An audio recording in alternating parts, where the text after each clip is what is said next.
started. I go the hardest. They got me started. Now I'ma finish it. I go the hardest. Bottom line, I'm on top. Got the game on lock. My point is I won't stop. You can't take my spot. Can't play with a legend. Everything's predestined. Start with me if you wanna lose. I'll finish you and make another move. It's nothing. Just another day. You violate, get caved in. Broke down, you can't win. I can't lose my attitude. Best man on the planet. Dynamic, do damage. Go hard with a passion. Greatness is my status. You don't want no problems. You can get it, I'm a problem. You don't want no problems. You can get it, I'm a problem. You never win if you don't sacrifice. Pay the cost, it's a way of life. You can't win if you don't sacrifice. Through the blood, sweat, and tears, it's the way of life.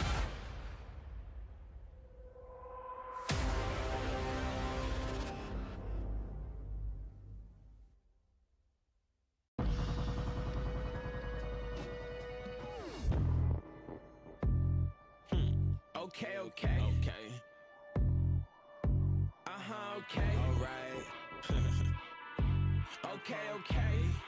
Here we go. We got it all. Still we go hard. Reach for the stars. Move like a boss. We need a charge. Take it too far. You might do it large, but you missing parts, and we got it all. Yeah, we got it all. Foot stuck to the gas, and we ain't breaking. Had to switch it up so we gon' shake it. Practice always lead to perfect paint this. Whole team on my back, now that's a statement. Say what you want, but when I'm on directions, we never get caught in the maze. Climb to the top of the mountain and lift up my wing, that's just cover for shade. I've been on duty for days. Play slip and slide through the rain. Success always edge out the pain. You better follow the train.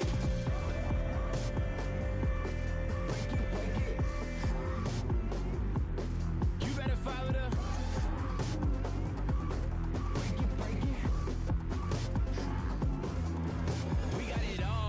We got it all. Still we go hard. Reach for the stars. Move like a boss. We need a charge. Take it too far.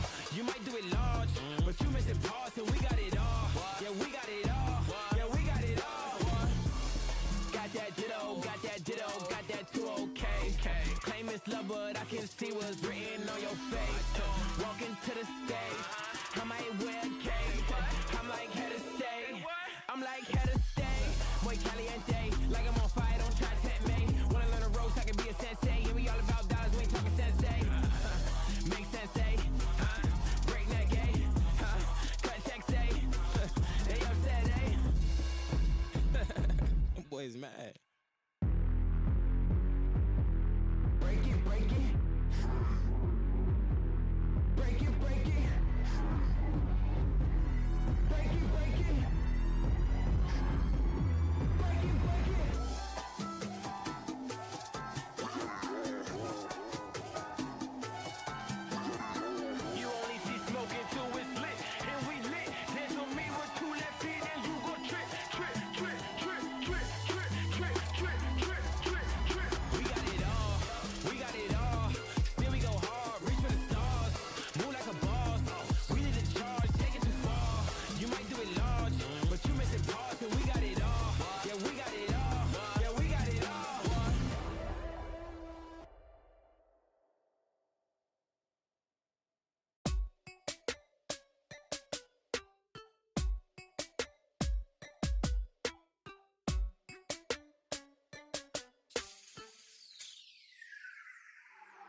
가득한 곳 불편한 진실이 가로챘니 입을 잠궜나 아무도 모르는 마저 답을 알려줘 좀 더 어둠이 가득한 곳에 무덤덤덤 흔들리는 갈대처럼 사져가 좀 서서 신령들의 대전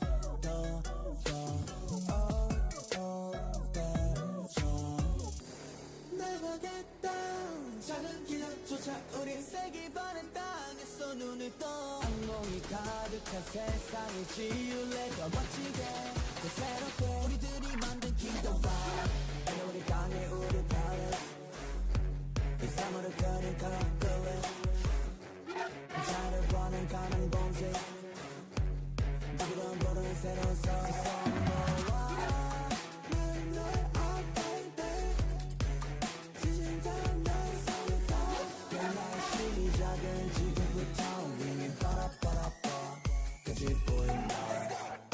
거울 장을 흥거리 빛이 되면서 희망이 쟁취 어디가려는 진심은 배지 어떤 허들을 신경꺼 갑작스러운 변한 우리 거 still fine 너네가 알지 못하는 우리 어떤 시련도 우리는 딛고 나지 우리가 받은 kingdom wow Let me out 거짓이 가득한 곳 불편한 진실이 가로챘니 입을 잠궈놔 아무도 모르는 마저 나보겠다 작은 기억조차 우린 세기 반의 땅에서 눈을 떠 악몽이 가득한 세상을 지울래 더 멋지게 더 새롭게 우리들이 만든 kingdom wow 우리 강해 우리 palace 이 사물을 끄니까 끌래 자를 원한 가는 곳에 부드러운 도로에 새로운 서서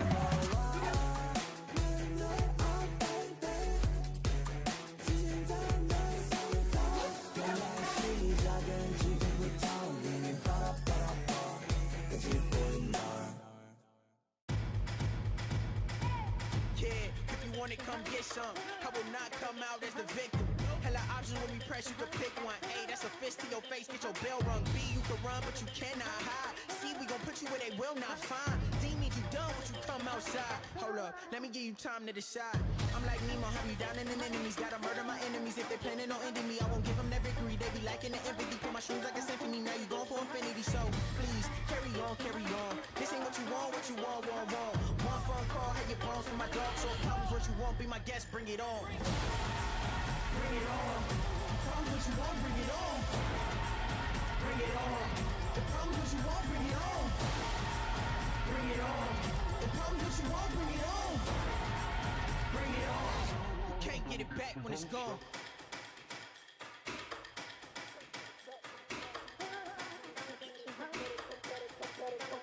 Better come with it, we bring in the drama. We bring the smoke like you up in the sauna. No kuna matata, just stitches and doctors. Sick in the head, I blame that on my father. Just a few dollars will solve all my problems. Making sure you fresh to death in your coffin. Gave you the option, but you kept on talking. 4th of July, had to get this shit poppin'. I am the target, I will not miss. Stir, straight for the head like some clip. Birds, no target practice, got no time for practice. I'm just like AI off the 6. Spurs, losing your balance, now you start to panic. Looks like this damage is too much to manage. If you still alive, then we leaving you stranded. Not leaving the bandage, no water, a sandwich. That's ruthless. Hard to talk shit when you toothless. Should've been down with the movement. Now you on the ground, not moving. If he still had a brain, he would use it. Gave you a chance and you blew it. Stupid. Hold on, Cairo. Let me get back to the music. Back with this shit with these accurate hits. Flip on your head like gymnastics and statistics. Far from a slave, but we mastered the hits. Check out the scale, this is real as it gets. It don't get realer than this. So come and try me and shit. Now your face feeling the fist. Bring it on. The problems what you want, bring it on. Bring it on. The problems what you want, bring it on. Bring it on. The problems what you want, bring it on. Bring it on. You can't get it back when it's gone. Bring it on. The problems what you want, bring it on. What's that? Bring it on. The problems what you want, bring it on. I should.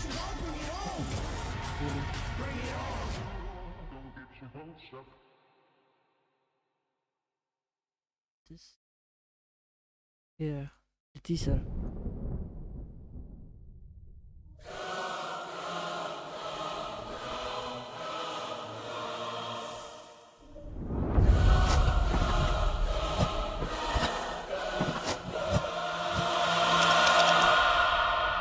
어느덧 가을의 끝이 다가왔습니다.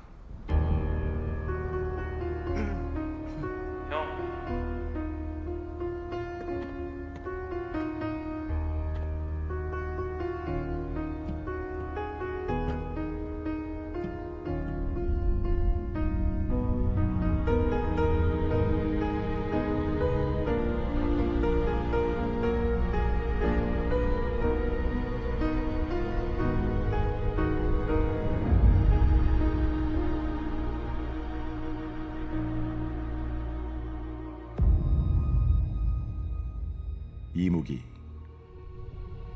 용이 되기 위해 1000년 동안 기다려온 뱀과 용 사이의 동물을 이무기라 부릅니다. 오랜 수련 후 여의주를 얻어야만 비로소 승천한다고 하죠. 어떻게 보면 선수들의 여정을 말하는 것 같습니다. 저는 어렸을 때부터 게임을 워낙 좋아했어서 되게 많은 게임들을 했었는데 리그 오브 레전드가 이제 한국에 출시된다는 소식을 듣고 그때부터 시작했던 것 같습니다. 어렸을 때 사촌 형이 리그 오브 레전드를 해서 같이 해봤던 것 같아요. 선수로 처음 데뷔를 하게 되었을 때 되게 설렜고 기다려왔던 기회가 와가지고 살면서 좀 가장 기뻤던 순간이었던 것 같습니다. 중국에 스카우트 A가 들어왔어요. 이제 갔는데 루키 선수가 있었어요. 근데 제가 좋아하는 선수였어요. 근데 같은 팀을 할 수 있는 기회가 있어서 한번 해보자, 재밌겠다라는 생각으로 한 것 같습니다.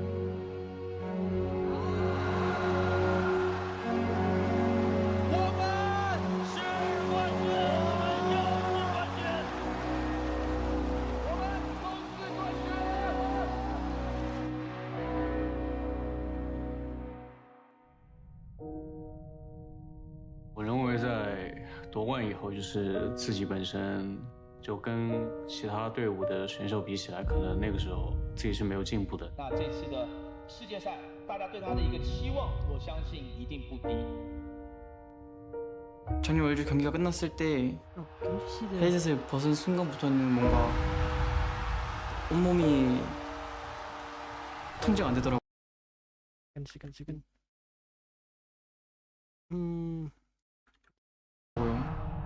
저울. 이제 이런 좋은 기회도 놓친 내가 다음에 이런 기회를 또 잡고 우승을 할 수 있을까라는 생각이 많이 들었던 것 같아서 그게 많이 분하고 힘들었던 것 같습니다.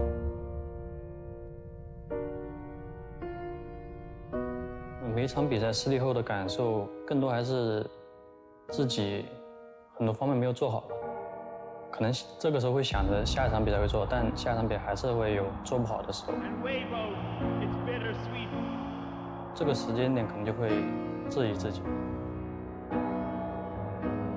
아무리 힘들어도 그들은 포기하지 않았습니다. 꿈이 있기 때문이죠.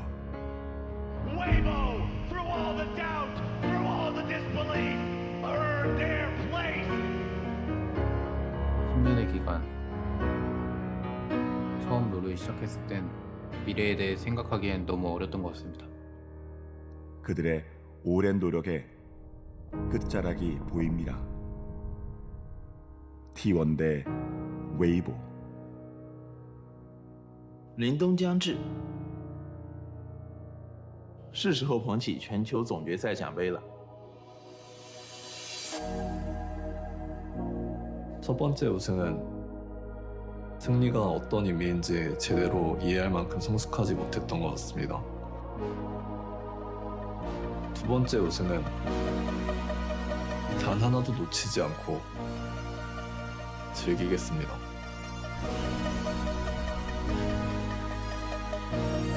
세 번째 우승은 저 자신을 위한 거였습니다.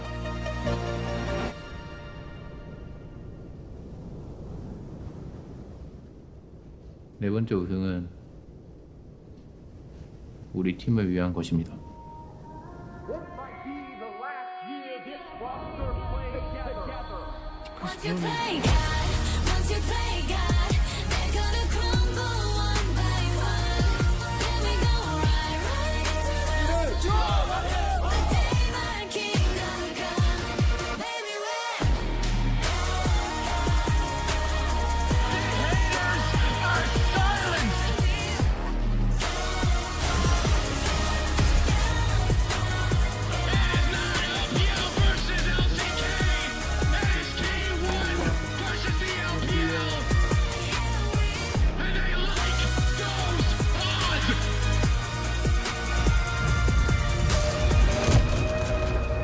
단 한 팀만이 영광을 차지할 수 있습니다.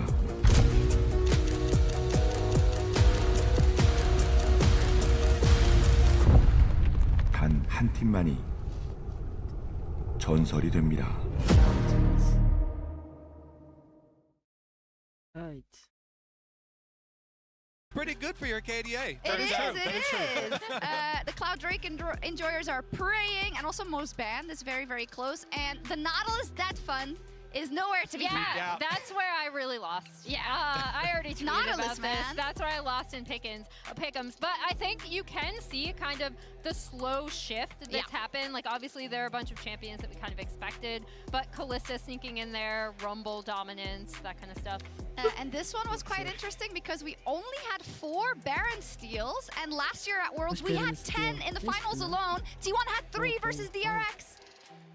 I was gonna say shout out to Team Wales Bean J. Yeah. No one predicted him, but he tied with Scout for most first blood kills.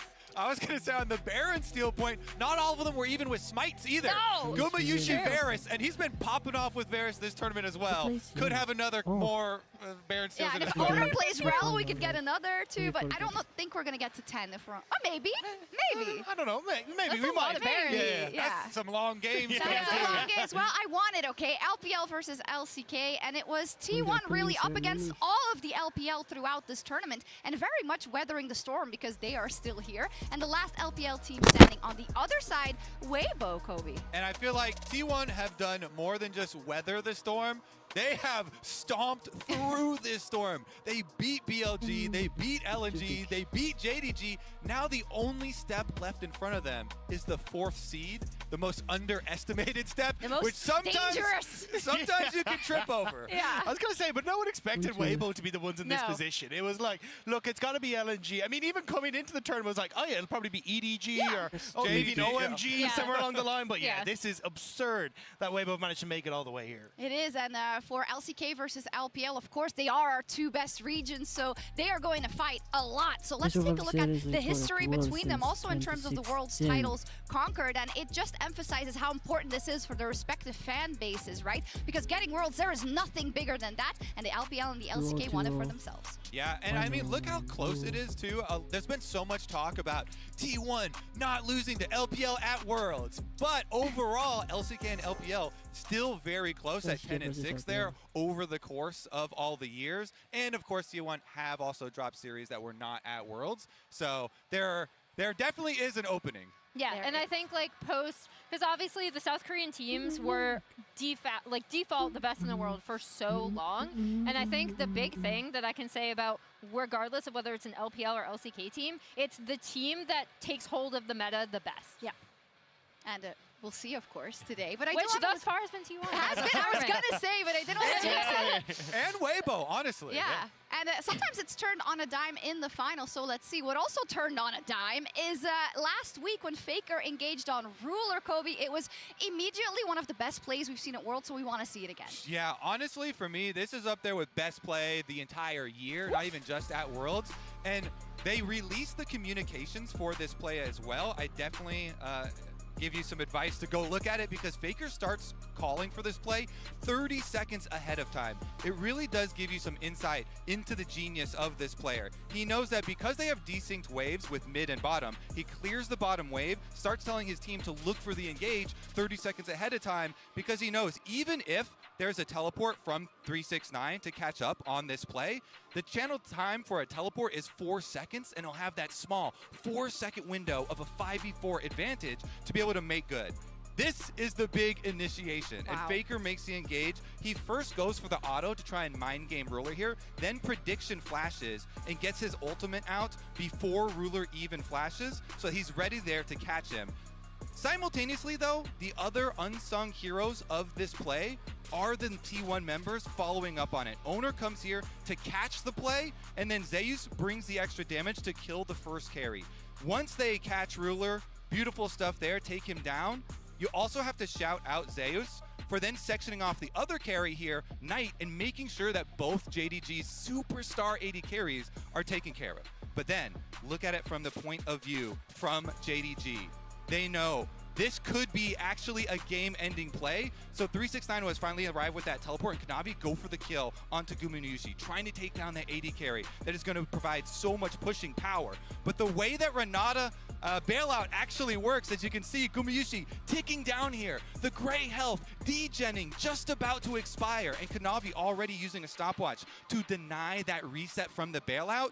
Gumayusi can actually prolong the bailout with his own stopwatch to buy time for Kanavi's to end, Owner to just barely be able to get that smite kill after Kanavi flashes away, desperately trying to get just one kill for JDG to deny T1 from ending the game off of a single play that, let me remind you, they started 4,000 gold down against a Baron buff, being sieged on both sides with only a small window to make this play. And that's what makes Faker so great and these plays so great. He has that killer instinct, he makes the call, and the dedication and the perfect play there from all of the T1 members playing their parts. What an excellent breakdown, and you say it there. It is so incredible for Faker, and we get a highlight like this almost every year, and has been doing it for 10 years. So maybe it should be cool to rank some of our favorite Faker moments. And let's see the tier list, because we should have some special categories, as it is our Unkillable Demon King. Those all look like good categories to me. They're pretty good. They're pretty good. Yeah, I was going to say the floor we're starting at is very high. So Kobe, do you want to start with that play on Ruler? I mean, I'm so in love with this play. Because the comms were released, he starts calling it so early, and all of the T1 members play it so well. To me, this, like I said, could be play of the year. I'm putting that Unkillable Demon King straight at the top. I love this play. I also think like context matters, right? Like this is it's stopping JDG's Golden Road. It's T1's revenge after that series when they faced each other at MSI. Like the context of this is that JDG were looking like they were in a good position to win, and that series was going to be prolonged. This essentially turned all of the momentum back in T1's favor. Yeah, we're going to take into account also kind of what else goes into the play. Let's pull the next one up. Let's see if anyone recognizes it. I believe it's an Orianna Shockwave, but which one? So many of these plays. I feel like this is like a Zale's test, right? Where it's like, oh, relive all of these sad KT moments, you know? So obviously this was a disaster for KT, and it was a good play from Faker. It's a great play from Faker, right? I wouldn't put it in like the insane upper echelon of his plays. Where's it going? I mean, I'd put a Faker playmaker. I think it's still a sick play, but it doesn't every day. it doesn't have the context, right? You know, he doesn't have all that oomph behind it, but I think it's still a really sick play. It does require, you know, a lot of the opponents to be kind of bundled up there close so you can get a massive shockwave. But it was perfect play there. Good timing. Okay, let me up the ante. When we talk about shockwaves and when we talk about kind of everything around it and how important it is, let's take a look at this next one specifically. It's also one, and I think it's one of the most famous plays in League of Legends altogether. Talk about comebacks. Yeah. This is one of the biggest comebacks in history. Yeah. Yeah, you got hurt as a KT fan. I get to get hurt as an LPL fan for this one. But I that was like absolutely insane. EDG. Yeah, you're just getting hurt in general. But this was such a sick play. The fact you get them all hiding out of vision to try and set that up, it's an absolutely insane moment for the T1 roster. And we have to give respect to Wolf for the setup. I know this always comes up. Beautiful, beautiful recon play for him to set up this Faker Shockwave. Thank you for that. Of course, a shout out to the support. So where do we put it? Going goated? I mean, I'm feeling goated. That one, it's crazy. Goated. Everybody knows that play. 10,000 gold behind, and they make a miracle. I think the problem is that most people know all of these, especially this one. Well, maybe if you started watching more recently, you don't know this one, but it is a 1v1 that has gone down in history the moment it was played. And it's, again, a little KT moment. Yeah, I know. This was actually when I was like just a baby KT fan, when KT Bullets faced them. And then they didn't end up making Worlds. There's a joke in the community that Ryu is still dying to this day because of how many times people watch this play over and over again. I feel like you have to put it for the special category for itself, which is Doa's call. What was that? That's true. Goosebumps every time I see that play. It's so insane. Special category just for him. Next up, I wonder what we've got, if it's going to be one of those kind of tournament turnarounds or big turnarounds, or what do we got? It's against KT again. I remember this one because it's very, very old. And at the time, people were so surprised. They were like, oh my God, look at how he gets around the Cassiopeia ultimate. Faker is pretty famous for an interview after this saying, it's easy. Everybody should be able to do that. But it wasn't easy at the time. I think that one being so famous too caused a lot more players to be cognizant about what is the next move that your opponent is going to do, and then preemptively be able to act for it and dodge for it. So that one to me is a play that influenced a lot of other players. Where does it go then? Where are we feeling? I mean, legendary. Yeah. We got a spot open. Let's go. There we go. Legendary. Yeah. I mean, so far what this has shown also is just that he's so influential, and not just like today filling up the stadium, of course, together with T1 and Weibo, but the fact that he's made such an impression on our sport overall in and outside of the Rift. And that's why I wanted to bring up this next play that we can rank. It's a sick one, and it's one of my absolute favorites. I know what's coming! No way. It's a beast in-game and out of game. NQ. Let's go! Perfect vein tumble. That with the broccoli as well. I What feel a like hero. I don't see that anymore. Yeah, do a barrel roll. I mean, we might have it today. Yeah, we'll we wait and might see. have But it. yeah, I mean, I'm putting this legendary. I think that was such a. I mean, the It's fun. execution. You know, defining the meta when it comes to onstage moments like this. Has to just Risking go to life legend. and limb. Yeah. He could have hurt himself. Doing his own stunts also. Yeah, Very impressive. And also, to be honest, we could have made a lot more of these, right? And that is the key that we're also going to get at throughout this countdown, I think, as we count down to this epic moment, possibly for T1. And I think we have another graphic, a surprise graphic. Okay. Yeah. We have another replay, one that we haven't rehearsed. Yeah, no. Yeah, we can bring it up. We can bring it up because. Oh, God. You did get the confetti.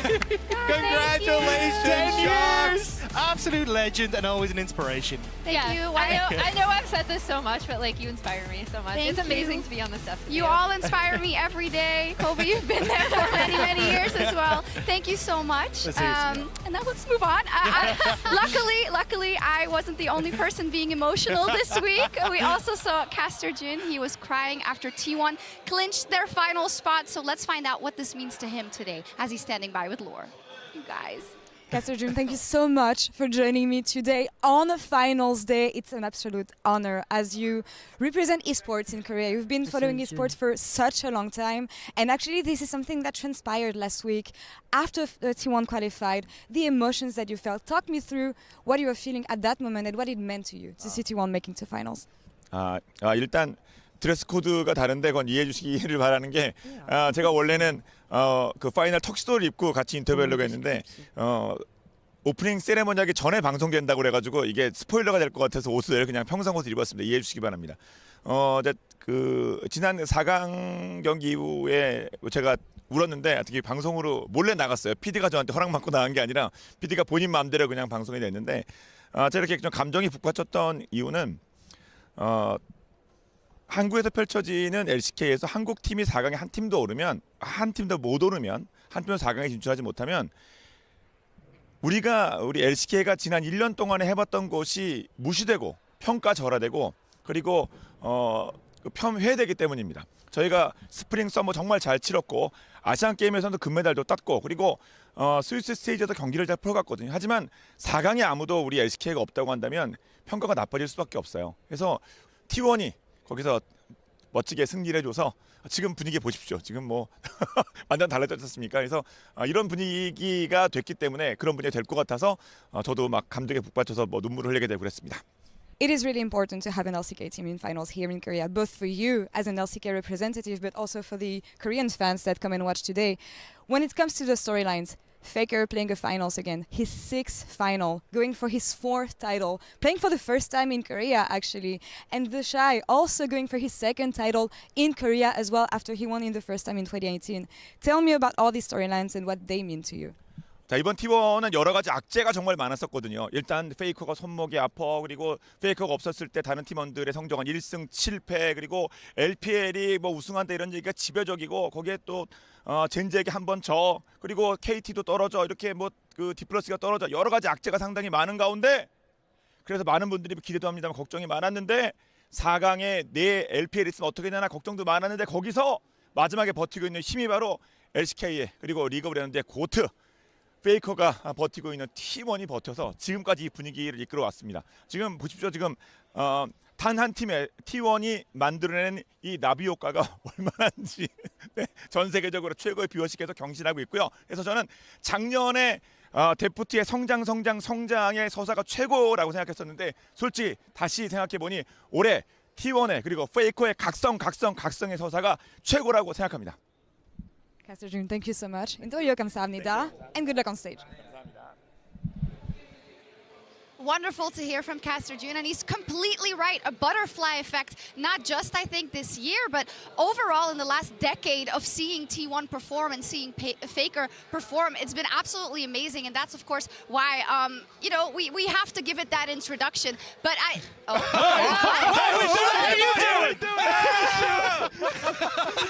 Yeah, I was streaming over there, but I thought I'd come say hello. Who let you in?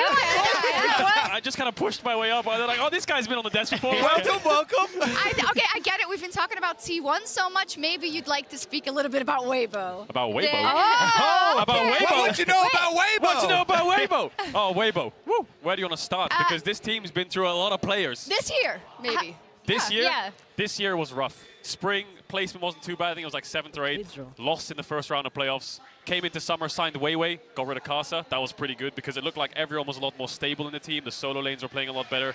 Weren't getting caught out as much. They started to play through bot side a little bit, and the Shy got a little bit more attention as well. So Weiwei just looked like the jungle meta was perfect for him. But what they did, Weibo, is they kept slotting in superstars and replacing superstars and kind of never really finding an upgrade or a rookie to build on. And I think this is a team that has kind of struggled, as you say, to find that, but it's because so many of the players on this team are trying to find that home away from home, right? When you look towards the bottom side of the map, you're trying to see if you can find that success for guys like Crisp away from ever playing with LWX. The guy, he literally built his career from day dot with the entire way through FPX. Then you're looking at the mid lane as well. You're trying to see if you can find that success for Xiaohu away from RNG, but also then in the top side, the Shy just trying to find that success away from Rookie. Yeah, one of your favorites, but it feels like so many of these guys are now trying to build a new home for themselves, and it looks like at the moment they found it with Weibo, and trying to get that synergy has been growing bit by bit over this year. Yeah, there was a point in time where I actually really did not think the Shy and Rookie would play separately. Like, not on the same. Sorry. Canyon, you can't separate them. I also will stress. I don't know how you feel about this, K-Droll. I'm ready to hear this. I also don't think we've seen as good as what this Weibo roster wants to be, right? In terms of like signing the names that are here, doing the replacements we talked about, compared to, I guess, what we know some of these players are capable of. I definitely still do not believe we've seen that. This is a team that when they're against a very good team, they play better. They have an 80% win rate against JDG this year. They lost one game. They won spring and summer against them. The only other team that has a positive win rate against JDG, T1. I feel like one of those is a little specious. Yeah, I mean, they did come back from MSI. Listen, they just won MSI. Best ever. They're absolutely amazing. Don't talk about the nuance. Let the numbers sit. Weibo's got this, bro. They play against someone better than, they're like Super Saiyans. The harder it is, the better they get. Yeah, but their trophy case, though. Yeah, I mean, Xiaohu has got us 3 nice golden trophies. We need 1 more silver trophy, and then we can maybe start to contest up against Faker. But, you know, Faker's got a lot of trophies. Yeah, he does. I mean, it's still impressive, both of them individually, but if you put them next to each other, it's not to shame Weibo Dagda because they've been doing amazing. Yeah, they've been doing absolutely insane, but it is a case of, you know, for Xiaohu trying to brush off that moniker of Emperor of Spring. When you look at the Shy, first time back at Worlds, absolutely insane to see him return to form, hopefully. And then a Crisp as well. I think we're kind of starting to see that shift. So it feels like maybe this is the time that Weibo can try and contest. And then maybe get a couple more on Will to contest. Will. I need some more belief in here, Doug. Just like if, buts, and maybe. Give me your jersey. Give me your jersey. No. I'm going to stand up and just show it to the world. Security. Security. I'm between the Weibos right now.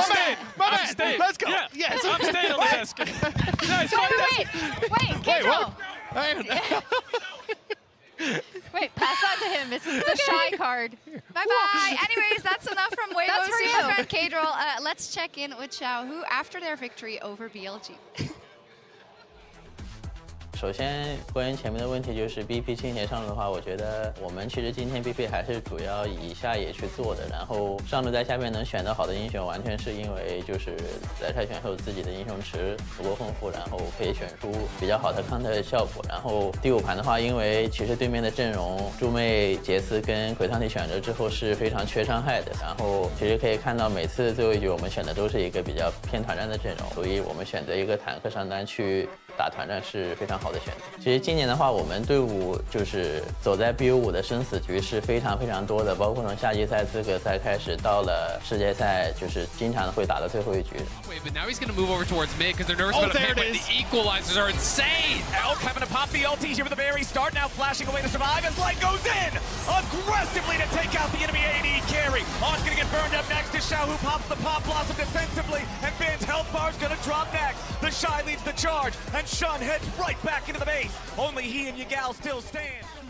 我在过去的世界赛当中输给了 T1 很多次，但是我们从未在决赛相遇过。首先，我觉得我们5个选手都不是特别完美的选手吧，就是每个人都有各自的缺点，但是我们的好处是就是能互相弥补对方的缺点，然后一步步走到了现把。然后我觉得我们今年5个人一路走过来，就是会一直的不被人看好，但是也跌跌撞撞的走到了世界赛的决赛，所以不管结果如何，我希望我们5个人都是可以拼尽全力，不留遗憾。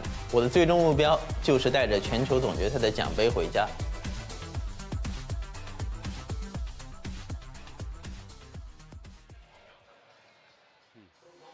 And welcome back to the desk as I have the honor of being joined by Naz Aletahak, the global head of League of Legends Esports, and Jeremy Lee, executive producer for League of Legends. Thank you so much for joining me. How are you guys feeling? I mean, look at this. It's hard incredible. to put into words how we feel, I think. This is the best day. It's been an incredible world. It's going to be a hype show. Fans are slowly arriving. We have the stage right behind us. Jeremy, what do you think of the whole setup right now and fans gathering in the arena? It feels like we've been preparing for this party for a long time, and it's like, oh my gosh, people are finally getting to come. So it feels great to be here. We have a lot of exciting stuff ahead. The World Celebration, the opening ceremony, we'll touch on that a bit later. But first, as we're wrapping the 2023 year of League of Legends, we want to give you a sneak peek of what you guys can expect next year as we're going to reveal the 2024 World's Finals location. Let's check it out.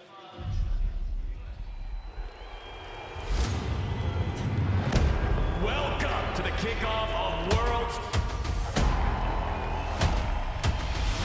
They've done it! They've actually done it! This is a beatdown.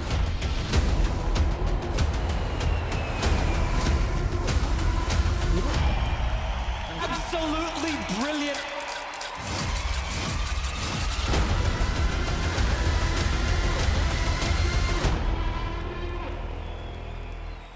London, UK. World's 2024 finals will be heading to London, where we celebrated MSI this year. That's right. What is the reasoning behind us coming back here next year? I'm so excited it's going to be in Europe. Right? Yes. Well, we are thrilled to bring Worlds back to Europe in 2024. Look, we were there for MSI for 3 whole weeks in London. The Copper Box. Fans showed up, they showed out, you brought so much energy.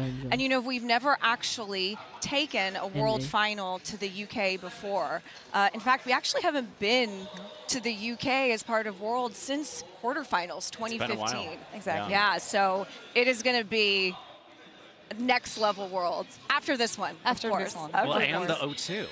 I mean, that's right. pretty incredible. I mean, so many amazing artists performed in this arena. I cannot wait to be there. You know what? For our legends to take that Right? legendary stage, it's going to be another iconic moment for the sport, and we're just thrilled to get to share that stage. O2 is the most iconic arena in Europe, maybe one of the most iconic arenas in the world, so very fitting for the best of League of Legends. I'm really happy that we're going back to Europe next year, of course, but let's focus on the festivities that we have with us today and the new format that we get to celebrate. We mixed things up this year a bit. I think it was about time for fans. They've been asking for it.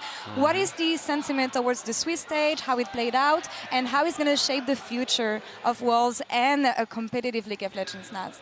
Yeah, well, you know, we have been so thrilled with the results of Switch Stage. Yeah. First, I think just thank you to all the fans. You've been giving us feedback for quite some time.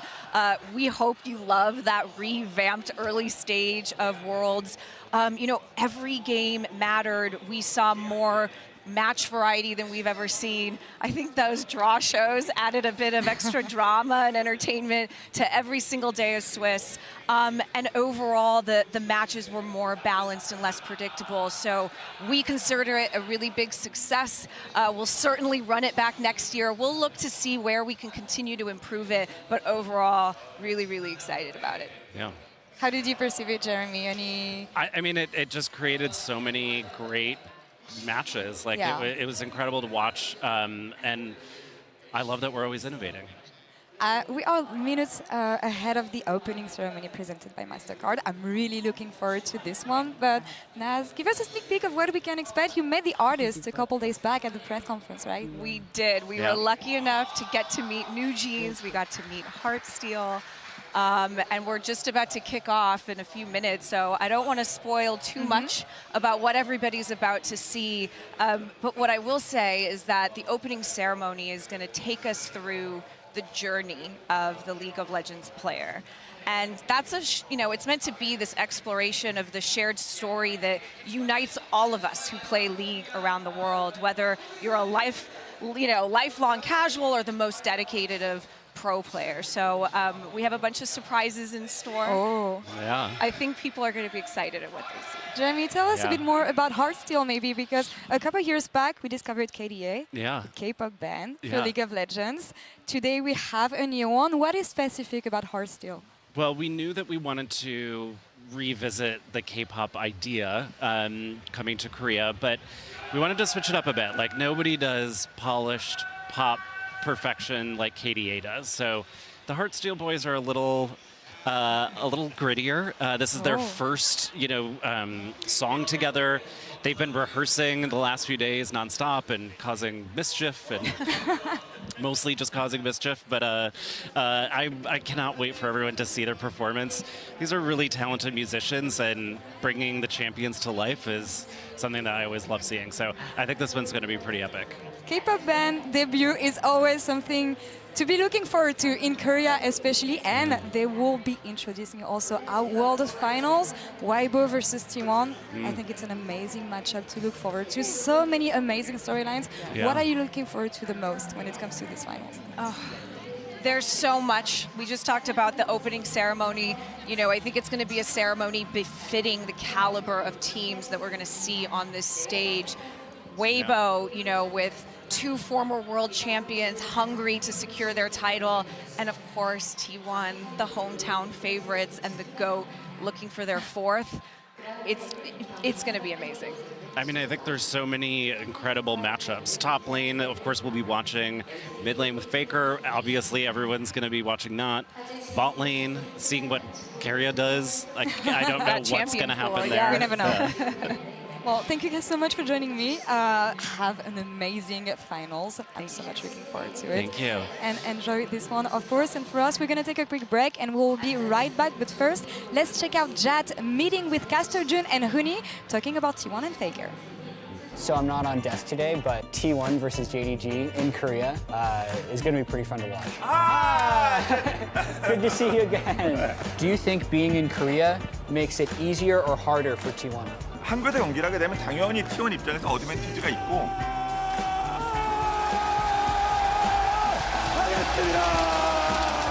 We're gonna try some of the player, the special in the menu. So we got owner Asante. Carry is sold out.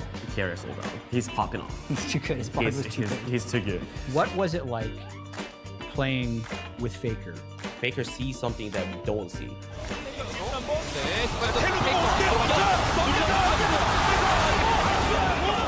Holy crap! Faker is so good.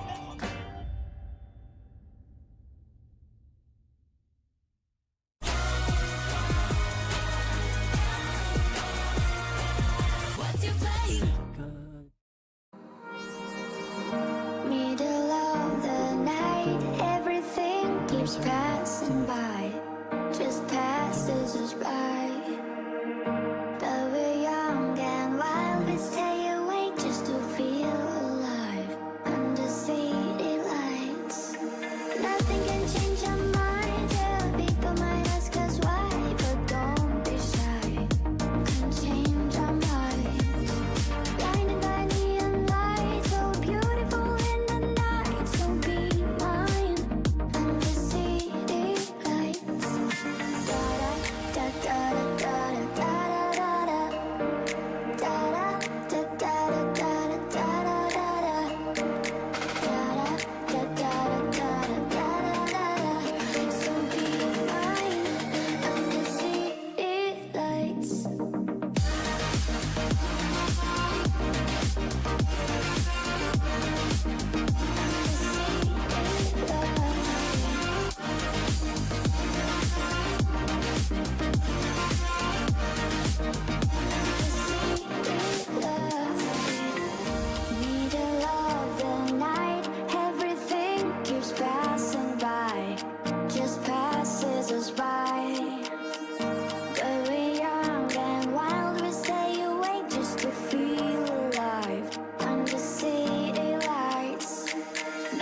I'm here with Teddy, LPL caster, here today ahead of the 2023 World Finals. Thank you so much for joining me. Oh, it's my honor, and hi, Lauren. Hi to all the audience who's watching this interview. This is Teddy from LPL, and it's my pleasure. It is an honor having you today, especially because Weibo stands as the last hope for the LPL, and I feel like they had a difficult year. A lot of ups and downs. A lot of people were doubting them, especially making it to the finals. How do you reflect on the journey they had? Yeah, I would say Weibo is a very unique LPL team because through this whole year, they got a really hard schedule, and nobody was seeing Weibo coming to the finals before this day. And there was a meme in Chinese. There was memes in Chinese audience that would say like, what's the answer for the whole trip? But the meaning is Weibo got really lucky on the draw phase, and they were versus all the teams that except LPL and LCK teams. So people are really excited to see what they can do in the finals. And the 5 players from Weibo are really unique because all of them are really. All of them are played long enough. They have a really long career, and they have a lot of fans. And I've been seeing that like not only in China, like globally, Weibo has most fans in the LPL. So I'm really excited looking for what they can do in the finals. And like just like what people said, a lot of people think T1 will smash Weibo today, but that's not for me because Weibo always make miracle. You never know what will happen on finals and how teams show up on the day. I know that it's really important for the LPL and Chinese community to have Xiaohu in finals. Yeah. Thinking about him, he seems like he is a king without a crown. Yeah. What would it mean to you guys and for him to win finals today? Xiaohu is one of the symbol of the LPL. When he started playing for a pro player, he is only 16, I think. Back in 2013, he's playing for GT, and he's only 16. And at that time, he is a really talented player. But through all this year, we have a memes too for Xiaohu. Xiaohu's Chinese name is likely is meaning like tiger. Hu is tiger in Chinese, and people are calling him the Spring Tiger King or the like the king of the spring. Because every time Xiaohu will make a really good performance on MSI stage on the spring split. But Xiaohu always choke on the summer split or always choke on the Worlds. They choked at 2018, they choked at 2019. And this year, I think, is the most important chance for Xiaohu's career. Looking forward to the game, Teddy. Xie. Thank you. Thank you so much for the interview, and good luck on finals today. Yeah, you too. Thank you for all the audience. I will see you in the finals. What is Teddy doing? Teddy has this prediction curse on him. So every time he predicts a team in the LPL, they completely lose. He's completely ruined it for Weibo. Then he was like, and he choked then he choked then he also choked then. He was like trying to undo it. Yeah, he brought all of the memes to the table. There's also the one where like no one knows Weibo's true form because they haven't gone against like good enough opponents yet. Not even Weibo know their true form. Exactly. But that is the thing. I actually got a chance to chat to Teddy, and he was saying that like, after talking to the Weibo coaches, they haven't really had to show their hand at this Worlds either. So there is a lot of stuff that's still waiting in the wings. And even we got to look at like Wei bringing out the Belveth last week, which was not something I expected. So I'm hoping we get something similar today. Yeah, and I think the really interesting thing about Weibo is kind of what I was joking about with K-Droll, but also is true, right? Where I do feel like, well, no, this is a very messy team. We have not seen a clean like series from them yet outside of, and even in the NRG series, they made mistakes. So I think the big thing for me about Weibo is like, we still have not seen what the names on this roster are capable of. And I think that's a great point. And also when everyone is saying T1 is looking so good, just last year, they got that big reality check, and they will not be underestimating Weibo, I hope, for their sakes and the other way around, as we see the players arriving. You're setting up a real high bar here, Emily, because we got to see some of the things they're capable of with the Shy turbo blasting Bin. If he's capable of more, then we're going to get back to actually Worlds Finals winning form from him, where he was literally the GOAT top laner. Yeah, we'll see if that happens. Let's jump into a couple of the matchups. You could throw a rock and end on a fantastic stellar matchup. So let's start into your favorite role, actually. The jump. Wei versus Owner. Honestly, this is a really good story, too. We were talking with Emily so much about Owner Summer and then Owner's glow up. I think one of the most important things for T1 at this tournament has been that Owner is peaking at the right time.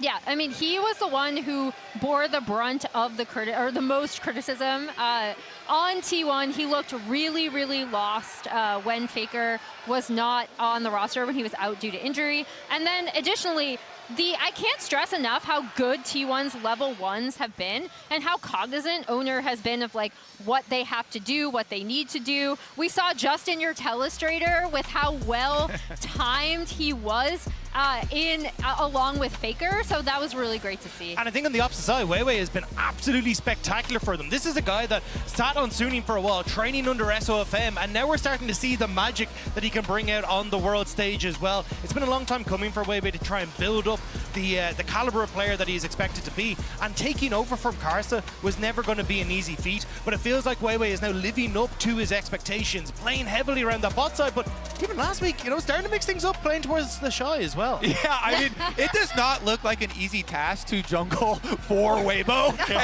And he has been up to the task. I actually started the entire tournament with a replay of him doing a 3-camp clear into diving bottom lane, and it's a strategy that they have used over and over. Now we're getting back into Owner greatest hits because both of these junglers have had such big plays, and this one right here was so critical. You know, the hitbox for an Ashe arrow is actually at the end of the arrow, so he walks into the tip, flashes over it, then gets the perfect rel engage, allows Faker to get the follow-up engage there on the Azir, and it is these critical moments here where these junglers are making the biggest plays on the biggest stage.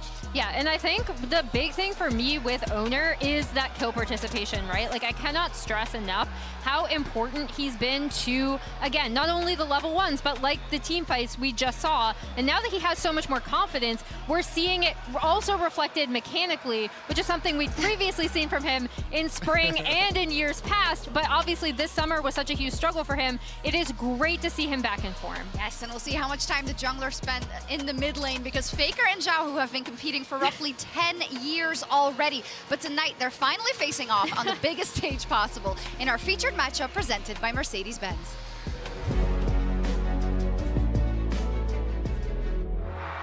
In League of Legends history, there is one player who stands head and shoulders above the competition. A player who can simply be referred to as God.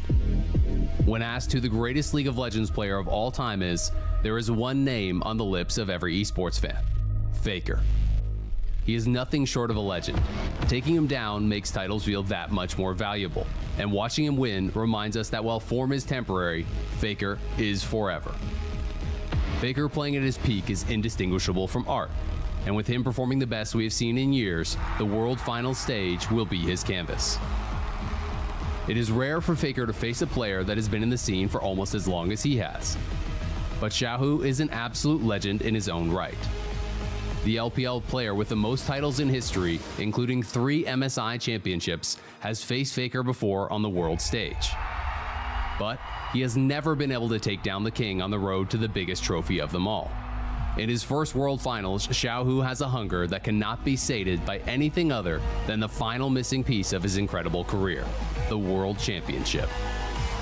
If Xiaohu can play at his best, even the unkillable Demon King himself may not be enough to stop him from finally getting his prize. TP coming in, Faker looking to make the play, he gets ruler, Owner goes in, and again the combos are clean, the hostile takeover is damn well hostile. This is the final featured matchup of 2023, presented by Mercedes-Benz, and the hopes of both their teams and their regions ride on the shoulders of these two legends.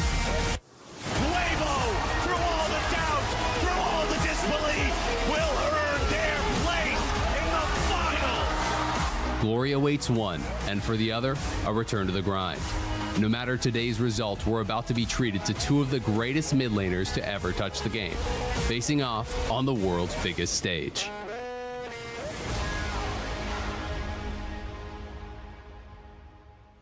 What a matchup, and as said there, Faker looking for his 4th, and Xiaohu, who's never been able to make that. And also in terms of kind of their pedigree, they are both amazing, but we have to say Faker has been playing out of his mind. Xiaohu, unfortunately, has not been that on form. Yeah, I mean, Faker's legend is as long as League of Legends is itself. Even just looking at him versus Xiaohu, he has eliminated Xiaohu 3 times at Worlds in the knockout stage.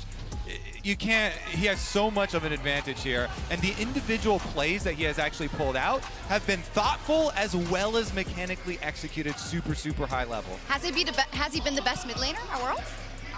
The only argument I'd have against that is maybe Knight, but Yeah. it's hard to say it. Like, he knocked out Knight. He made this play that sent T1 to the finals. It's hard to argue that it's not Faker who's #1. Yeah, and I mean, I know it's become a little bit of a meme, but you can't stress enough how important his voice and comms is. Like, Kobe, you stressed that people should go back and look at comms from that team fight, just because the way he calls everything, the way that he sees the map is so crucial to T1's success. And we got a little extra insight too when this year in summer he had a hand injury and T1 plummeted in the standings without Faker. Then when he returns, they immediately ascend back to the top. They get to Worlds Finals again.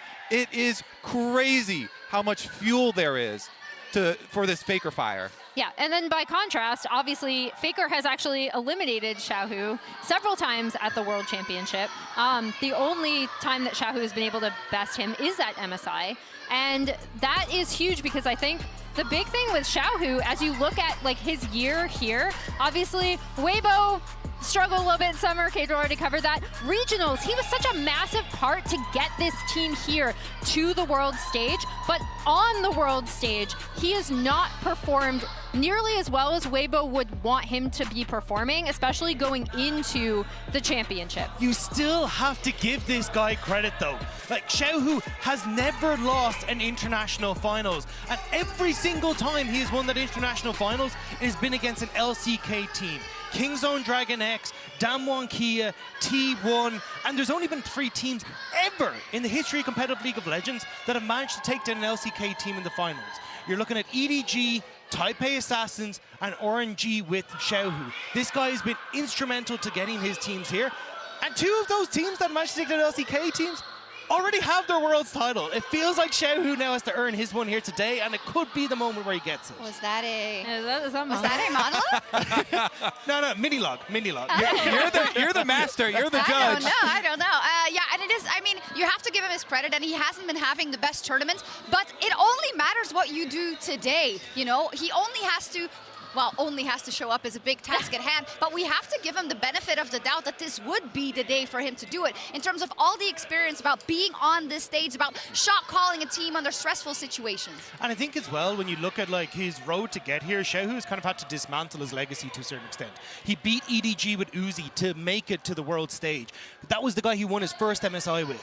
He just watched Gala be beaten by T1 on the opposite side of the bracket, the guy he won his second MSI with, and then he went up against Bin in that semi-final, the guy he won his third MSI title with. He's had to take everything over the course of his years and look them dead in the eye and say, can I do this with a new team on my own? And now the final boss is in front of him with Faker.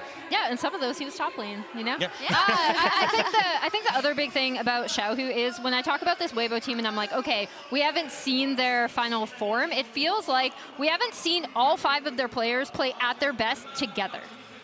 And Xiaohu is like one of the players I'm looking at and being like, he was insane in regionals to drag the team here, and then he's been a little bit lackluster. So if that happens, just one day. We know it can happen, so why not today? But as said already, we've talked about him a lot, and I think it's only just Faker, the longevity of his career as well. And I wanted to just pull up everyone he's played with and had success with, and I think this is such an important key when we look through the lens of the longevity of his career at his career, because Faker is a mid laner that's had to adjust to different teammates, different junglers, different play styles, different impact on the team, and that is one of the most impressive things, to stay stable across all those iterations. Yeah, and I think the big thing about Faker is that as we look at all of his teammates over the years, he has had to evolve as a mid laner, right? Like initially he came on, he was this genius mid laner, immediately kills Ambition in his first game. It's massive. They go to Worlds, they win his first year. But starting in about like 2015, 2016 is really where you saw him have such an amazing understanding of the map, really start playing for his teammates. So as the game has evolved, so has Faker to stay at the top. It is absolutely insane what you need to have that sort of longevity, and that's why everyone respects him so much. No other player has that. Hasn't. Let's hear from the GOAT himself with Lore and Ji-sun after their semifinals victory over JDG in the Verizon Game Day interview. When I talked to Keria, he was telling me about finals last year and how you got complacent maybe after winning semifinals. And I remember an interview of you saying that you learned so much through defeat especially. So what are the learnings that you're going to carry from the loss last year to get the title today? 매 패배로 인해서 이제 어떻게 경기를 준비하고 또 경기를 해야 더 좋은 경기력이 나올 수 있을까 그런 것들을 많이 또 배웠던 것 같고요. 그리고 아무래도 이제 4시드 팀이라다 보니까 좀 작년에는 어느 정도 방심을 하는 경향도 조금은 있었을 수 있었다고 생각했는데 올해 들어서는 이제 그런 4시드 팀일수록 좀 더 기세를 많이 타고 또 선발전부터 올라오는 팀이다 보니까 절대 방심하지 않고 준비를 할 것 같습니다. So after every defeat, I learned so much about how to plan for the game and also how to play the game. So I got so much learning from the previous experiences. And also last year, to be completely honest, we were going up against the 4th seeded team of the LCK. Maybe we kind of was a little too feeling comfortable or maybe even confident. But with that experience, I kind of realized that actually because they're the 4th seeded teams, they made it all the way from the regional qualifiers, which means they're on a great momentum. So I think because we got so much learning from last year, this year will be different. This year will be different also because even though this is T1's 6th final, this is your first time playing finals in Korea, Faker. How important is this one for you and how will you make it count? 네, 한국에서 경기를 하다 보니까 아무래도 많은 팬분들이 특히나 한국 팬분들이 더 관심 있게 지켜보실 것 같고 그만큼 이제 저로서는 그 팬분들께 더 즐거움을 드리고 영감을 드리는 대회가 되기 때문에 그만큼 중요하긴 하지만 개인적으로 이제 어디서 경기를 하는가가 저에게 있어서는 그다지 중요하지 않고 저는 이제 매 경기 최선을 다하는 게 목표입니다. Because it's in Korea, I know there are so many fans, especially Korean fans, paying attention to this matchup, and also it's gonna be a great inspiration for them. But for myself, I want to say where the game is being played is not that big of a deal. You know, I just want to focus on my play and do my best. Well, looking forward to these finals and wishing T1 best of luck in Tokyo. 감사합니다. Ji-sun, thank you so much, and Shocks, back to you. Thank you so much, Lauren Ji-sun from the past. Awesome. Now they're in luck, all the Korean fans, because in the top lane, 2 Korean top laners, Kobe. 2 GigaChats, I would say, for sure in the top lane. And if we're looking at miracles, possible miracles for Weibo, Teddy said that's what they need to win this series. I'm looking at the Shy. He has shown already dumpstering Bin in 2 of their games versus BLG. I'm not going to say 1v9 because that's a bit hyperbolic, but it's not that close. The Shy was the biggest carry factor in 2 of those games. Huge importance of the Rumble pick as well as the Graves counter pick into the Aatrox, and he had massive numbers, huge CS and damage differences here, and that's against Bin. This is no slouch. This is who people are touting as the very best top laner in the world. So masterful stuff from him. On the other side, from Zeus, he had advantages over 369 in almost every single game that they also played. And while he didn't have the flexibility shown in Champion Pool, he played mostly Aatrox and then had the one Yone counter pick, he also still had a massive influence on this game in a world where people are always memeing on top lane as not having this big impact and being an island.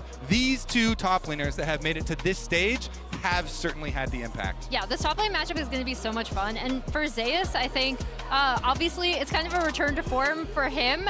But also, he was able to get his revenge against 369, right? Because last year, when these 2 teams faced each other at Worlds, I felt like people were really looking at 369 being like, you know, he's so much better. Even though T1 won, he got his revenge this time. And he's been such, the fact that he's been able to be so stable for T1, I think has been so key to their success. But he has to show up today. It's true. Finals, he has to, okay. Stay strong in the finals. Stay sharp. So let's talk about the champion pools then, as we're moving closer to Champ Select. It's still a ways away. Talk to me about the champ pool for Zeus then. I mean, they share a lot of yes, champions. They do. Both these top laners have played a whole bunch, but Zeus actually has 2 that the Shy has never played in his career. We're looking back at career-long stats. Now, if you played against Zach in solo queue, you know that actually the Conqueror top Zach back, does a lot of unexpected damage, and we saw the power of the Yone counter pick specifically into the Aatrox, which has become very prevalent in the current meta. So these are two tools that Zeus has shown that the Shy hasn't shown yet. Oh, that's so cute, these unique champions. Isn't But it? I look made it at the myself. Shy. The Look Shy at is this unique champion pool right over here. This man is willing to slam What's that anything. Anivia doing? Yeah, this man is willing to slam anything in top lane if he thinks it's going to be a good counter pick. So that's where you see stuff like the Anivia, the Callista and Vayne top. You can kind of blame the Shy for proliferating those in top lane. The Victor top, the Viego. I think the thing I really want to stress about the Shy, not only is he super, super aggressive in a lot of these matchups, as people know his playstyle to be, but he is more than willing to try something incredibly off the wall. We just saw something unexpected in the Graves, whose pushing power transformed wanna that cross win off the for Quinn. them. Yeah, I mean, we saw Cross that Quinn off there. that wasn't that great. I'll do that. But Dagda, do you want to talk about the shared pools? Yeah. Because this is absolutely insane. The fact that for Zeus, who hasn't played anywhere near as long as the Shy, to have put out so many of these different picks, but also been able to perform in a plethora of different styles. I mean, you can see the things like the Tryndamere, the Camille's, the Fioras, these big split pushers that could be the carries, but also you've got the Malphites, the Orns. They kind of are just a beast on so many different styles, and what's made them so good for so long. Yeah, okay. Zeus is about quality of picks, not quantity, okay? It's not about the size of the pool, it's what you do with it. Okay, I got you. Wow. But speaking of the Shy, ahead of his return to the World's Finals, the Shy joined Lore and G-Sun after their victory over BLG in the Verizon Game Day interview. This is what makes the run extra special for Weibo, the fact that you kept on defying expectations. I feel like a few people, except Casual, maybe believed in you coming here at Worlds. What is the biggest improvement for the team, you would say? 우선 사실 저희 팀적으로 소통이 원활히 이루어지는 팀이 아니었다고 생각해요. 그래서 소통 부분에서 정말 한 팀 같지 않나라는 생각이 들 정도로 꽤 많이 성장한 것 같고요. 다른 팀원들은 이제 아마 스스로가 알 거고, 저 개인적인 경우에는 좀 리스크지는 플레이에 대한 리턴 값에 대한 명확한 결론을 알게 된 것 같아요. 그래서 확실한 결과값이 있을 때만 리스크를 지기로 했고, 아니었을 때는 좀 더 안정적인 플레이 추구하는 식으로 하다 보니까 좋은 결과가 온 것 같습니다. First of all, I want to say our communication has become a lot cleaner. Early this year, I was like, our communication is not clean at all. It's so messy, but I think right now, we are now all on the same page. I think all the other players are believing so as well. And for myself personally, I think I finally able to find a conclusion of perfect calculation of risk taking place. So for example, I can calculate everything and see if it's actually worth the play, I go for it. But if not, if it's a risky play, without any like promising outcome, I would not make that play. You have been so confident, the Shy, and I think this confidence shows on stage. And it's an amazing story for you, especially 5 years ago. You were here in Korea winning your first World Championship. You will be playing finals again for another title. How much of a different player are you compared to back then? 우선 5년 전에 같은 결승에 올라왔었는데 5년 전에 저는 그냥 게임하는 어린아이였다고 생각합니다. 네, 지금은 좀 더 많은 성장을 했고 인격적으로 많은 성장을 하다 보니까 이제 소통과 플레이적 면에서도 좀 더 특별함을 보여줄 수 있는 것 같아요. 좀 더 냉정한 판단을 하게 되는 것 같고 그런 부분이 좀 바뀐 것 같습니다. 네. 5 years ago, I was just a boy playing video games, but now I think I grew up so much as a person. So I think my decision making and also my play has become a lot more kind of mature. So I think I'm really happy with how much I improved so far. And I want to say, like right now, I have learned so much about making plays and making decisions. The stars are aligned for Weibo. Last year, the RX LCK 4th seed was winning Worlds, defying all expectations. This year, LPL 4th seed Weibo made it as well to finals, defying expectation with you as a captain. Can history repeat itself? 뭐 이런 미신이잖아요, 사실 그죠? 네, 미신은 정말 좋은 것 같아요. 저희 팀이 미신에서 우승하라고 하고 있는데 뭐 제가 말할 말이 뭐 있겠나요? 그냥 미소 짓게 만드는 말인 것 같아요, 그냥. 네. I mean, it's a superstition, right? And I like that, you know? Why would you like reject that? It's all about us winning worlds, so it just makes me wear a big smile on my face. I'm really happy about it. I love the script and Weibo's story and your story as well, Vishal. 감사합니다. And thank you. Good luck on the finals as well. And Jisan, thank you so much for the translation.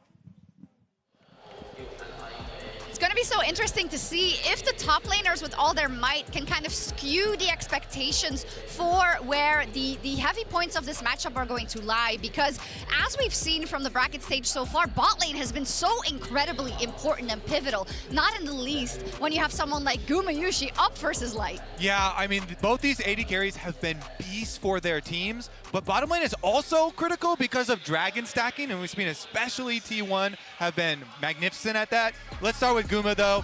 This guy has been absolutely insane. And I want to point out specifically the Varus pick, because stats will tell you a story, but Guma to me has had 2 of the most Giga Chad plays at the entire tournament. Number 1, and these are not versus Slapses, by the way.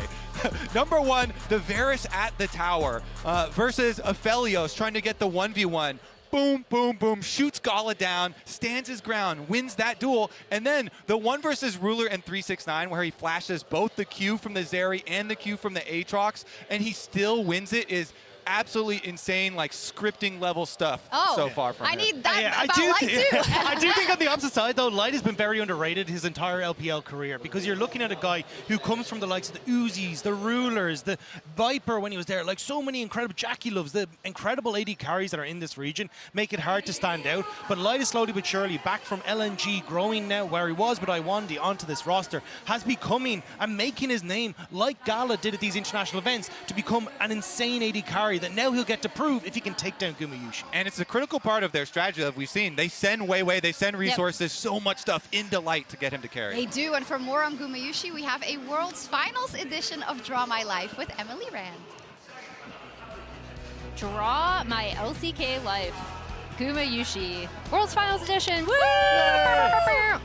Lee Gumayushi Min Hyung first caught the public's attention when his Seoul City KEG team actually upset Hanwha Life Esports at the 2018 Kespa Cup. This roster also included Doran, Elim, Plex, and Pop. Gumayushi is actually the 6th of 7 total siblings, which also include former SK Telecom T1 Terran, StarCraft 2 player Innovation. In middle school, when Guma told his father that he wanted to go pro, his father said that he had to reach Challenger by the end of middle school, and he hit it in the 8th grade. In LCK Spring 2022, Gumayushi had 219 kills, which is the most for any LCK player in a split, and he beat Ruler's previous record of 209 kills. Alongside his laning partner Keria, Gumayushi is an instrumental part of T1's ability to dictate the global meta, especially regarding bot lane 2v2s. And also, like his T1 teammates, Gumayushi has been very outspoken about how much the DRX defeat really humbled them and has fueled their desire to win. And I stress that people should go watch the T1 documentary on Gumayushi. It's really, really good. It's like 2 hours long, but I highly recommend it. A lot of these facts came from there. And then, yeah, I just can't stress enough, like you talked about the Varus, 2v2s are so important, and Guma has been such an instrumental part of this T1 roster for the past few years. And the sentiment that we saw in that documentary is the sentiment that runs across all of this T1, which we will touch on later as well. But the fact that they have been so good, but just not good enough to win those finals, and how much regret they had. That shot of Keria breaking down into tears and Faker looking over, I will never forget it, and they won't either, I don't think. But I'm glad you mentioned it about the bot lane in general. We need to talk about support, about the support picks in general, how they've evolved over this tournament, and what we expect today. All right, I prepared something awesome. So let's talk about the evolution of the support meta and how much Keria has been at the forefront of it, because this has been so cool to watch across the entire tournament. Keria being the first player to bring out the Renata against Team Liquid. Sorry, Kobe, there are going to be some LCS defeats in here. We forced them out. Ignar bringing out the Tom Kench, and then Keria bringing out the Bard against C9. This Bard pick has actually become huge and has been something he has further iterated on in their more recent series. As you can see him kind of helping destroy C9 with it. Kellen bringing out the Lux, which is the Caitlyn Lux lane, and then Trimby bringing out Milio against Weibo Gaming, which is super important because then Crisp on Weibo actually picked it up as that R5 counter pick that we talked about against the Renata. Then T1, Keria again, flexing Senna into the bot to subvert the Blitzcrank pick, and then bringing out the Ashe. When we talk about T1 doing these bot lane 2v2s, it is double 80 carry that we see them doing a lot. And this iterated in the Weibo BLG series, where both of these teams were really trying out bot lanes like the Kalista and Caitlyn that you see here, and the Varus Ashe for Weibo on the other side. And then once again, I already brought this up, but Bard was such a massive pick for Keria and T1 in the JDG series. And again, like, I wanted to kind of map this out just to show how at every step, Keria has kind of been there. And this is one of the reasons why T1 is here in this final, because they are able to influence the meta so much. They're basically dragging it back to spring when they were the best team in the world. They're like, come on. Yeah, and also how Weibo has reacted, right? Because Crisp has been one of the supports to take a look over and be like, I'm going to take that for me. It does make you wonder how we start off with Alistair at the start of this tournament, how did though. that happen? And I think it kind of showed there where Keria in that clip was able to take down Missing on the Alistair. It felt like the JDG weren't really able to contest the 2v2 bot lane for T1. And now it's going to be a big moment here to see if Light and Crisp can try and respond. I do think we're starting to move into a meta that favors Crisp a little bit more. Like when you think back to when he won his World Championship, it was things like the Thresh, the Tam Kench, he can play back while still being a playmaker. Doesn't feel like he wants to be on the Nautiluses, so this could actually work out a little bit better for Weibo. And how much, Kobe, is this the key to a possible victory for Weibo? The fact that you do, wow, it's a party. Yeah. You have to get it under control in the bot lane, or you have to throw a wrench in the whole toolbox to make sure that you're on the best foot. It certainly is the key to my excitement, because I am most excited for new picks. And Gumayushi, in his interview after their game, said, we have so many more crazy picks to pull out that we haven't even shown yet on stage, and he can play anything with Keria. It just makes me so excited. I think it would also be really funny if we went full circle and we came all the way back. Now we have all these range supports to people picking Blitzcrank like Draven lanes and going for kill lanes again. Keria's prepared for that, though, because he's just going to flex on the support. I think that Keria might be the one doing it, with Chris playing so many of these range supports, but very excited to see it. Oh, we're so happy, so excited about the drafts. I think there's such a big opportunity for both sides. And also, in terms of what T1 does with their drafts, in terms of when they get into the game, right, Emily? The level ones that have been at, blistering pace, running over the enemies at times. Yeah, I mean, I think the thing I would want to stress about T1 level 1s as we look at a few of them is that whatever composition they have, they set up so well for it, right? So this is them really taking advantage of the champions that they have here, and doing this invade to also get bot side pressure for the Neela and Senna. And I think at every single step, you can see T1 being so thoughtful about how they want to set up the game, not only from draft, but from level 1. And it gives them the opportunity to try and punish the fact that oftentimes they do have these double AD carries. Incredibly impressive when you go for the level 1s, means you can set up a ton of vision, and it's given a ton of control to Owner as well, specifically, who, I mean, we saw him get the 1v1 kill against Tarzan off the back of these level 1s. You see him getting control here once again. There's so many opportunities where T1 are able to take these advantages and punish the rest of the game, especially when you look towards, hey, we now get the vision for the early push to set up for early dragons, to then hit the level 6 in the support, to get the early Rift Heralds. It's this knock-on effect that comes from these great level 1 plays that T1 have been setting up. Yeah, it's so important, in fact, that you see top laners even coming down for the level 1 invades, because this area of the map is such a domino effect. And we had our first ARAM moment of Worlds there, and T1 actually getting a pretty big advantage out of that one. But because they've done it so much already, Weibo are studying this. Weibo are crafting their counters to the level 1 invades, to the draft possibilities and this craziness from T1. So I'm almost even more excited to see what are going to be those Weibo attempted answers, because we've already seen if there's so much attention in bottom lane, then that frees up the Shy to pick all these counter picks in top top side, whether they work or not. Yeah, maybe try the Belvet game 1, see what that Always good for a level 1 invade. invade. Appreciate you added the whether they work or not. Yeah, we'll see. I do want to open up kind of the perspective just a little bit as we move closer to the opening ceremony and to game 1. And let's reset a little bit. We're all here today to see T1 versus Weibo play and just to look at T1 making it to the finals. The context of how many times that they have won it before, 3, the fact that they have another chance, the fact that they have that chance in this arena, which is already full, by the way. There's just so much history in this moment, Emily. Yeah, and obviously, like we were joking about how Faker is inevitable, but so is T1 against the LPL. Like when you are talking about Korean League of Legends esports, T1, SK Telecom T1, SK Telecom T1K, whatever you want to call them, has been Korea's team, right? This is the most popular team. I've been walking around Seoul and you just see people wearing T1 gear randomly. I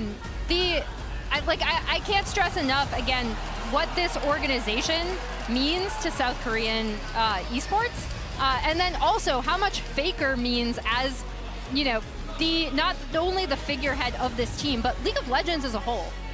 And I think for this roster in general as well, I mean, trying to get that win would mean so much. This is potentially the last time that we get to see this roster together. We've already seen T1 members talk about that.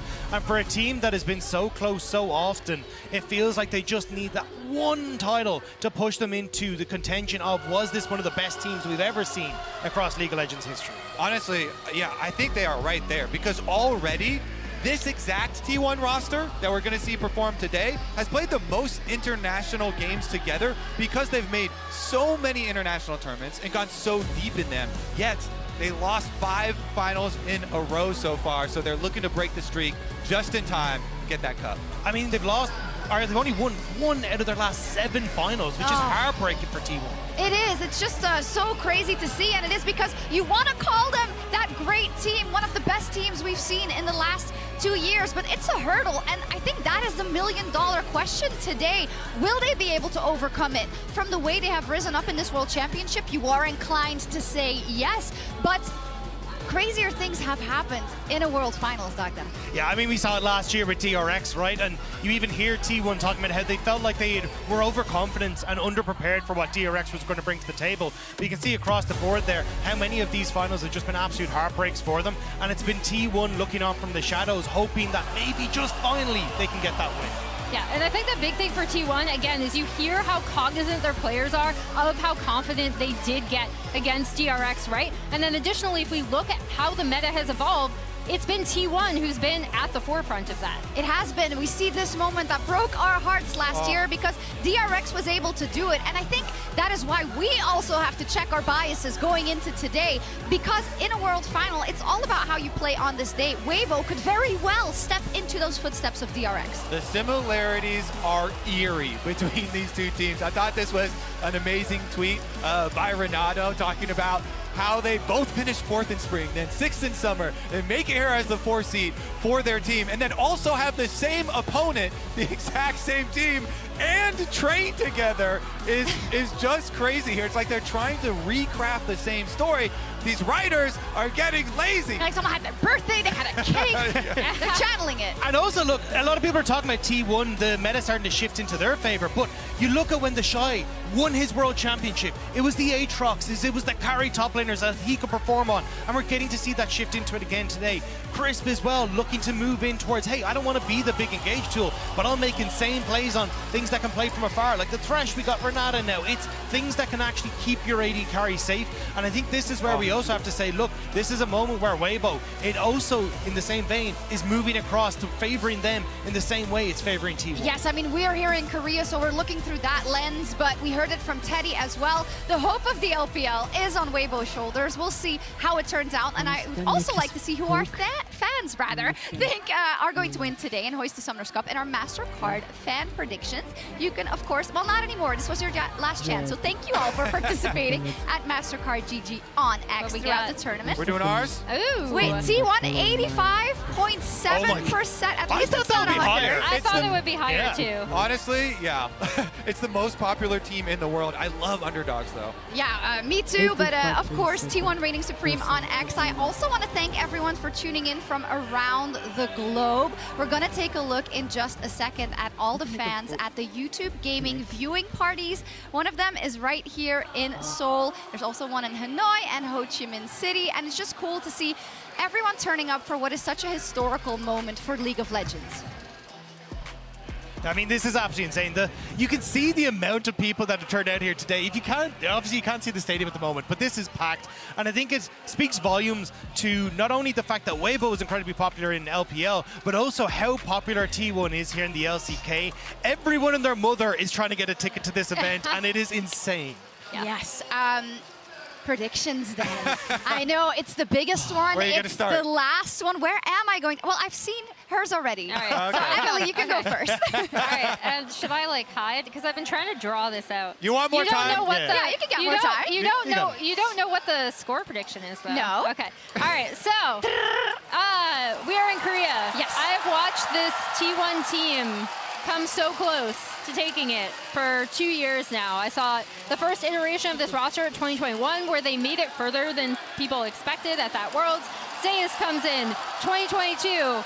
Are they the best team? Worlds seem to be theirs. They lost to the DRX like miracle story. I know Caster Jun said this earlier, but he was saying the narrative of this story he thinks is somehow even better than Def's narrative, with Faker coming back from injury, leading this team. I'm going T1 3-0.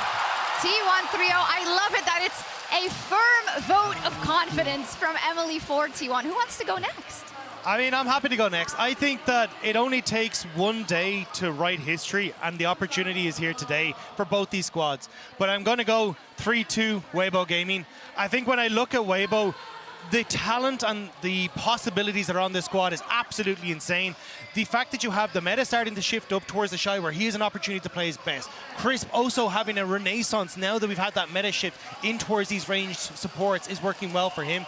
And look, I know that Xiaohu has had his struggles, but whenever the LPL has been up against the LCK and they've needed a team to do it, it has been Xiaohu at the forefront leading that squad to victory. He has always beaten the LCK to get his titles. He has never lost an international finals against the LCK, and this today is when he finally gets his world title. He's convincing me. I'm getting so hyped up, but you know why he never lost an international finals versus LCK?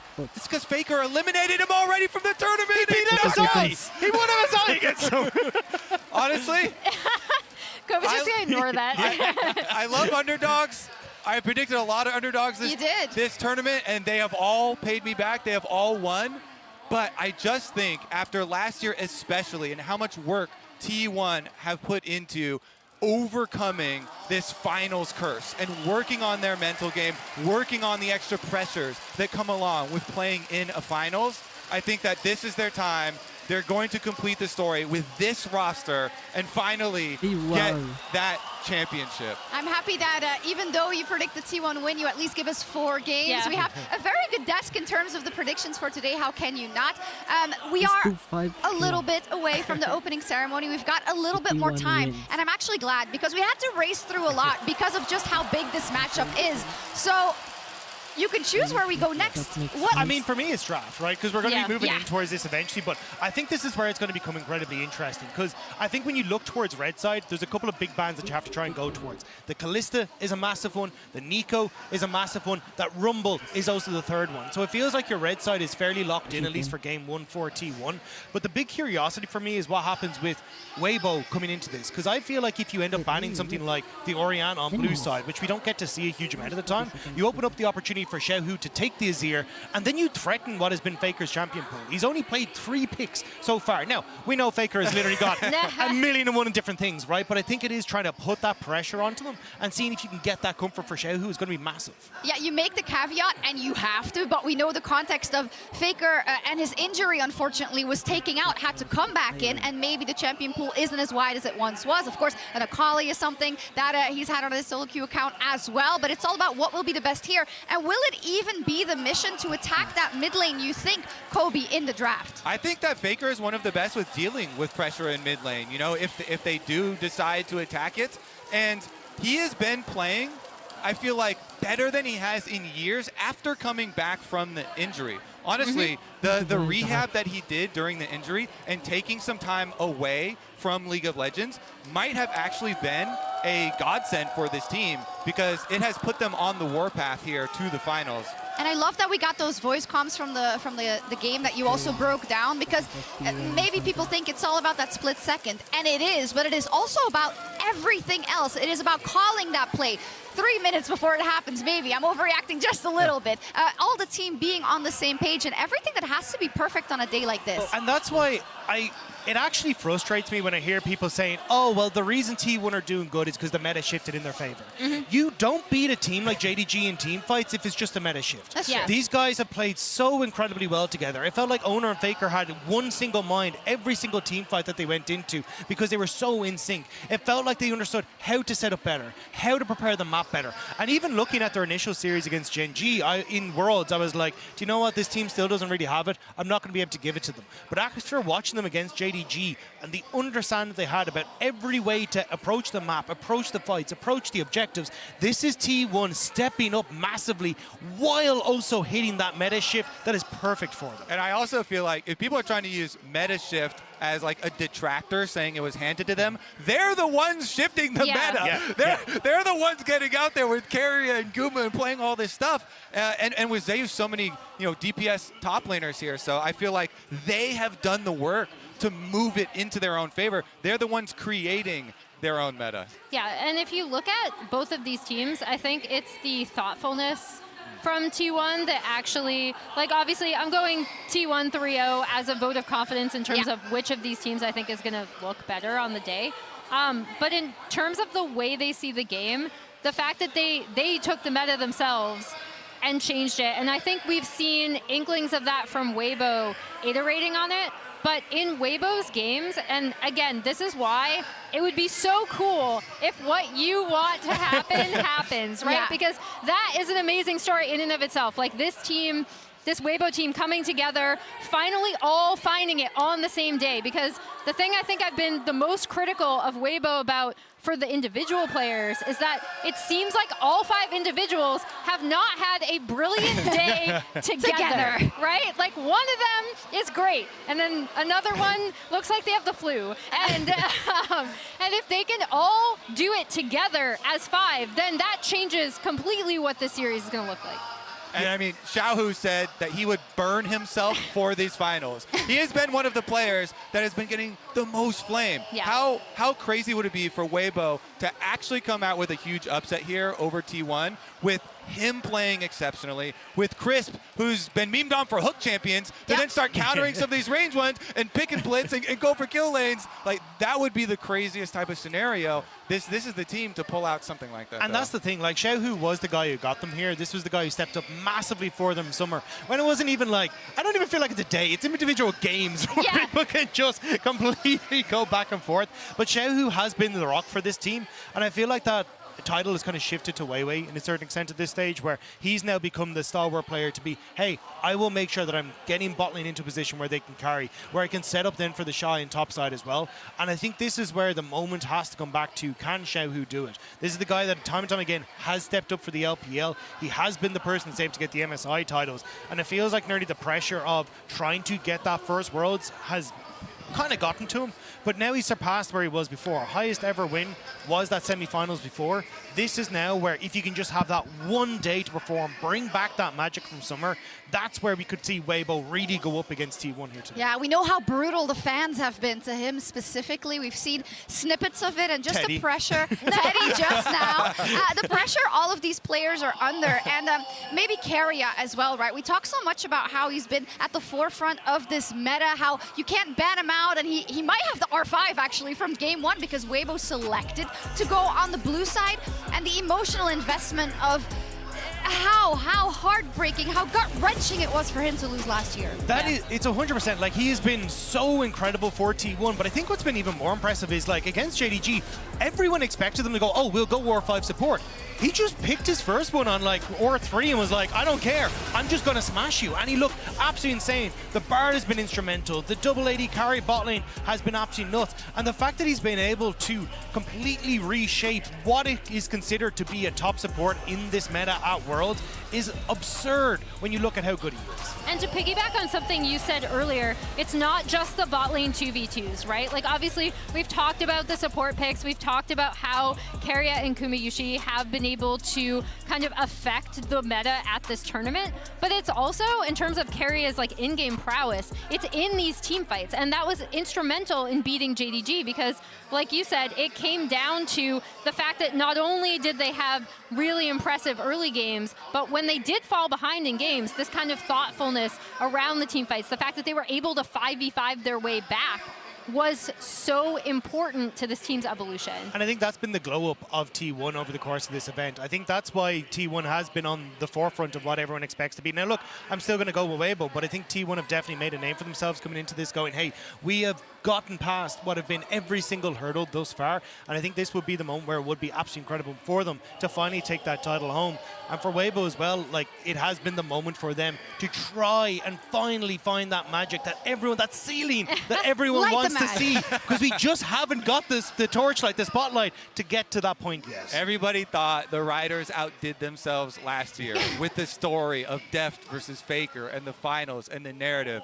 But now, with Faker coming back 10 years into his career, looking for another World Cup, and looking back at how last year really did that much to strengthen this story. Sometimes when you see that picture of Keria on stage last year and how much it meant to them and that defeat and how they were so close, sometimes a moment like that will galvanize a whole team and just bring them closer together and more determined here. That's why. And now in Korea as well. Yeah. And they're on home soil in Korea. It's like, oh my goodness, the story is too perfect to be true. It is. We thought maybe last year was when the Riders outdone themselves and it was too perfect, but they knew already. We're going to be in Korea next week. We're going to try to make it work, and we can see it all around us. It has been full for a while now, and everyone is so excited for this day. That's going to be historical for our sport, and you said it already. It has been 3,695 days since Faker first stepped onto a World's final stage and won his first title.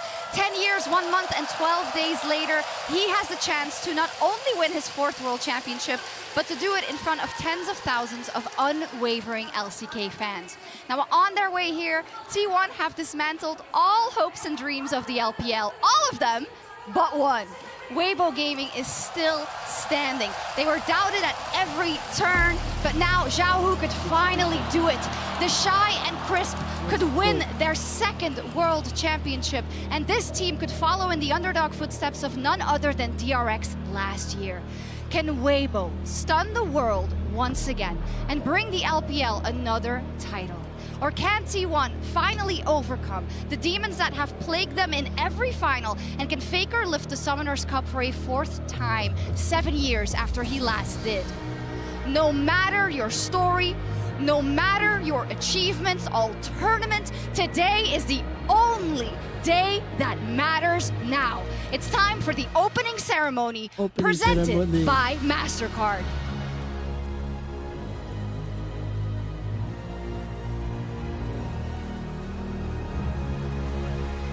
10, 9, 8, 7, 6,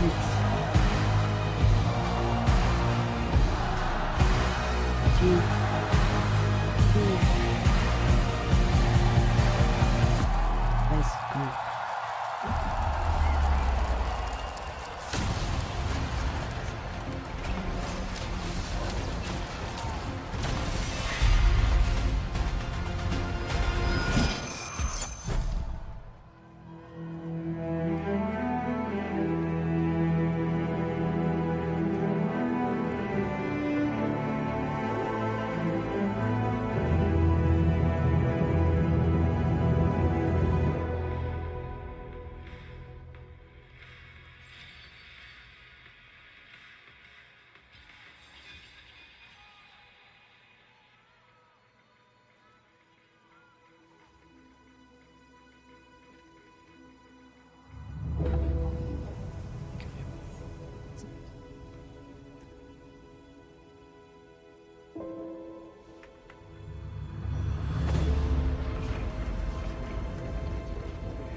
Two sides to a story, but they never tell my side. Never been the kind of guy to stand inside the guidelines. I know I'm the bad guy, I don't gotta ask why. If you try to step to me, it'll be the last time.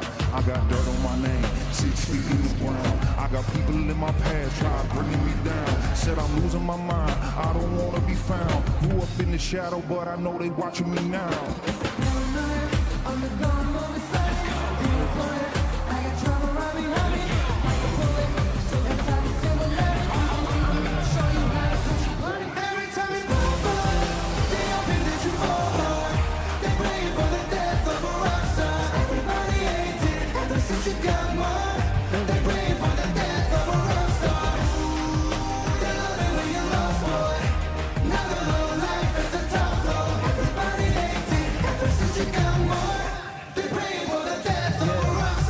They talk about me, I forget to listen. At least I get the recognition. Whoa. Heavyweight and pull up on you with the repetition. You in the pit, it's not no exhibition. Oh, they big mad, I'm the big boss. Talking big game, take a big loss. Growing up, I was a problem that they didn't solve. I'm the piece that wouldn't fit inside the jigsaw. I got a lot of punchlines and a quick jab. I run it straight through, I don't got a zigzag. I got a heavy heart, it's hard to lift that. From the cradle to the grave, never change, make it dig that.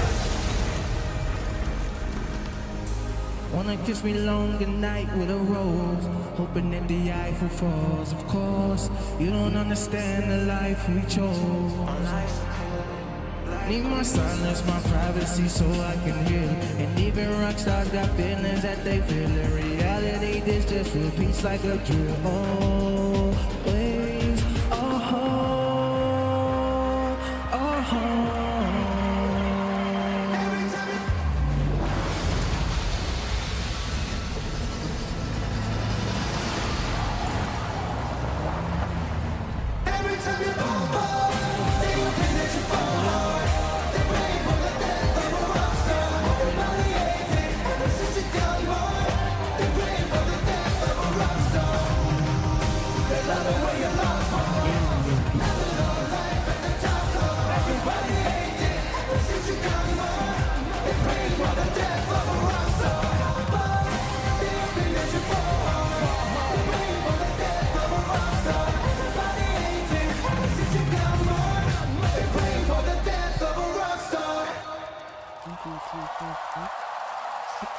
So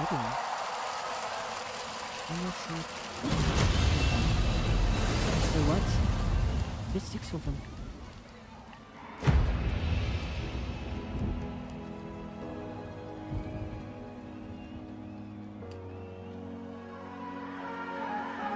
Is this meetings? Welcome to the world, heroes and villains. Welcome to the war we've only begun. So pick up your weapon and face it. There's blood on the ground, go and take it. You get one shot to make it out alive. So higher and higher you chase it. It's deep in your bones, go and take it. This is your moment, now is your time. So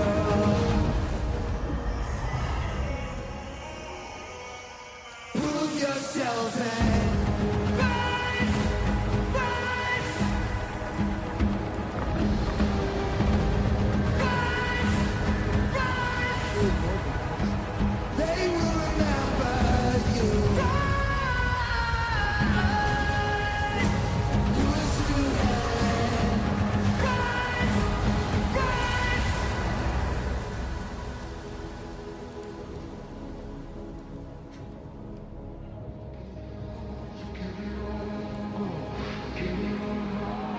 And as you fight among the dead beneath the dirt, do you know it?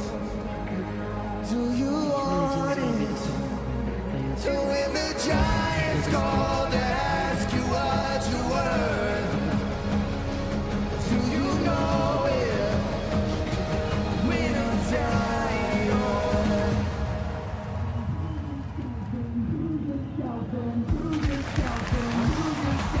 prove yourself and fight. Make them remember you. It's deep in your blood, it's deep in your head, go and take it. You can chase it. Prove yourself and rise, rise.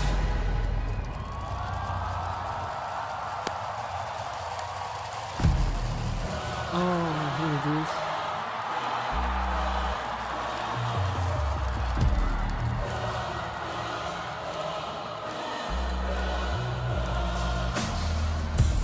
This is what you came for, born on the game ball. Everybody dropping like rainfall. This is your moment, eyes on the puppet. Think church just open, and they're singing your praises, la la la, screaming your name, la la la la. One more step, you're immortal now. 'Cause once you play God, they're gonna crumble one by one. Then we gon' ride, ride,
Yes, Asrock was the players, right?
서울, 코리아, 그리고 전 세계 팬 여러분, 이제 결승 달릴 준비 하셔야죠. Are you ready for the finals? One more time. Are you ready? Yes! Yes! e스포츠의 종주국이라 할 수 있는 대한민국에서 전 세계 최고의 팀들이 모여 바로 이 소환사컵에 자신들의 이름을 새기고 역사의 한 획을 긋기 위해서 무려 6주간 치열한 대결을 펼쳤습니다. 상파울루에서 LA, 베를린에서 상하이까지 전 세계 22개 팀들이 멋진 대결을 펼쳤고 이제 단 2팀만이 남았습니다. 웨이버 게이밍!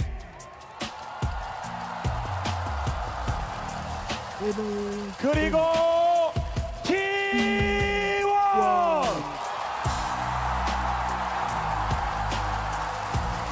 이 두 팀들은 자신의 가치를 증명했고 하지만 월드 챔피언의 자리는 단 하나.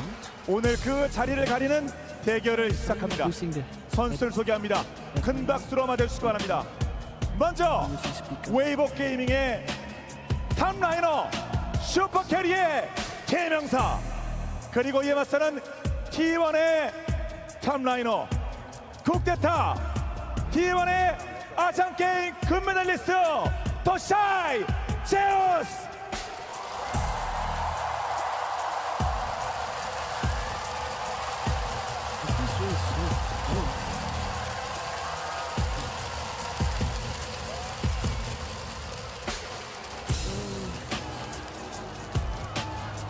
웨이버 게이밍의 정글러, 날카로운 갱킹의 대가. Of course, he's really so raw. 선수는 That's 이번 월즈 never 정말 미쳤다. 자, 바로 웨이웨이와 오너입니다. I always talk like that in this stream.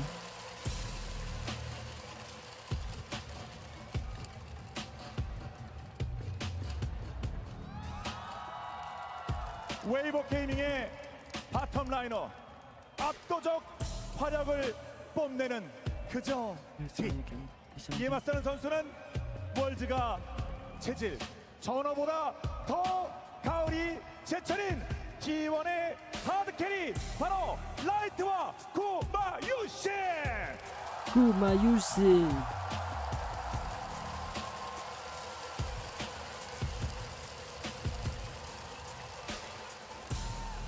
자, 이제 서포터를 소개합니다. 월드 챔피언의 기억을 되살리자 2019 월드 우승 서포터, 그리고 이에 맞서는 선수는 정말 소환사컵이 간절합니다. 갓지 그 자체가 되고 싶은 역전괴, 바로 크리스피와 캐리합니다.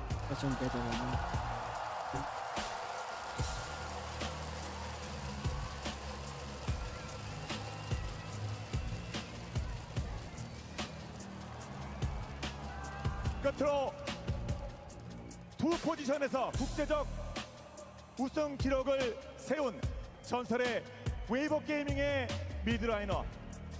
그의 상대는 모든 길은 나를 통해서야만 갈 수 있다. 리빙 레전드 언킬러블 데몬 킹 샤오와 페이커입니다.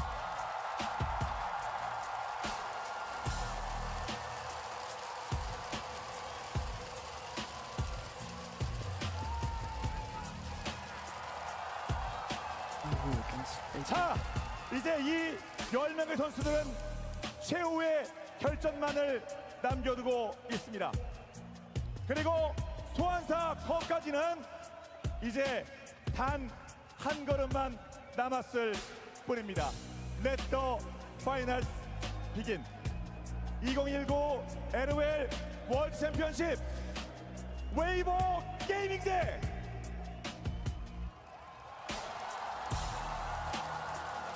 T1의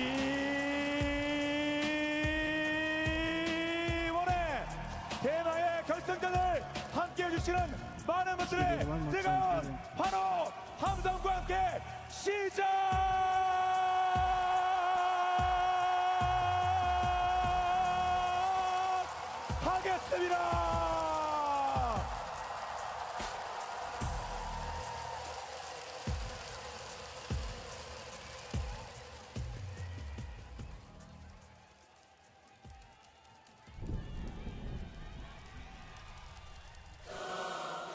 Look like an big.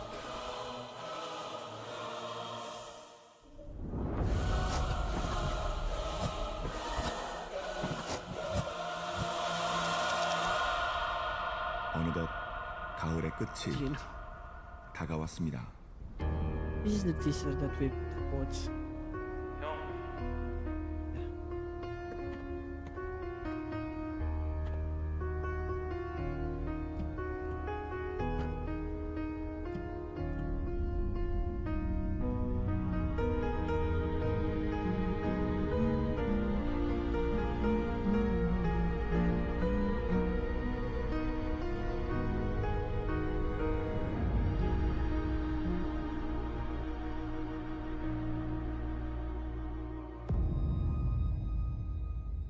이무기.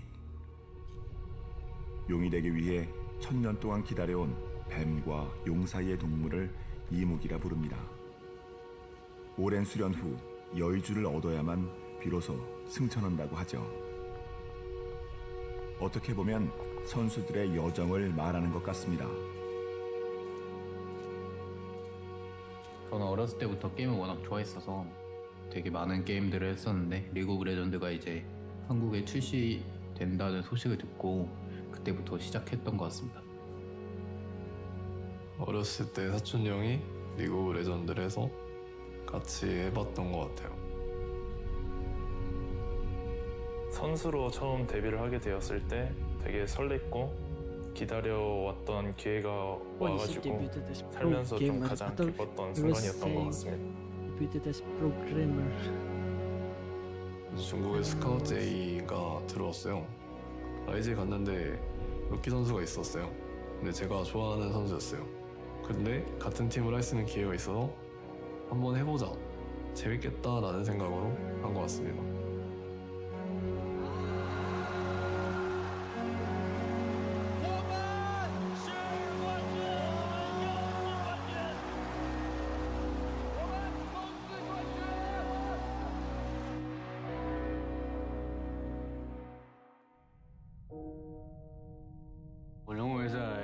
夺冠以后，就是自己本身就跟其他队伍的选手比起来，可能那个时候自己是没有进步的。那这次的世界赛，大家对他的一个期望，我相信一定不低。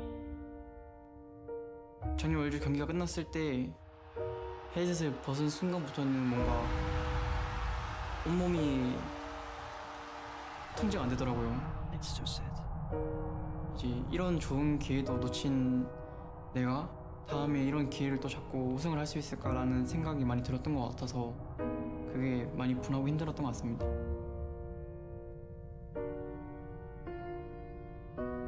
每一场比赛失利后的感受，更多还是自己很多方面没有做好吧。可能这个时候会想着下一场比赛会做好，但下一场比赛还是会有做不好的时候。这个时间点可能就会质疑自己。 아무리 힘들어도 그들은 포기하지 않았습니다. 꿈이 있기 때문이죠.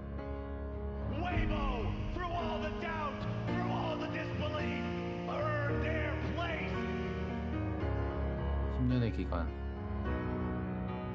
처음 롤을 시작했을 땐 미래에 대해 생각하기엔 너무 어렸던 것 같습니다. 그들의 오랜 노력의 끝자락이 보입니다. T1 대 웨이보. T1 대 웨이보. 凛冬将至，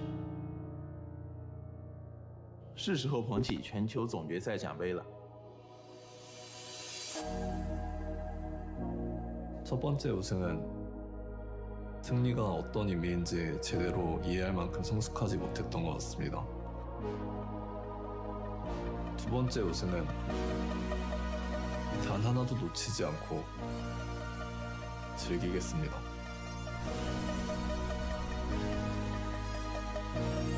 세 번째 우승은 저 자신을 위한 거였습니다.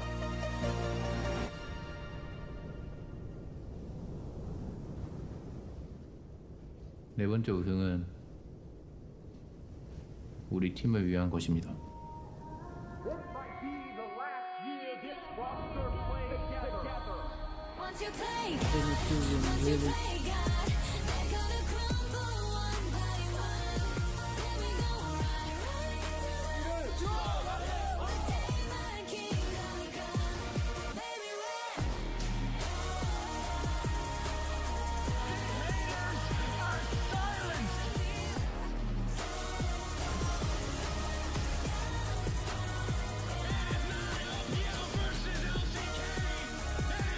It is T1 against LPL, and it is the world. No, it's not Striker. It is T1 against LPL. 단 한 팀만이 And it is Weibo against the world. 영광을 차지할 수 Because I think 있습니다. everyone in the world right now is cheering for T1, except the LPL fans.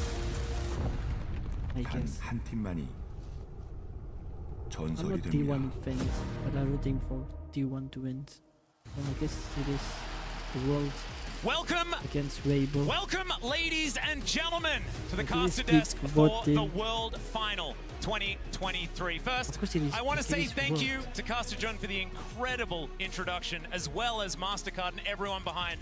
What an extraordinary opening ceremony.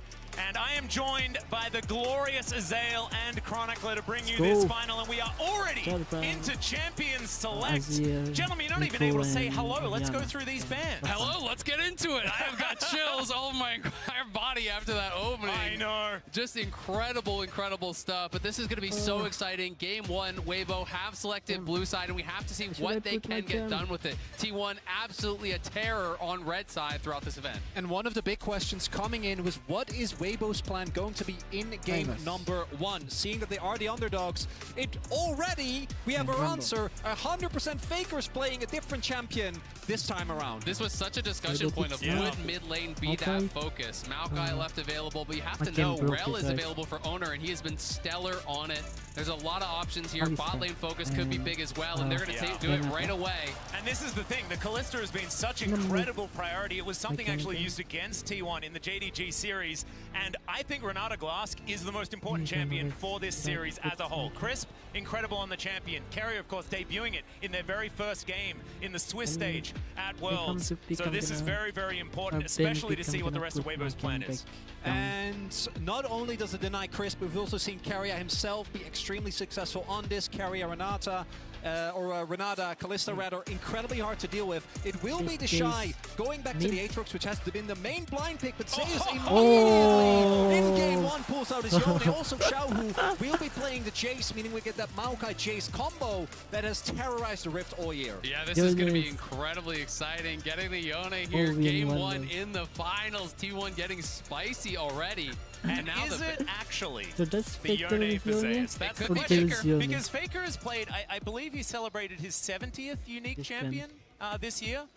People have been talking about Faker's champion pool. It's a really interesting topic, right? Because we don't know how much he's been practicing recently, but I think he's played the most champions professionally out of any other person on the planet. Exactly. I mean, this guy is the consummate professional. He's such a grinder. He's been back from his injury quite some time, so you have to give him that respect that he can play everything. It is going to be such a focus down towards bot lane, though, now, as T1 are the ones blinding their bot lane. They're going to be banning away the Varus, the Ashe, two of those really highly prized picks. Crisp has been playing more of the enchanters, though. He's moved towards things like Lux and Heimer when Renata was gone. So I'm going to be interested to see where he actually takes us. I'm also really big fan of the bans here from Weibo, because we now have, I think, Owner's best champions all gone. The Rel and the J4 at the front, but his Sejuani also was quite strong, and taking that away might put Owner in a tough situation, and he has been the player that improved so much throughout, or rather from summer to the World Championship.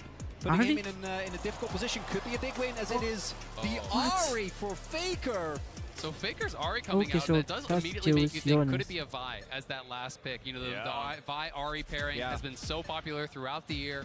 There's also an angle to play like a Poppy or something like that if we get more dash-style champions coming out from Weibo. But it's going to be Senna TK just trying to neutralize this bottom lane here. And we'll see how well it's going to do. Yeah, this is something that a lot of people have been talking about as well. The fact that Light and Crisp can go back to this style. We've seen already that they can play it to great effect. We'll see what the answer is going to be, though. Hard engage into the Tahm Kench is something that can be a little bit difficult if it is single target. So maybe not the Vi here, and maybe it could be the Poppy for Owner. We'll see where he decides to go. I feel like Wukong could actually be a pretty good answer. Listen. Okay. Let's go. All right.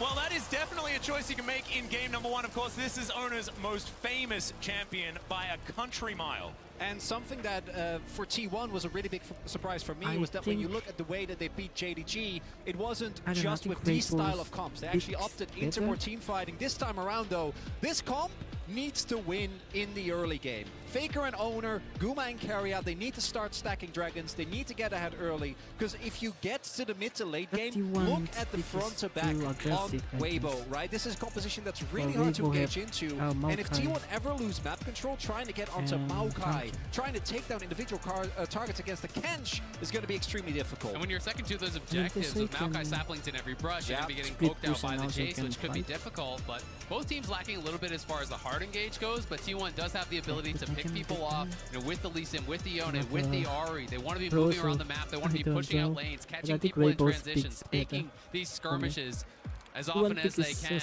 and we are just moments away from getting onto the Rift. Exactly. Game number 1 is upon us. Of course, T1, a lot of finesse possibilities with a composition like this, but I look at Weibo's draft, and I think we've seen these styles of draft so many times in the past, staying tried and true as we head onto the Rift for our very first game. T1 coming out swinging, and Weibo, I think, ready to pick up that punch. See exactly how it is going to go. Worlds 2023, game number 1. Let's do it. And already, I've got to point out, it's triple TP for Weibo. Crisp is going to be taking the TP on that Tahm Kench, so feeling that they can't necessarily get pressured heavily enough to actually get killed. If he feels he's going to get chunked out, hey, you TP back early. You know, you keep up that farm as much as you possibly can, but it's going to give you the advantage in playing that map because they will have that extra teleport come mid and late game.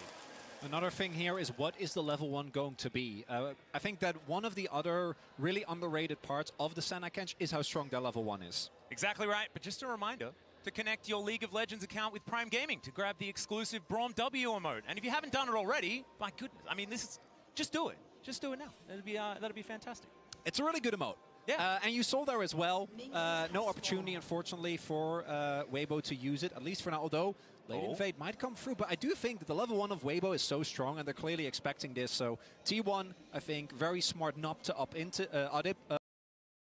Level one play if we remember back to it as well. So certainly no shenanigans this time around.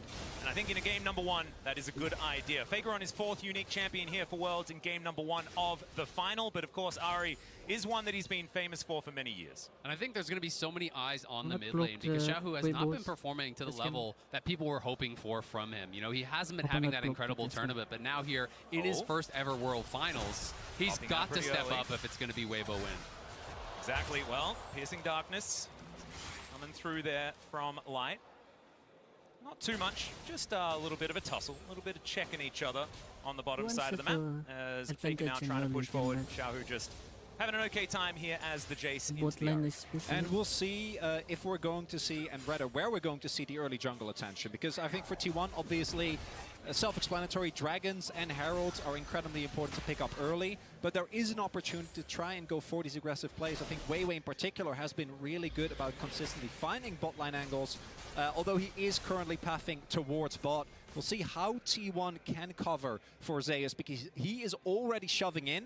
And if you can get an early kill on the Yone, it can really send him behind. Well, an Owner's going to use this to invade, right? He's going to win this duel against Weiwei, so he's just going to try to get right in his face, push him out. He knows he has that pushing top lane, and we'll see how this fight does go. Yeah, nice little sidestep there to avoid the Sonic Wave.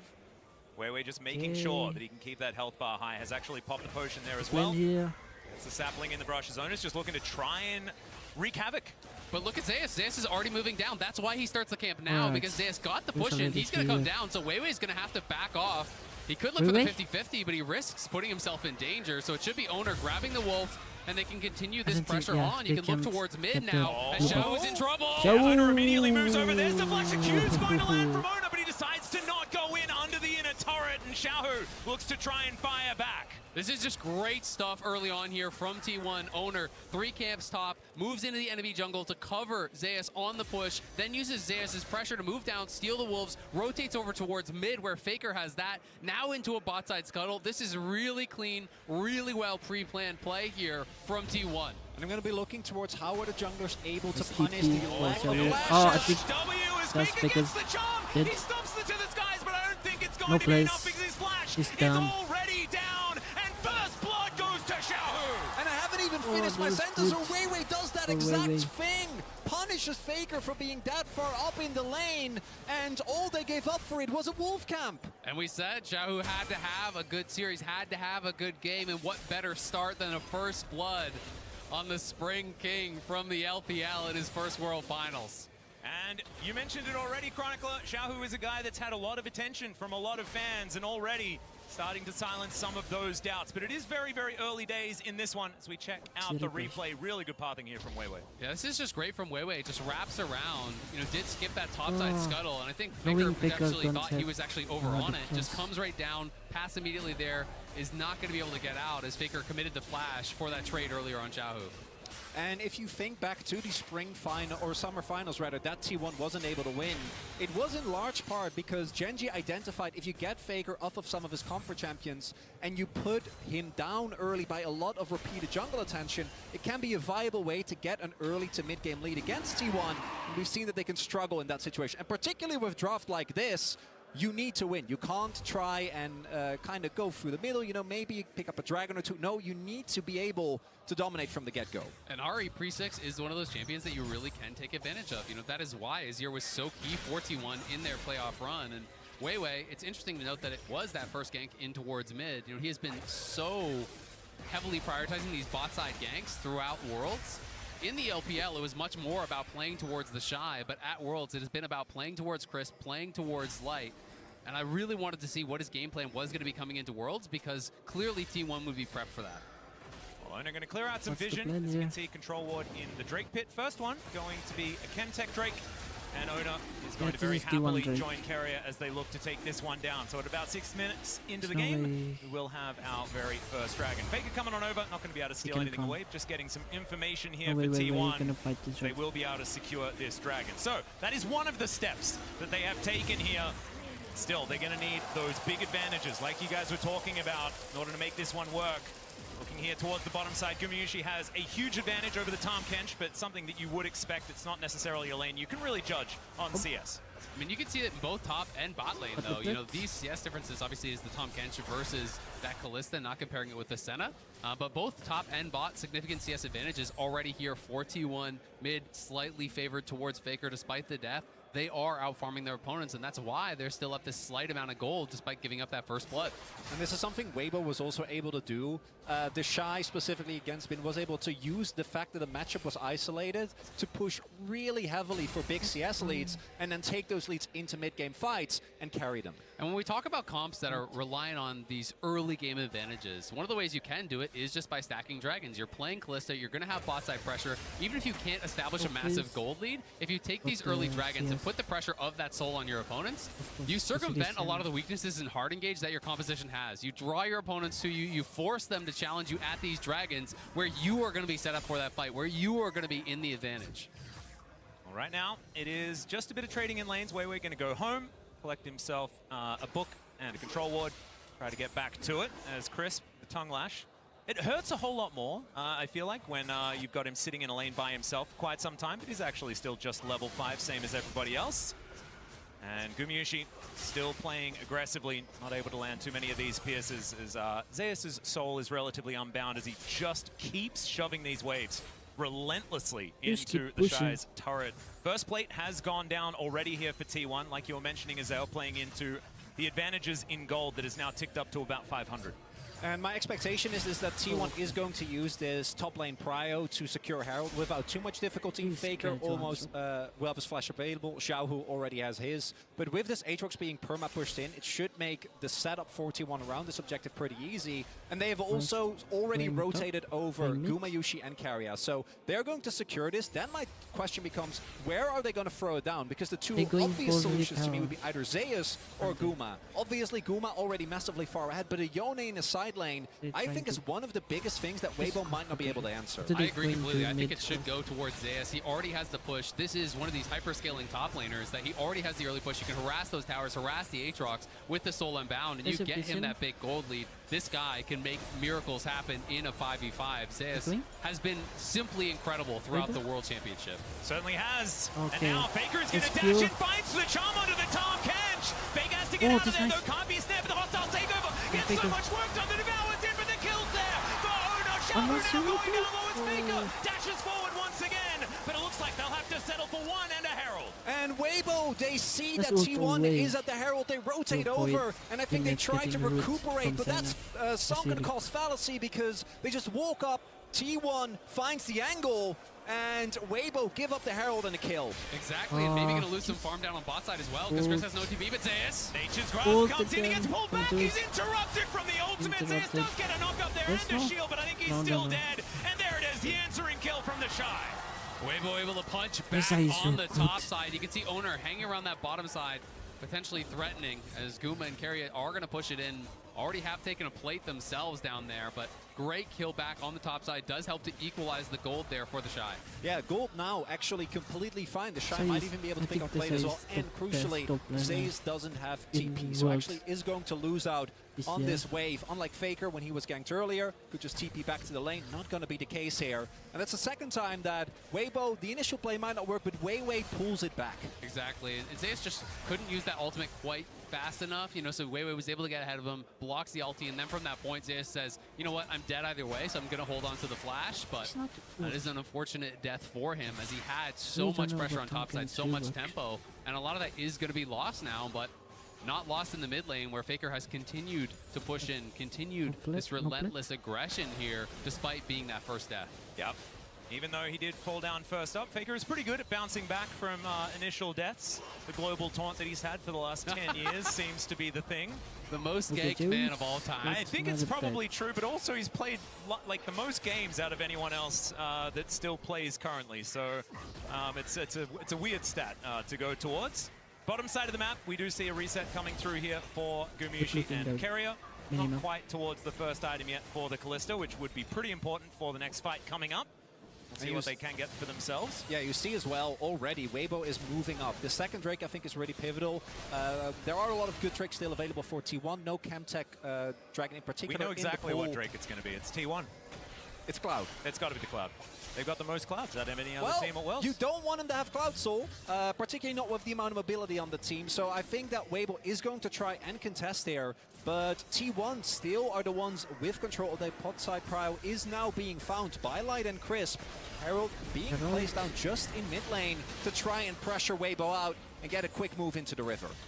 It's going to mean that that dragon should belong to T1 if they can get control with it. Faker sticking around for the cash.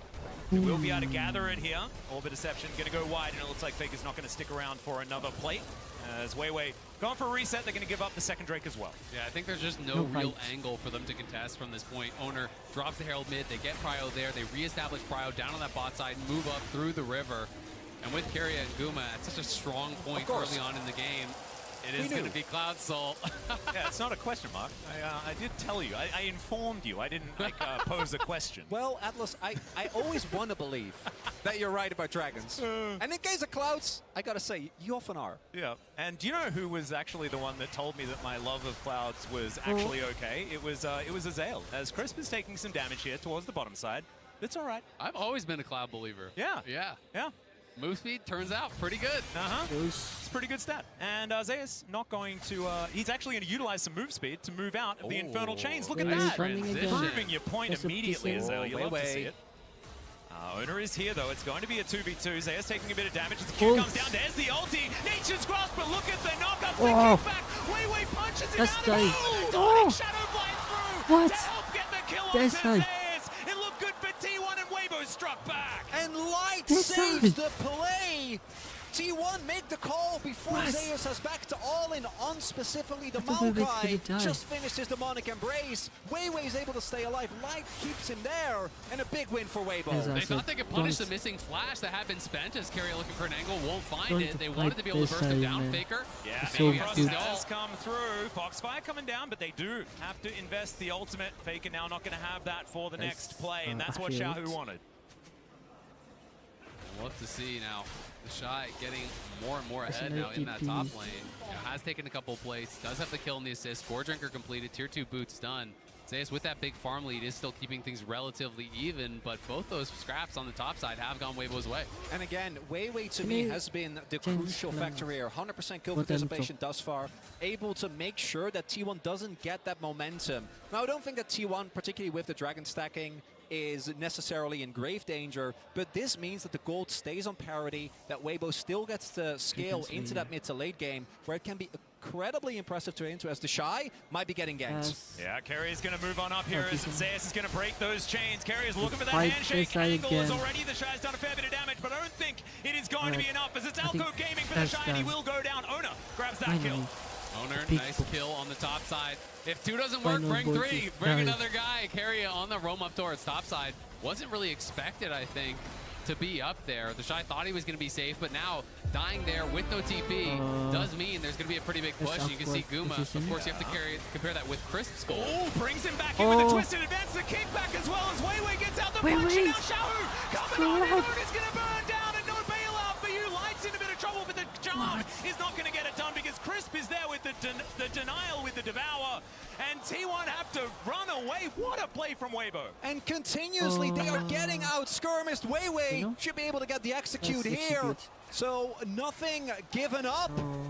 And Weibo walk away victorious again. Weiwei has just had such an incredible journey as a player. You know, this guy first starting on V5, came in with them, played with BLG, and since joining, Weibo has made such a difference with this team, has really transformed the team, has such good pressure in the early stages, and him getting going early always spells good things for this team. Certainly does. Let's have a look at the play one more time. And as we look here, initially it looks like T1 wants to back up, but Weiwei goes very far back, but then crucially barely stays alive, right? And with him getting away, there is no bailout value for Honor, and the fact that Faker TP's in doesn't matter because Crisp is standing at the ready with Devour. Yeah, Crisp is there, and Light with some nice little side steps. Don't think the charm would have mattered even if it landed because Crisp was right behind him, but well played on the sidestep nonetheless. T1, though, continually going towards these objectives. They know they need to keep pushing the pace, and Weibo here looking to challenge. And nice shock blast is going to soften up T1 just a little bit here. 4 versus 3 in this moment, but Faker's wrapping around from the top side of the fight. The Shy pretty far away from this one. And Zeus is moving in, gets over the wall. There's the ult. It's going to be dodged as he gets himself out of there with the unbound soul. And T1, they are going to be able to secure the Herald. Forces the flash from Light, and they get the Herald. Really nicely done from T1. That is what has been going their way all game long. And now I'm wondering, can T1 also get themselves to this Dragon in time? I think they just have enough time to still get the backs in, make their way, spend their money, and then try and set up this soul point very early on. Because while when it comes to gold, Weibo has been able to stay very relevant. If T1 pick this up, they will have gotten every single objective thus far, and it will at the very least force Weibo to maybe make some tough decisions once Zeus in the sideline becomes harder to deal with, because I wouldn't be surprised if he ends up going for Hullbreaker again. And this is such an early soul point that they will be moving to. Their third dragon here taken, if they can get it, around 17 and a half minutes into the game. You know, threatening that 22, 23 minute soul would be a really tough spot here for Weibo. So they have to get mid lane control. They have to be able to push this out, then move into the river. They want to be first to the scene. You can see Weiwei trying to keep these saplings down and harass T1 as they try to move in. But in the bot lane, it's Zeus with the push there. And if he can get Pryo down on that bot side, they can potentially set up a flank from multiple angles. Yep, Owner should be able to put the Herald down here as well to help them get that mid control, get towards that dragon. But you can see Weibo don't want to give up the river right now. Weiwei just standing stalwart. The Shy is going to turn up. Charm is going to connect, but Faker probably not wanting to go in on that one. You're going to connect from Owner and T1, just keeping up this pressure, allowing Weibo to move into that river, knowing they have Zeus very close to that bottom wave to keep pressure in the lane. Exactly, Zeus threatened moving up. He went, just did the gromp. Now he's down back towards that bottom lane, pushing that out. So forcing the response from the Shy. T1 are happy in this stalemate position right now. They still have the Herald to work with, so if Weibo overcommit towards the Dragon, they can just drop Herald mid and guarantee that tier 1. Is going to miss the handshake, but the Q's going to land from Ona. Weiwei could avoid it with the twisted advance. Ona not going to go in as the Everfrost, it gets the Devour. Gumiushi getting himself out of there and utilizing his ultimate to save Carrier as well, but that is so many cooldowns, and now Weibo have started up the Drake. Weibo might be looking to go for it. They've also used a number of cooldowns themselves, most notably the Shy and Weiwei's ultimate. We'll see if T1 tries to go for an alternative play, just push mid, but it looks like Weibo isn't even going to give them the opportunity. Oh no! It's the kick flash, Show's going to be pushed into Faker the Flash. I swear, if he's not dead. Oh my god. Oh, but they got the Dragon. Alright. This should be die. Weiwei should be die now. Oh, what's happened? What's happened? No. What's happened? My internet. Hit my PC. No. Ah. I'm gonna refresh. No. So sorry. Refresh. Has been fair, and the funniest part to me is this play doesn't even matter because Xiao actually is able to walk it off. Another miraculous survival. Faker doesn't get the chase because of Crisp, but then it's Zeus who got put down in lane that makes the hero play. Exactly, comes in on the other side. There's no Devour. I thought there was Honor getting was over the Dragon his mid laner, trying to defend there, so Light is left vulnerable, and Light is punished big time. T1 getting that major gold injection in, and you can see a lot of these towers they've been refreshing. If you look on live, Faker taking down that top tier 1. A lot of these turrets have been getting lower and lower from this T1 lane dominance. Yeah, you can see there's a lot of relief on Tom's face there as well. Hoping that T1 can get this mid-game sorted out. Ona stealing away some Raptors. Full vision given over to Weibo. 3.5 minutes on the clock when it comes to the Drake, as in goes Zeus. Xiaohu just boops him away, and Owner is going to come through as well. Xiaohu in still a lot of trouble. Safeguard comes in, Xiaohu moving away from the Lee Sin to the skies, comes down. The Devourer is there, it was Chris coming forward, and he saves his mid teleport laner, but that is a lot cooldown. invested. That's the problem, is that even though Xiao makes it out alive, Crisp uses TP and they're not even going to be able to save the turret. So even though Zeus isn't able to actually clip Xiao, who he sidesteps the ultimate, it's still a big win. And the Hullbreaker is in fact done, and it makes him such a menace in the side lane. Exactly, it's incredibly difficult to deal with him. They become incredibly tanky. And one of the most underrated parts about this is how tanky it actually makes the cannon minions. They become very difficult to actually wave clear out. It allows you to harass your opponent, but Guma Could be in a bit of trouble here as Crisp looks for it. The immediate cleanse does get out of the way. Nature's Grasp isn't going to connect, but there is a twisted advance. Hostile takeover across everyone though, but the shot is just gigantic. Guma trying to hop away. The faithful knock-ups, and meanwhile, Faker die. Oh, there's too much happening right now. Zeus kill the Xiao. There's Xiao style. Now only Crisp left. Guma refuses to go down. Carrier SDS for saves him, T1. coming with the hostile They're takeover going in Baron T1. right now. They're on the Baron. And it's Renata that does it Wait again. for Carrier Faker. standing There at is the one. ready. 15 Keeps 15 Guma seconds. alive throughout 12 all seconds. of it. 12 And seconds, T1, the goal Oh, before wait. this was even 8 Weibo seconds picked up for the Faker. dragon, but after this Will they fight, wait? multiple kills 4, going over the 3, T1. 2. Baron secured. No. And it looks like the first grade might have been broken open. The early game No comp Baron for getting it Faker. done. And here is the replay. We'll see how it all started. It looked like a pick on Gumayushi. It did, but it just took them so long to actually get to him. You can see everyone from T1 is coming as fast as they possibly can. And all the time that was bought here by Guma allows them to arrive, allows the hostile takeover here, hitting across multiple members. Light is forced to even flash out, just trying to avoid it, but Owner knocks him down. Guma dances out, using that ultimate with Carrier's help to peel him off. And we're seeing one of the big issues with the Senna is that if you're playing a front to back, Senna feels almost impossible to deal with. Particularly with Kench, it's really hard to take people down, to get through the front line. The kiteback's amazing, but if you get caught, particularly by something like a Lee, you don't get to play the game. And also, they weren't playing front-to-back League of Legends. It was a split fight entirely with the fact that the Shy goes in, is in the middle, and it felt fantastic, right? It was a bit of a split there from Weibo with their decision-making moving forward. It could mean that they could adjust that moving into the next team fight and really show what this composition can do. And the tough thing for Weibo is it felt like so many things did go well for them in the early stages. Those skirmishes were working for.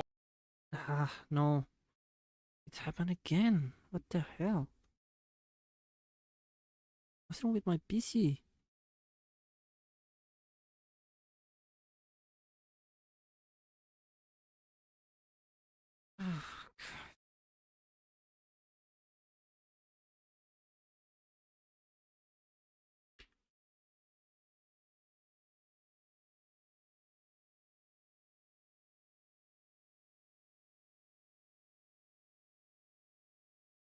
Hurry up. Takes so long.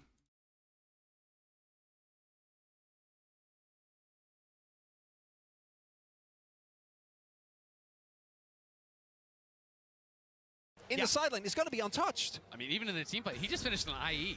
He's got 3 full items now. The Shy just finishes Derek's second. And when you have the IE in, you can talk about not wanting a team fight with a Hullbreaker, but when you've got an IE and a Kraken, you can one-hit the backline. This becomes incredibly hard to actually fight against this guy. So if T1 can execute on those 5v5s, as they have been doing all tournament long, we saw it showcased against JDG, against the world's best in that 5v5 stage, then it's going to be tough for Weibo. Look at Carrier. Yeah, Zeus dancing forward, but like you say, Carrier lurking in the sidelines. Weibo just trying to deal with these minion waves, not wanting to give up more than they can afford to lose. T1 just going to gather themselves a little bit of extra standing gold in a turret. Not exactly the end of the world, but it's all just more money here for the coffers of T1.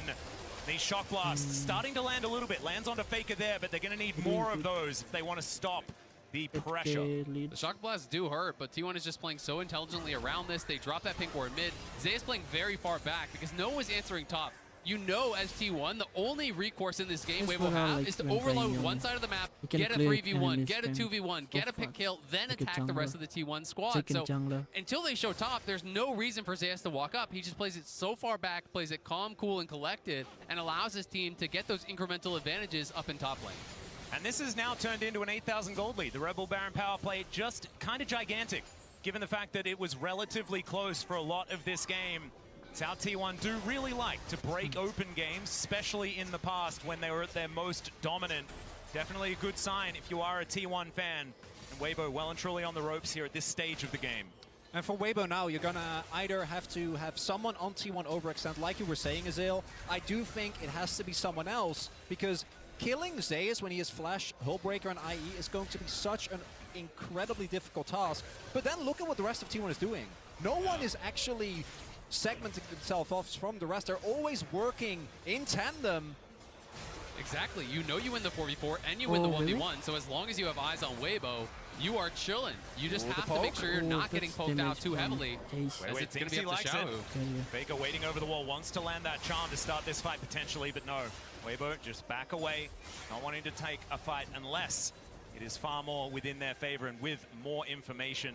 And that is a very difficult thing to gather here in this game. You talk about saplings, things like that, all these opportunities. If you can't walk out of your base, they don't do a whole lot of good. It does get very difficult. At the very least, you can use that to clear out brushes, to move forward, try to reclaim some vision, as they're going to do now. Knowing that T1 is on the reset, they will try to deny some of this vision, but the death cap is going to be here soon for Faker. You can see Wit's End going to be pretty soon as well for Guma. These third items are going to be coming through when the GA comes in for Owner as well. T1 are just trying to get as prepared as possible for the Soul or for this Baron, where they are really going to look to dominate. And really nicely done, shown by our observers here, is how little Weibo know. Well, obviously they have a suspicion that T1 is going to be somewhere in the jungle and they can scout with saplings, but actually retaking control becomes incredibly difficult. And right now, it's still fine, but in 40 seconds, the Baron is coming up and Weibo will be faced with one of two choices. Either you just try to hard force your way in and like flash engage with Weiwei onto someone of T1, but if they don't give you that opportunity, you're going to have to try and fight up a straight fight. And one of the biggest problems with that is when you're approaching Baron from blue side, you're setting up for a perfect carry ultimate, right? You know, you all try to flash in, try to go for that engage. If you're trying to follow up on Weiwei's play, there's going to be a hostile takeover coming through your entire team. The hell? Waste it. Available, you can see Xiaohu comes down. That gives T1 the idea. There are two invested towards that bottom side. That pressure from Zeus pretty clearly illustrated in that moment. And look at the item spikes. Wits End done for Guma. No death cap for Faker. GA for Owner. And on Weibo's side, 2 item power spikes have been hit, but don't know if that's going to be enough. Xiaohu, though, does have his Cyrildas done. Maybe that can give them the poke they need to contest this Baron, but it looks like it just isn't sticking. I mean, it feels like it's just basically all up to Xiaohu from this position. He needs to be able to hit Shock Blast on key members that can't heal them up, which is basically just Faker. Yeah, Owner going aggressive. There's the kick flash once again. Weiwei's going to flash to his advance to get himself back. There's the Nature's Grasp as well. As Owner's going to have to get out of there. Safeguard is enough of a shield. The Dawning Shadow not quite there with the damage. And T1, they tried something. They're not going to get any kills, but they get the flash from the jungle. And T1 don't even have to give up Owner's GA, right? He could play that aggressive knowing that he still has his GA available. So, we might have a flank here. Oh, Carrier. Okay, looking for that angle as Xiaohu. I think they might know. Going to face check. Oh, we just saw him pop out of the brush. Not quite sneaky enough. The Shock Blast comes in eventually, but that is going to put enough fear into Weibo. And Zeus, yeah, like 3 hits damage. Cloud Drake, yeah. I mean, he is just going to kill that thing so fast. They're going to start Baron at the same time. They're just going to start it up. I think at this point, T1 feel that they can do everything at once. And Weibo, you've got to make a stand now. There's just no way from this position you can give up a free Baron. Well, Weiwei is in the vicinity, but the rest of the team is still making their way over. The Shy does have teleport, but they have no information. They have no vision. This Baron is gone.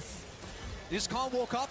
There's not really anything you can do. Yeah, looking for the angle. It's not exactly behind Xiaohu, but he's pretty fast. As Xiaohu's going to avoid the charm for now. Shock Blast connects onto Faker there as well. He's still going to look for that reset angle, and now with the Baron buff in tow, T1 feel like they don't need a reset to try and break open the base of Weibo here in Game 1 of the Finals. Nature's Grasp flying forward. Owner still has that GA on him, and Chris going down so incredibly low. Zeus just executes the Shy. Chris died, and then Light. It's just absurd. Oh my god, going to go down. Weiwei is burning there as well. Oh, now Xiaohu tries to be the hero, but it does not work out. And I think T1 are just going to end game 1 here. And the early game T1 not able to get a bunch of crucial kills, but they That's the don't let first it game. face them. Gonna make something They for are it able to first. find the one skirmish they're looking for, take the Baron, and from that point on, Weibo doesn't get to fight back. And now 1-0 here in the World Final. T1 on the red side as well, going to be able to walk away victorious. It was an early game composition and it was executed very well, but I felt like there were angles for Weibo to go back and try and retcon and figure it out for game 2. I mean, it's tough, right? Weibo did win out in a lot of those early game skirmishes. They were getting the kills, but T1 played an immaculate objective game.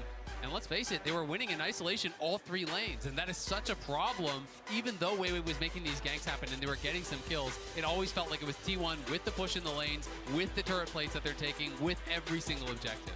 And I thought the game might have stabilized to the point where Weibo could go and try and get to that late game. But then the moment that that fight in the T1 jungle happened, when they tried to collapse on Guma, they just didn't seemingly have the tools. And I think that outside of Weiwei, it is actually hard to lock down a target.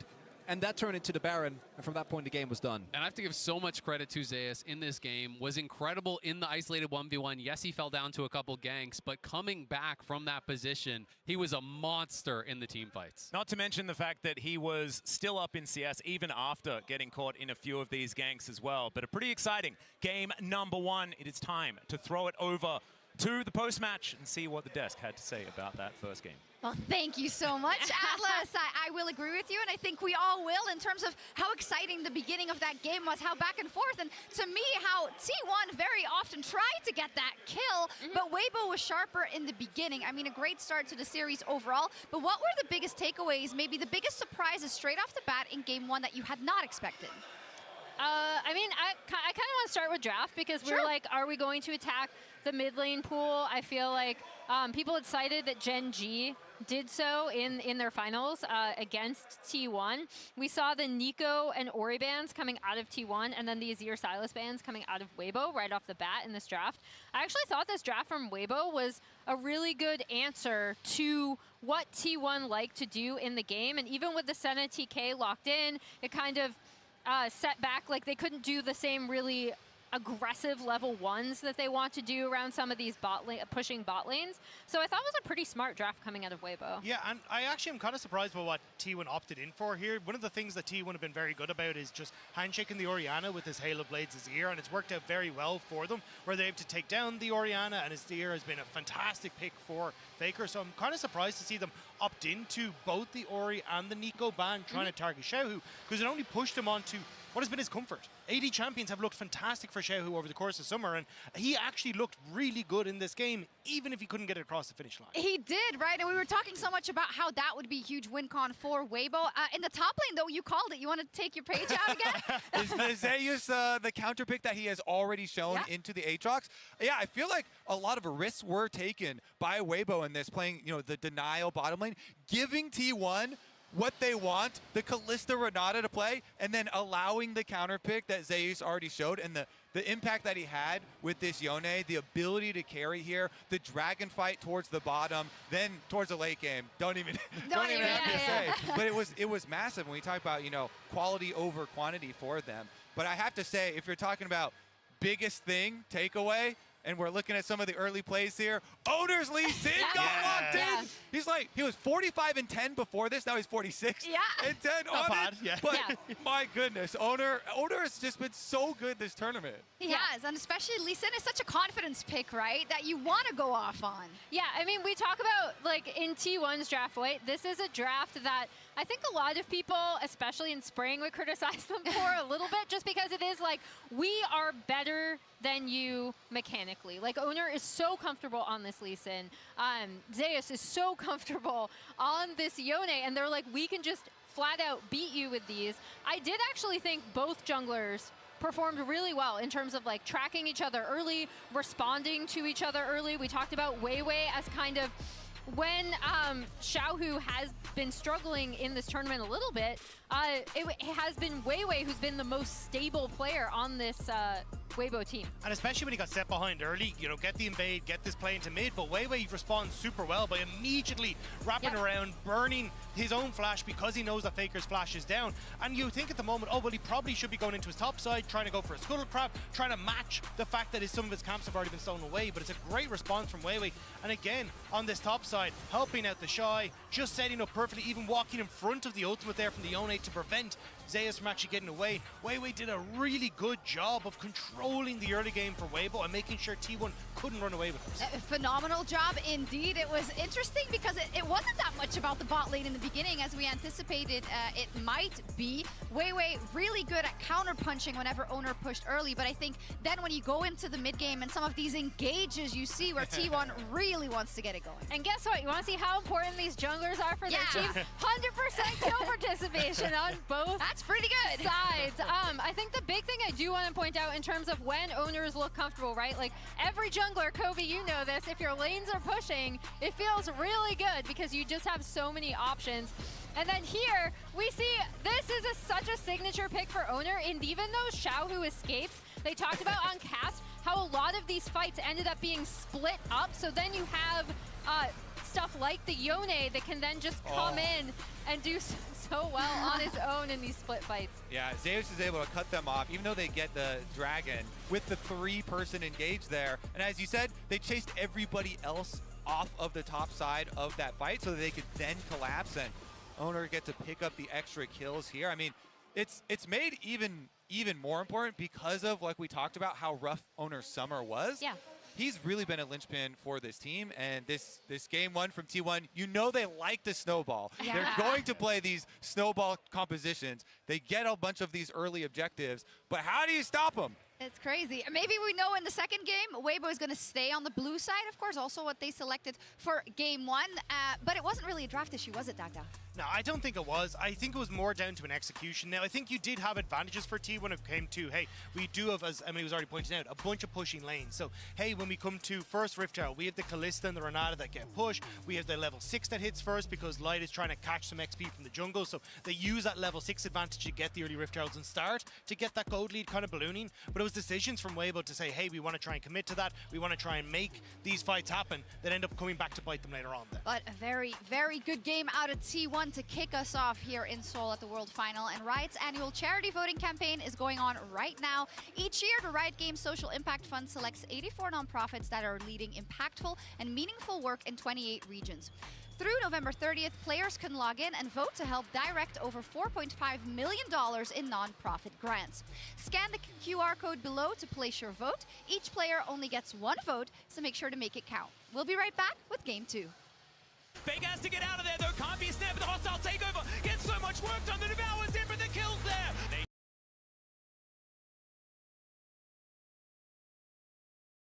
Grasp comes in, he gets pulled back, he's interrupted from the ultimate. Zeus does get a knock up there and a shield, but I think he's still dead. And there it is, the answering kill from the Shy.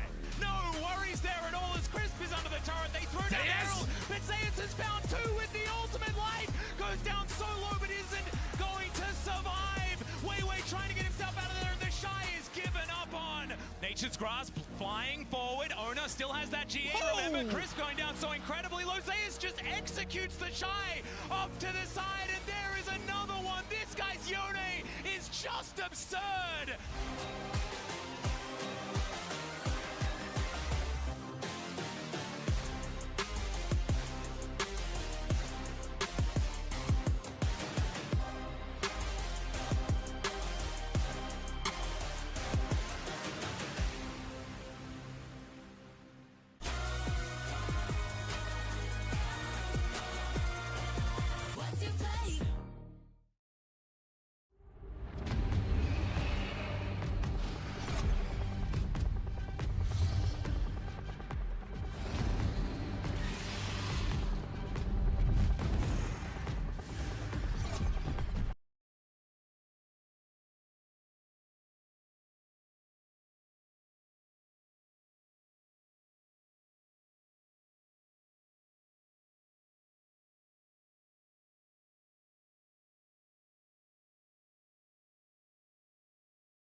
What just happened?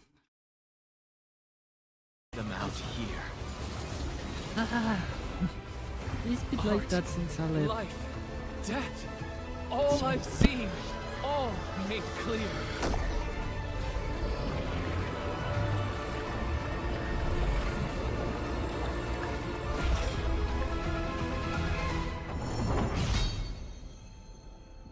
It was.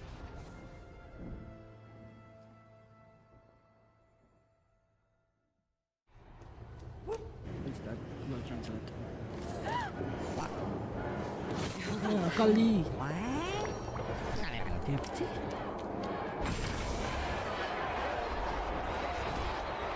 I think I thought it's. When people think about esports, what's the first thing that comes to mind? Players, obviously, but there's so much more. With the launch of the MasterCard Gamer Academy, we're providing 10 people who are passionate about League of Legends or Valorant and want to pursue a career in esports with a chance to learn what it takes. What it takes to manage a team. Or TFT in Play Store. What it takes to produce content. Cut. I don't get it. Okay, action. What it Just takes sad. to write, direct, and produce award-winning content. And of course, what it takes to pull off some of the largest events like the League of Legends World Championship or Valorant Champions. In partnership with MasterCard, we've created a priceless experience. The chance to fly to Seoul, Berlin, and more, and take immersive courses on esports, business, content, and everything in between. Taught by the very best. Think you have what it takes? Here's how to apply.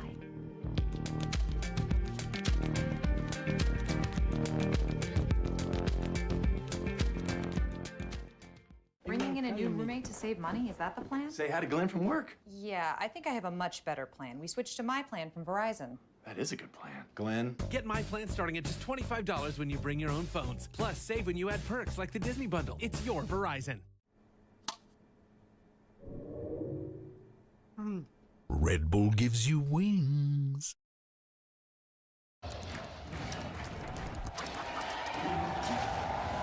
Red Bull gives you wings.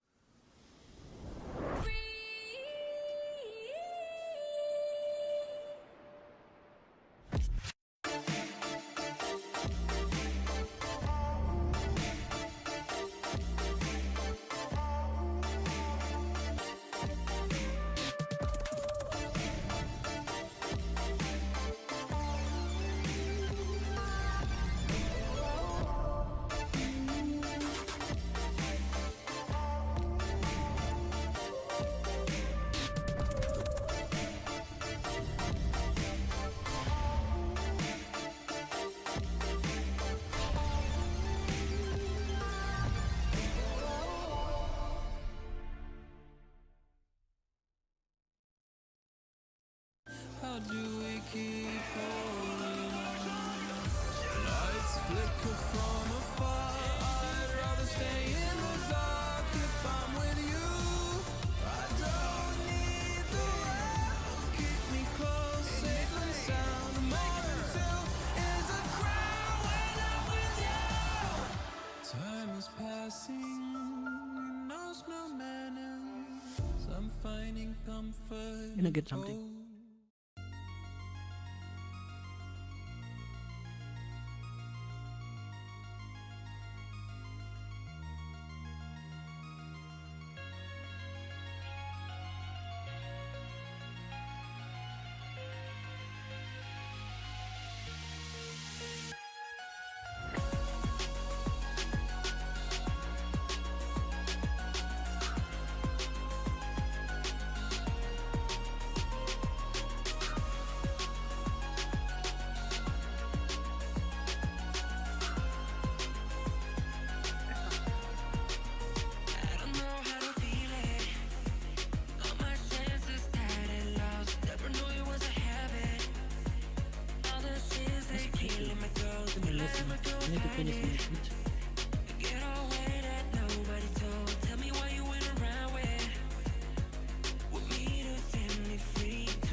Make love with me, ecstasy.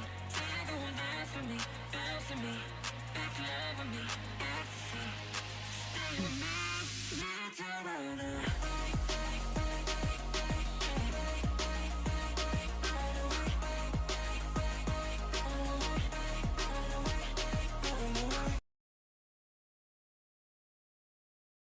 Ah, it's happened again. Oh, what? No, no, no.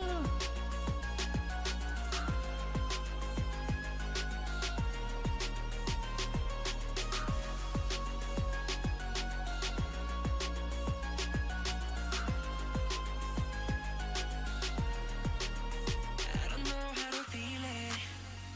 Got my senses tired and lost. Never knew it was a habit. All the sins they're killing my ghost. Will I ever go find it? The getaway that nobody told. Tell me why you went around with me to set me free. Do I need to wait a little more for the right time? Do I need to kill somebody for my life? Make love with me, ecstasy. Say don't dance for me, dance for me. Make love with me, ecstasy. Stay with me, need to run away.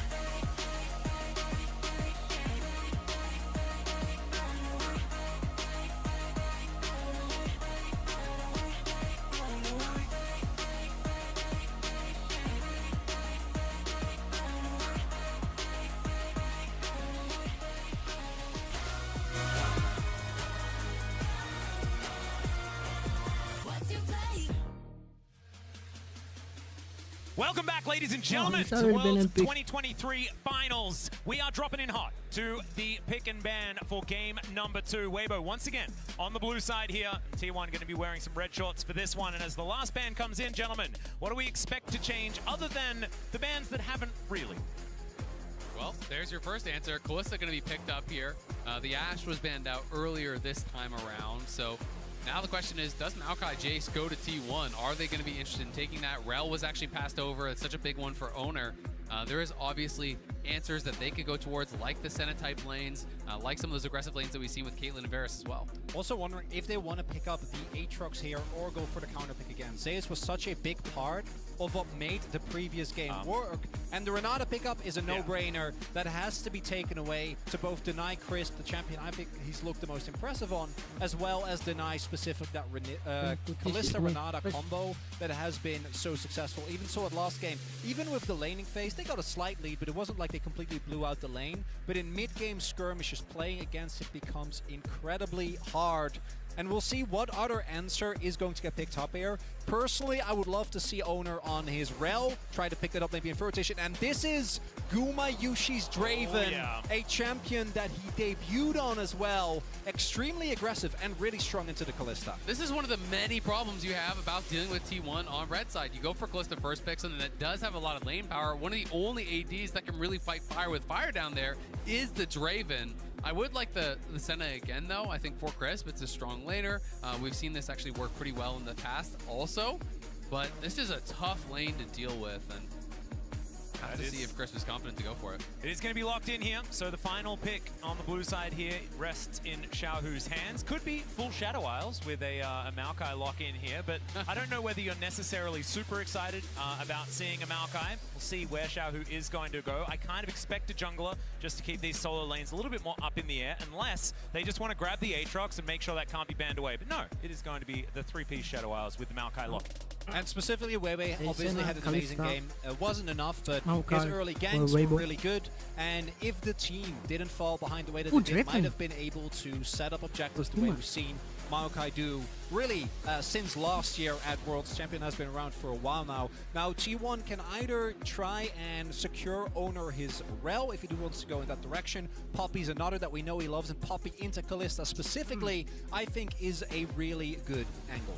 The wrong way. Silas, also a good option. It's available for Faker this time, and anytime Maokai's there, it's really, really strong to be able to have that counter engage. You basically just have the more powerful version of that ultimate. Senna ult has some value for cross map as well, so Definitely a strong angle, and also a pretty good denial pick for some of the things that you might expect them to go towards. And also, it does mean that T1 is now forced to ban away. Blind Silas can obviously be punished. The Jace, I think Zhao actually had a great game on the Jace last time around. Yeah. They were able to play around and decently well, just didn't really end up mattering when we got to the fights. But T1 gonna try and make sure that Faker does actually get through the lane. Last time around, we saw Weibo target Owner, and I think they're gonna try again. Even though it didn't work out, his league was still incredible. Poppy and Rel, to me, are no brain bans here. Yep, the Sejuani will still be up and available, though, and Permafrost value alongside a Silas in the mid lane can definitely be very, very scary, augmented by Zeus picking up something pretty strong. Bruisery on the top side. Exactly, and almost guaranteed you think Zeus is going to play one of those types of champions. It's going to be an Aatrox or Ione or something along those lines. That could be a strong pairing, so it's tough. I am almost more afraid of the Sejuani from this point, even though I associate owners much more with the Rel. Pick your poison, and they said no. I kind of like.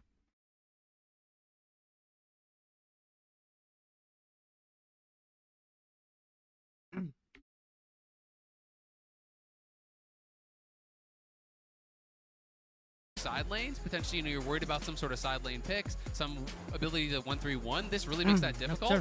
And it also, if you have a flanking pick coming in from Zeus, some sort of a dive buddy there alongside Faker and Guma, or excuse me, an Owner, it could be really tough because you can turn off the lights, throw the stolen Maokai ult, and then potentially have Zeus coming in on the flank. And for Weibo, I think one of the consistent issues is that you want to try and get a strong bot lane, which they did, even though obviously the Renata and the Draven are quite strong. But it means that then you have to deal with Zeus getting counter pick, right? And Zeus, his Yone has been taken away. We'll see what else he can bring out against the Aatrox here, as Zhao Hu have, of course, been a large number of mid bans already. Is actually going to go for the Ahri here. Yeah, so the Ahri is going to be locked in. Is that an insta-lock? Okay, there we go. So the Gwen going to be locked in here for Zeus. Something that has been picked into him in the past, but I won't talk about it too much. If you are a T1 fan, I imagine that is definitely going to cause some pain. But this is really, really fun. Zeus really fighting fire with fire there towards that top side once again into the Shy's Aatrox.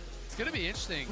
We haven't really seen Gwen do that well at Worlds, to be honest, because it's one of these picks that takes a long time to turn online. And I feel we've even seen Zeus play the opposite in this matchup, where he's going for the lethality build on Aatrox and really kind of has earlier and more powerful power spikes, because this Gwen is going to need a couple items before you really start to outshine what the Aatrox can do. That being said, if they can get to that point, T1 has an incredible 1-3-1. They really can attack those side lanes so heavily with the Nocturne as well. And you do have that flanking top laner that I was talking about as the final piece, Stolen Maokai ult. You have the hostile takeover, you have the Nocturne ult, you have a flanking Gwen. All of this being thrown at you with the lights turned off is so hard to deal with. And my expectation as well is that with a lot of attention should go again towards the bot lane, we'll see how the Shy can recuperate after a pretty rough game one. Exactly right, but fist bumps have come out between our coaches. It is time to get onto the Rift for game number 2. There is match point on the line for T1, and Weibo could bring us to a best of 3 here at Worlds 2023. And I think everyone is aligned in just wanting as many games as possible here in this final. The last couple of years have been pretty good as far as games in the finals are concerned.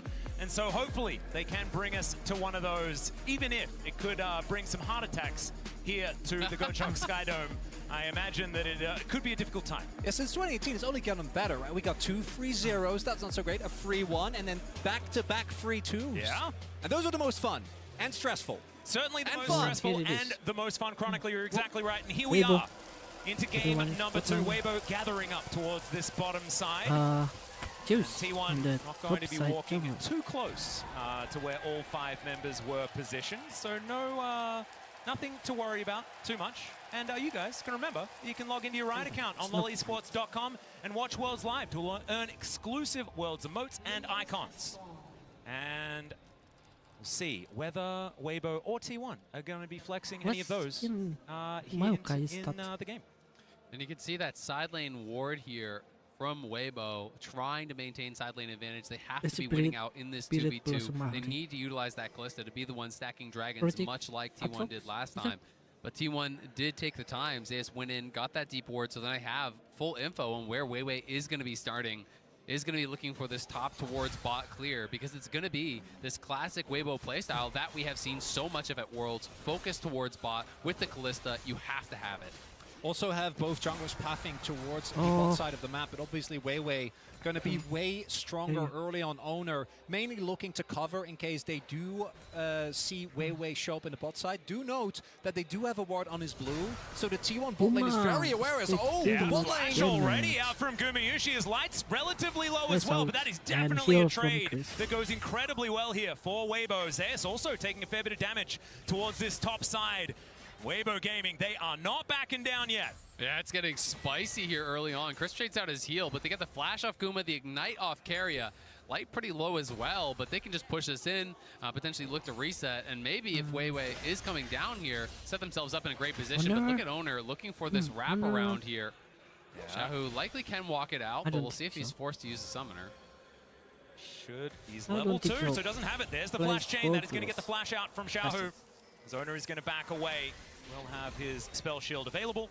Not going to be too worried about any charms or anything like that. It is kind of a repeat of what happened in mid lane last time, though, and then Faker was the one punished by Weiwei with that missing summoner, so we'll have to see if Weiwei can get around mid lane and help Shahu out again. Big difference this time around is that Owner doesn't actually have prio in his bot side. Last time, could go very aggressive because of Zeus having the prio. Not going to be the case here, and you see as well, he wants to harass, but he needs to respect that Light and Crisp have shoved in that ball wave and can rotate over at any moment's notice, and falling behind with your Nocturne early can be a bit rough. Exactly, and Owner spent the time to do that, so he's only completed the 3 camps. Weiwei is about 2 full camps ahead now at this point, as he's going to finish up the Gromp before the Wolves are completed there, so we'll have a little bit more tempo on the map. Light just going to take this early recall here as they've bounced the wave on bot side. Chris making sure there's no sort of a freeze going on, because Guma had to take a super early base and a horrible buy, as all he was able to get was the refillable on that first base. So Guma's going to be in a pretty tough spot when you compare with what Light has on the other side. Yeah, it looks like Light pretty happy to go towards the Kalista that was so incredibly effective for T1 in the last game. And once again, it's a composition from T1 that, like we've been talking about, does want to have these advantages around the map, does want to get towards these Drakes, trying to play for these side lanes, because if you don't have that tempo advantage, things can go wrong. As the Shy does take a bit of damage here from Zeus, but just some biffo back and forth between the 2 top laners, and both of these champions having a fair bit of sustain. That's a good, good adaptation as well from Weibo. Instead of opting in the Silas ban, they make sure that the Ashe is taken away. I think Ashe in particular can make any Kalista lane really hard to play out. And by making sure that you also deny it to Guma and Keria, who can flex it. Don't know if they actually want to opt into that, but have done it, of course, in the past. Secure yourself a good early matchup. And we'll see if they're able to push it further. Particularly if they get an early kill on the Draven. Could be big as Weiwei. Yeah, Ward is here as well. Zeus going to be ghosting immediately. There's a twisted advance. Zeus does create some space though on the Bramble Smash. Pushes him closer to home. He will have to go back. And now with the Ghost on cooldown, a little bit more susceptible to those ganks. And nicely timed on the skip and slash there from Zeus. Pops the Ghost early, has the E buffered as the twist advance comes through. So he ends up on the opposite side of Weiwei. So the Bramble Smash can't knock him back. And now Owner on the invade here, trying to put on some pressure again. Oh, that's a really high value vision cone there for Weiwei. Spots both the ward and Owner. And look at the pickaxe advantage. So there's no way that Weiwei can fight. He hasn't based yet. Owner did go back to base, has that additional AD, and Weiwei knows he can't win that. Yeah, and the whole time Faker is backing towards that top side as well, and so they know they can't go and contest that Gromp. It should mean that Owner can collect himself this wolf camp as well. So the advantages in the jungle are continuing to blossom here for T1, but on the bottom side of the map, Light's still holding that advantage. Yeah, it's big there for T1 though, because it turns what was a really rough play, a gank towards Zeus, into a really big win. He immediately teleports back, is able to get prio. The Shy hasn't had a window yet, and they use that to get Owner faster to his level 6, with him now having a CS lead. And something we haven't talked about at all, it's going to be AD Ahri, because he is playing Fleet Footwork and he has the Kerchi's Shard. So I think it is going to be Static Shiver. I think this is going to be AD Ahri. We've seen quite a lot of this online. This is kind of the new evolution of what we were seeing with AD LeBlanc and that sort of style. I'm not sure if he is going to go like full on AD on hit or more just that similar build where you go Shiv into Lichbane and play the Night Harvester as well. That's the most common one I've been seeing online. But obviously trying to be able to side lane and trying to be able to kind of slam home an advantage here as this range versus melee matchup into Faker. So it's a very different style of Ahri than we just saw. And I'm excited to see it because I think this is the first pro game that I can recall seeing it in. Yeah, I haven't seen it yet either. So interested to see what Xiaohu is going to be able to get done on this version of the Ahri. And I have to have a feel that the Ahri AD variety should be better in lane against Faker as well. Don't really need to land as many spells if you just right-click people. I like that idea. But Weibo going to be able to grab themselves the first Drake. Should mean the scuttle here as well from Weiwei is getting double duty done. They are going to be able to grab this off the back of their very, very, very supreme control of this bottom lane. Yeah, this all goes back to the level 1. Light and Chris playing it out early on very, very well. And one of the things that we haven't really talked about yet that the Draven can struggle with is not having a jungler that can enable you. As I say, that Owner is in top. Yeah, Zeus dashing forward. The needlework is out. Snip, snip. Going to connect, but doesn't do too much. And in goes Owner. The flash was incredible from the Shy. Owner gets taken down to, oh my goodness, about 1 health. But will be able to walk away. But I don't think he's going to be excited about getting the Shy anytime soon. Oh, that's just going to go. That is just not fair. That is the Shy encapsulated, the massive outplay into the overstay. He has the 1v2. He likes his odds in the 1v1, and that is such a costly death because he has no TP. Gives up first blood with 2 stacked waves at his tower. That is catastrophic for Weibo's chances. Unfair. That is. Look at this. So initially he outplays it, gets the Q while dashing back, denies the fair, and then he goes back in. Not only is it Zeus getting a kill, which in this snowbally matchup is extremely rough, but it also means that Owner's first ult was a success. The first ult on Nocturne is so big, he gets his early Ultimate Hunter stack, he gets a ton of assist golds, and that was an unforced error. Yeah, I mean, he gets hit on, right? You could just stay at your tower and farm it up. He didn't want to lose the wave, but he's the one who goes aggressive. Now he's going to get zoned off the bot wave, so T1 punishing so heavily here. Yeah, the flash forward from Carrier finds the handshake this time. The Infernal Chains come in, he's lit on fire, he's feared, and Kumayushi cashes in. It's the Shy getting way down in this game now as Weibo have their bot lane up top. Zeus will not be an easy dive here. He is healthy and he's got the ultimate back. They're going to look for it though. Yeah, we'll see what he can get done here. The flash twisted advance comes in. And now Zeus just trying to do what he can to stay alive. It's working. Okay, he's still escaped. Back towards the minions now. Faker turns up. He's got his own nature's grasp, but Xiaohu is going to join this one, and Zeus is running the wrong direction. We'll see how much time he's going to be able to buy here, because maybe this is an execute as he heads toward the turret, and there it is. That's nice one. That's nice one. Oh my God! Everything is going T1's way. It's the Shy. Now shows up in his third lane. Top lane didn't work. Bot lane's not working. Hey, let's check out mid lane. Worked out a little bit better here, as you can see. Owner walks away with half of his health bar. The Shy able to win out in that one. But man, that was a lot of things that happened. Chronicle, break it down for us. And it is Weibo opting in when they've already gotten the win, trying to get too much out of the play, because yes, Guma gets a kill. The early cash in for the Draven is really rough with the Shy going down, but they got the Herald. They can play it a little bit slower, try to zone away Zeus, and then crash the Herald, get a ton of plates into Light, and then try to play from there. But they try to get more, and it backfires. And I think they're feeling a little bit of that sense of desperation. You lose game 1, things start going bad in game 2. You feel that you need to get even more. But T1 in such an incredible spot here now, and that kill for the Draven was so critical, because Draven from behind is such a weak champion. But when you're able to snowball, it can really be a different story. And he's now 300-400 gold ahead of his opponent. Yep, exactly right. And Faker diving in here towards Xiaohu, of course. This is our featured matchup, thanks to Mercedes-Benz. And some scuffle, but not too much more than that. We are just going to back away. So I got a little bit overexcited. That is fine. Carrier going to be snared here for a moment. Skabushi down here, like you say, with that extra money. But his Draven didn't work out for him. Last time he played it, of course, in the finals against Gen G. Hasn't played it this tournament yet, though, and this is one of his favorites. And next comes the setup for the Ocean Drake. Weibo already picked one up early, and with the Kalista, I really want to try and opt into this. We haven't really talked about the scaling aspect. between these two teams. I think that both teams have some parts that feel like they scale really well, particularly the Senna, and I think that Maokai remains very high in value just by the virtue of his ultimate. But on the flip side, particularly with Zeus already getting ahead and Owner starting to stack his ultimate Hunter, if Weibo don't snowball objectives early, I think it's going to be such a nightmare trying to play into this T1, because they can get so much in the side, and collapsing becomes really hard because of the Nocturne. And the build from Shahu, I'm finding a little bit confusing because, you know, he did start with the Kerchi Shard, and now he's going into what looks like a Leandry's here. So it looked like instead we've backed off Yeah, like 5 patches No, or that something. I think we've seen this before. It reminds me of what Showmaker used to do. I think it was LeBlanc. It might have been Ari versus Galio, where you go fleet and early AD just to have an extra edge in lane. Yeah. But it is a lot of gold that you invest, and as we can see, Faker, not even taking into account first strike gold, has been able to stay on parity on the Sylas. Absolutely, and it's going to make it that much more difficult when you're talking about in the 5v5s, dealing with Guma and dealing with some of these champions in the backline that he's going to be trying to burst down. That job becomes that much harder when you don't have the extra electrocute damage, when you don't have that early mythic completion.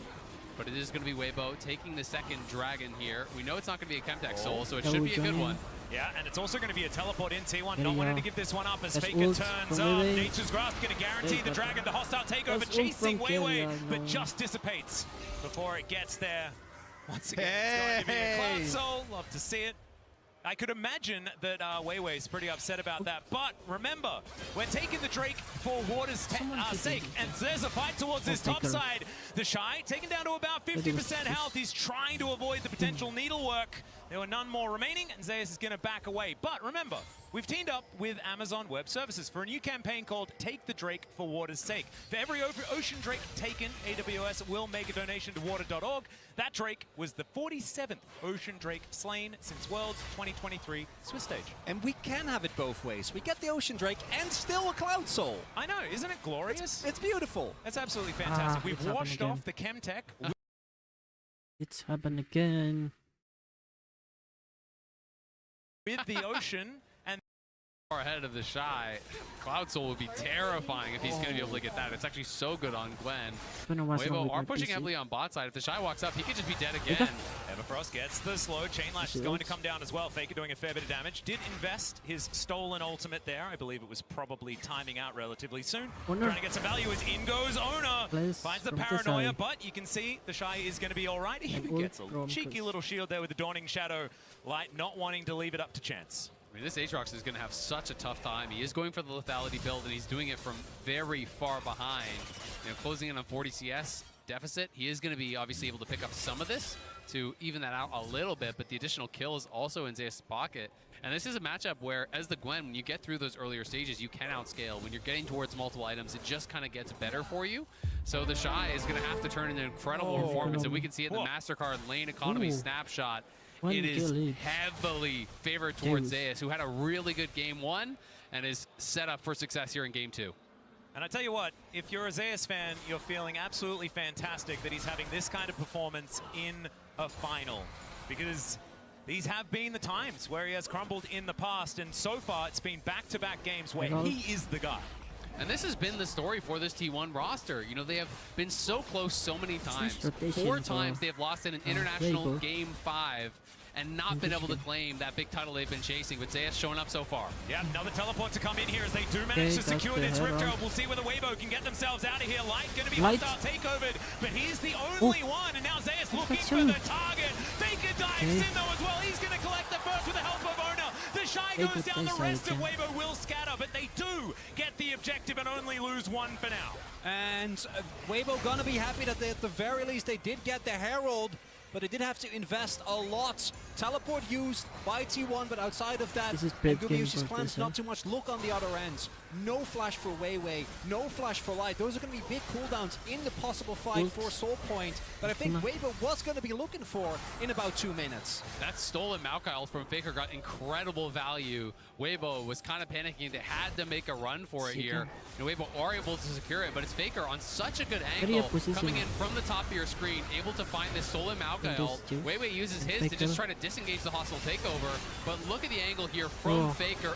Everyone from Weibo sent packing. They're trying to line up to avoid it, but the flashes have to be used. And that is with Xiao, who doing so much heavy lifting. Keeps Keria and Guma out of the fight. Keria was also unable to hit anyone. And he's giving me really big barrel energy with the amount of things that haven't been able to hit.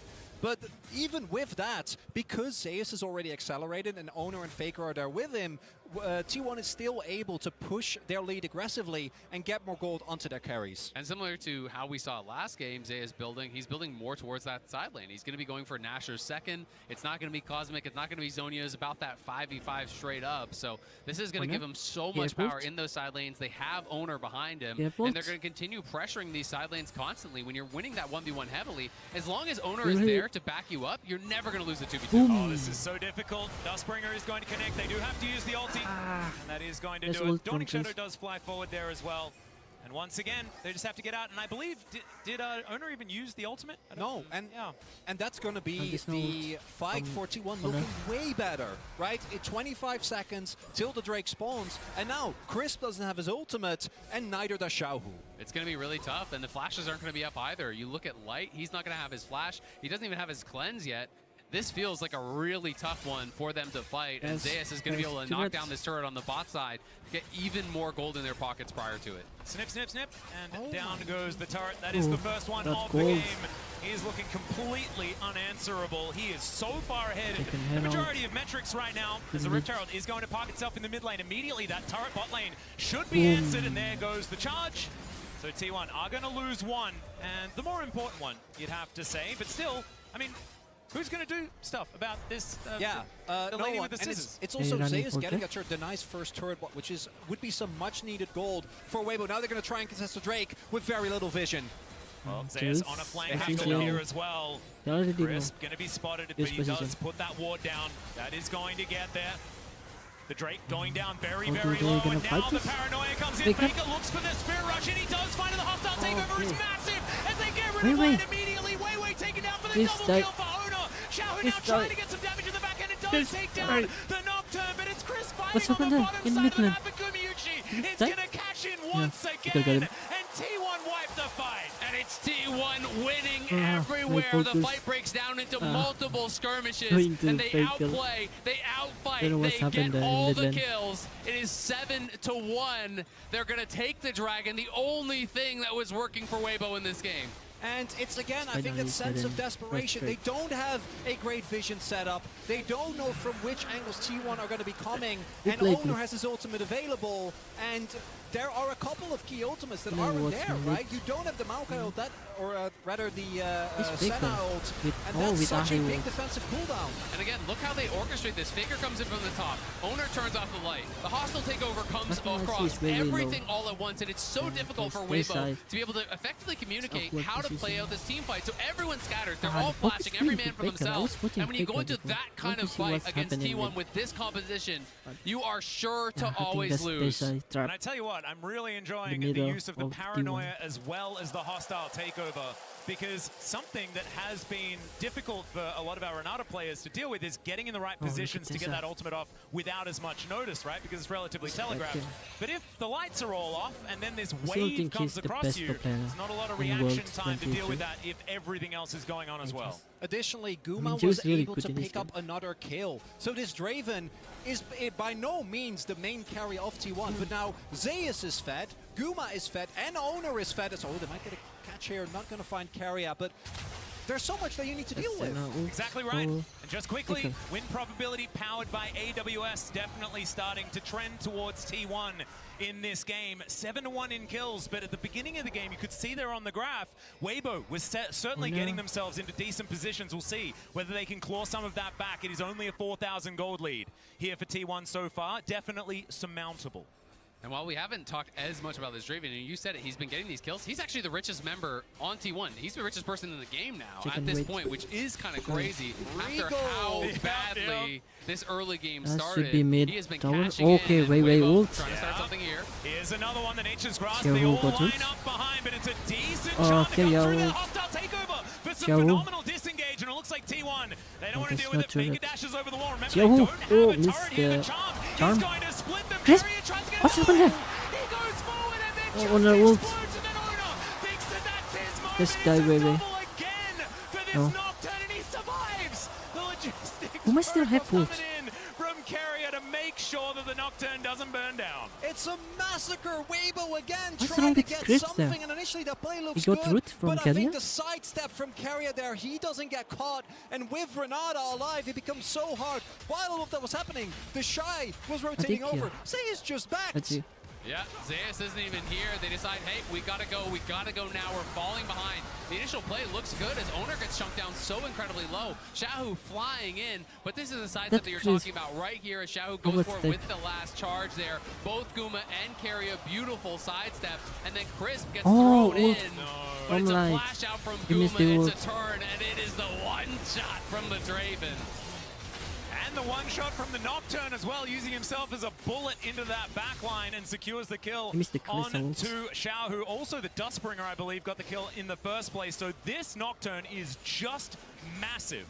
And it is, again, also a testament to how powerful Renata is. Owner can go for these mega aggressive plays, knowing that as long as he kills his target, he will be able to be bailed out by the rest of his team. And honestly, even if he dies from this position, because the carries are so fed, it's going to be worth it, right? As long as you are creating space for Guma, for Zeus, for Faker, even if it is that one-way trip here for the Nocturne, it's going to be such a value play as long as they can follow up. And T1 have been on the same page.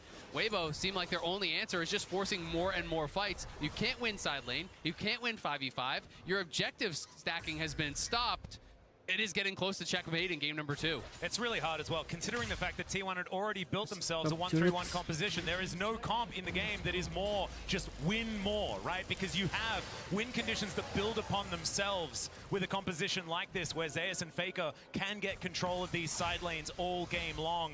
Tempo, something that Weibo is going to have to really, really muscle. Oh. Yeah, that is a bit of item in advantage.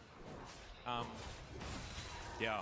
And when the Shy shows up to a team fight, he is going to have to be absolutely perfect to get anything done because you are so squishy. If you can't get that first kill for the Dustblade proc to be able to survive, you are going to be paper because one little CC hits you, Guma's going to kill you instantaneously. He's got 0 armor, he's got 0 HP purchased. So this Asrock is going to be really squishy. Additionally, Weibo, after game number 1, obviously tried to pivot, tried to play much to a bot side, and even with them setting Guma up for a deficit, the main issue is just the other lanes. T1 has been able to get the counter pick towards top side twice, and Weibo, you gotta imagine, if T1 is able to play it out from here, have to try something else, because this blind Aatrox, even when protected with bans, just isn't working out. And I think we have to talk about the journey that Owner has had. He is one of the players that has been so criticized throughout this year. And how good has he been in this series? How good has he been at Worlds? And this whole tournament, exactly, and on tanks normally, right? But this Nocturne performance, he is playing reserved. He is going in at the right times. This is an Owner that is playing extraordinarily well. And it also goes back to Look at when him. Owner initially looked to He's be so his most aggressive. dominant. His Lee is his most iconic champion, right? Yeah. It's more the carry style charm? as we get a Faker? charm.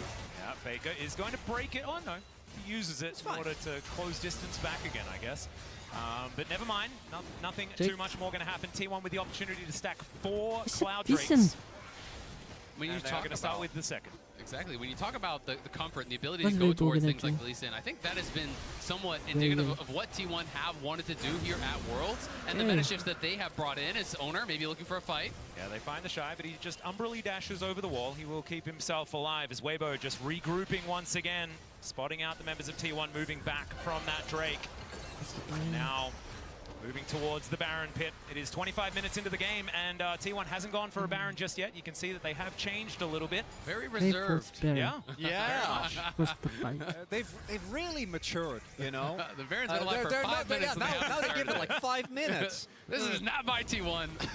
I think because they were near the Baron pit, though, they have remembered. counts. So I It counts. imagine we're going to be playing around that now. Oh, okay. I thought you were going to say it counts as them starting and you're just walking by, saying hi to an old friend. No, I don't think that that's necessarily how it works. But it's just been so fun to watch T1 because they have been on the forefront of these meta shifts, right? You know, Keria, when it was this double AD carry meta in the bot lane, he was incredible. Being able to bring that back, being able to have Owner on Lee Sin, Guma here on this Draven, being able to see these iconic picks and their comfort They're is working trying to so get well. Paranoia comes in once again as the flash out from the Shy may not be enough. They're under the turret. Owner was tanking it up. And Zeus is going to finish it. Inner turret should now be next on the clock. And because the rest of T1 is standing guard, Weibo can't try and turn the fact that Owner is towards bot into a Baron, so they just have to watch their teammate get killed through Merc Treads and a Hex Drinker as well. Yeah, and Teleport's still available, so it was only ever going to be a 4v4 anyway. It is a 4,000 gold lead in top lane. Almost 4,500 gold in top lane. That is just ridiculous now at this point. This lead for Zeus is becoming just a nightmare for them to deal with. He has the Cosmic Drive finish now. He's so far ahead of the pace of this game that no one can answer him. And it just felt bad for Crisp. Every time he popped against Sentinel, it's just been to watch his teammate die.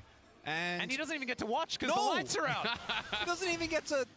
that's why would you have to remind me? I was know, it's very cool. That's painful. I'm still remembering back to the Shy out playing a 1v2 and then walking back into the 1v1.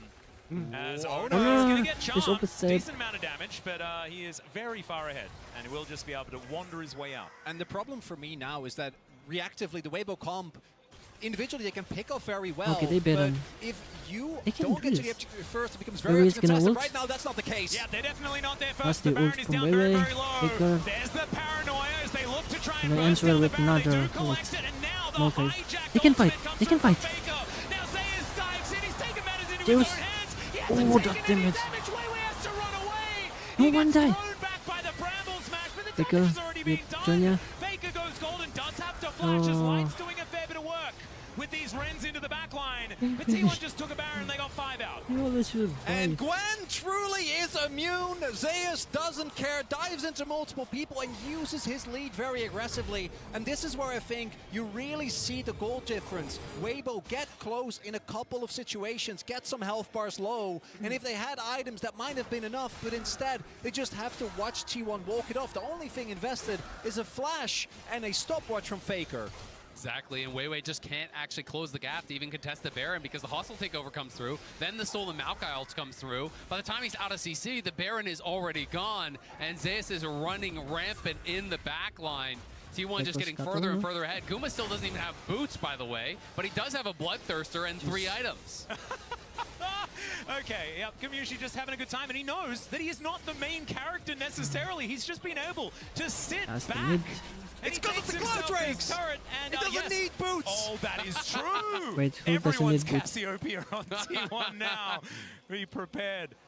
Everybody else actually bought boots, though, which is a little bit of a shame, not making up for it. The Rebel Baron power play already Uma doesn't buy at boots. 2-2-2-2. That was actually cool that I looked up at the top there when it was a whole lot of 2s. Nice. And 1 minute until a potential soul point for both teams. T1 at a 10,000 gold lead, though, or at least very, very close. Should be able to grab advantage and secure that for themselves. And this is the problem. Once you fall behind against a 1-for-1 comp with a Nocturne, like, what do you do? If you try to collapse, TP Nocturne presses from Faker. R, you don't know how many people are coming, you don't know how many people are responding, fight and this. T1, they're looking for more. Yep, Shahu already taking a bit of top poke damage. turret. Light will turn up. As 4 members That's the are here, ult. teleport Owner. not available for the Oh. Shy, but they dive in. The turret He goes going down for the middle. Weiwei. Just Oh, but rips the just center died. to shreds, and Zeus just by himself destroying Oh, everyone. got ult. Hostile takeover comes in. Xiaowu. Light has the cleanse. Xiaowu The plays. cleanse. Death. It's a triple kill for Zeus. And they'll get to work on the Let's do inhibitor. fast. It might just be the game right here. Zeus Okay, playing like no, his no. namesake. Oh, God, this guy is going crazy in the finals. Just extraordinary. Owner just aiming Zeus for helps Weiwei. clear up this second Nexus turret, and T1 at match point already. And by the end of I want that to see that game, fight again. the kill score is 1-14. That was a little bit even more one-sided than the last game. And T1 really on the back of Zeus, to see the that man fight who again. had been performing less good, we should say, in some of these finals in the past, really showing up here today. This is exactly what we've been touting for this guy for so long. But T1 are one game away from clinching their 4th Worlds title. But before we get into break, let's have a look at some of the amazing behind-the-scenes footage of the finals tees thanks to the Oppo Cam.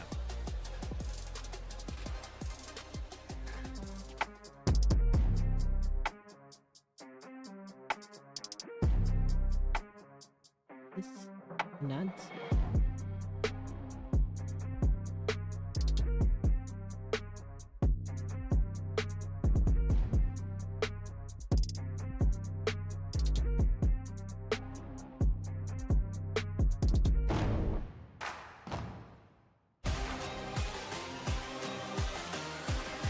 It's one more game.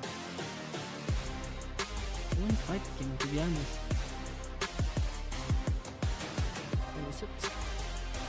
We can play this.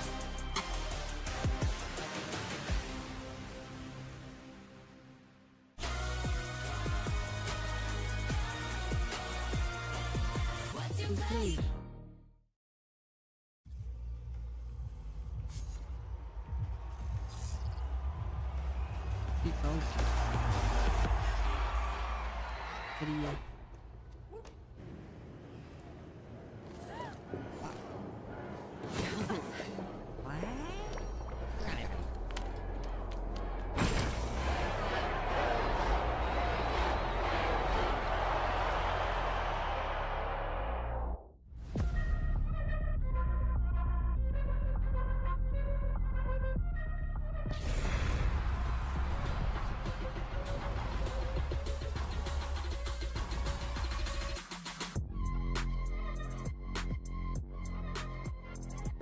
Destroy them, man. It's pentakill.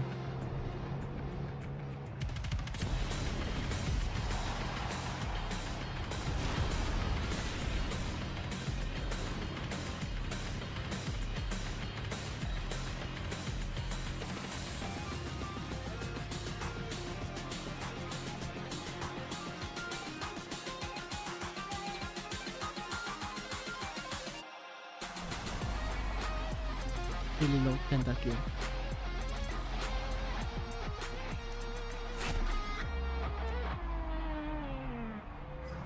And there's DJ Sony. Is this him?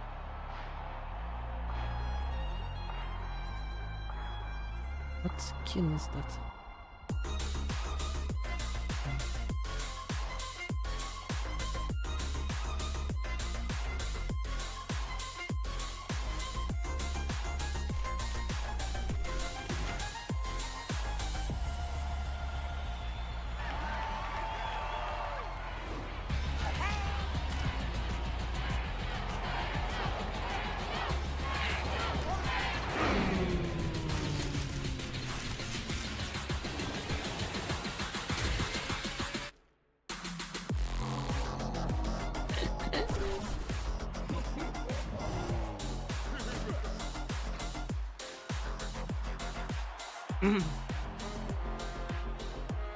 Who is this bird?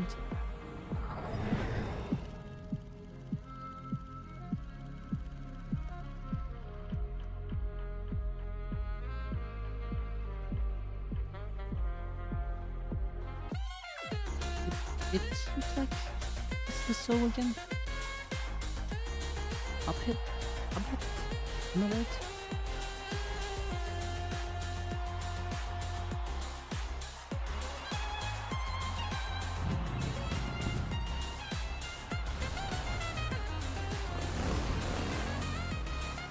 What's going on here?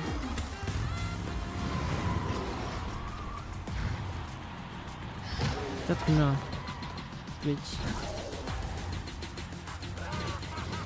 What's the Jason? In the background.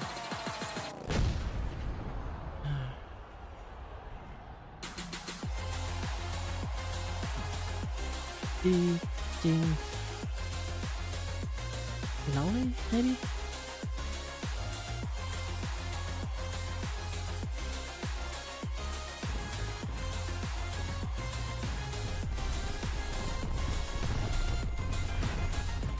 Quite like this. He makes drama. Next.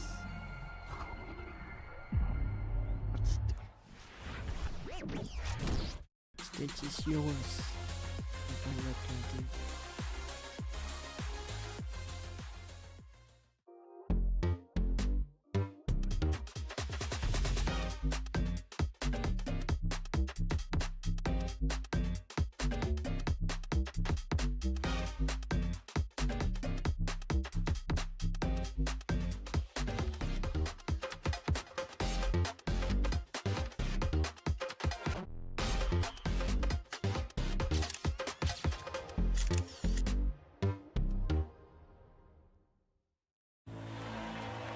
A team against a king. Seeing against believing. A moment against a moment for the ages. Countless battles, one arena. The realm.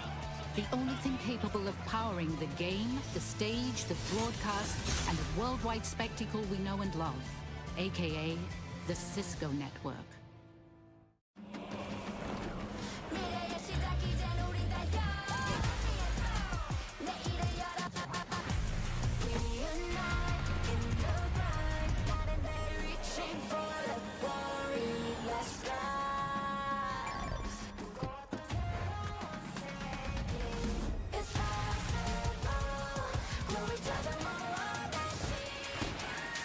I need to go to the bathroom break.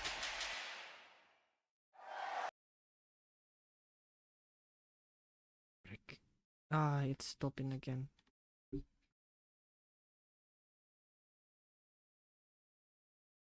Better plan. We switched to my plan from Verizon. That is a good plan. Glenn? Get my plan starting at just $25 when you bring your own phones. Plus, save when you add perks like the Disney Bundle. It's your Verizon.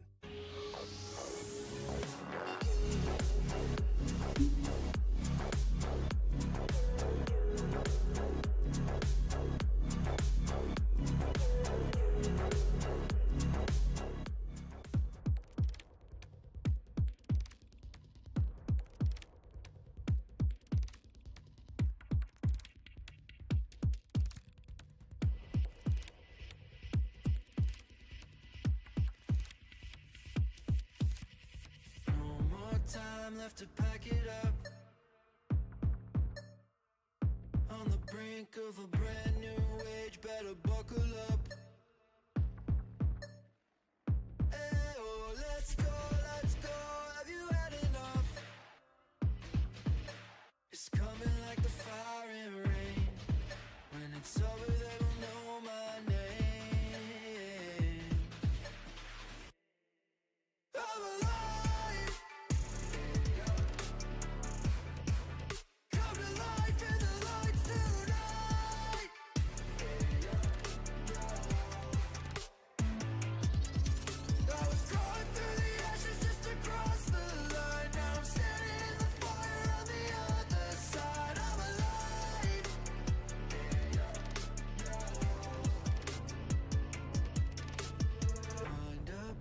Then I let it go. Light it up loud, come and get the smoke. It's system overload, flying way too high like an overdose. Time to lock and load, it's all systems go. Pressure breaking down the damage, stop the losing through. I'm alive. Come to life in the lights tonight.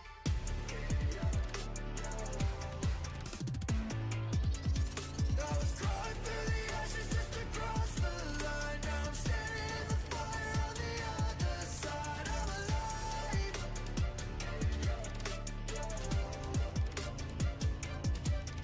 I'm alive.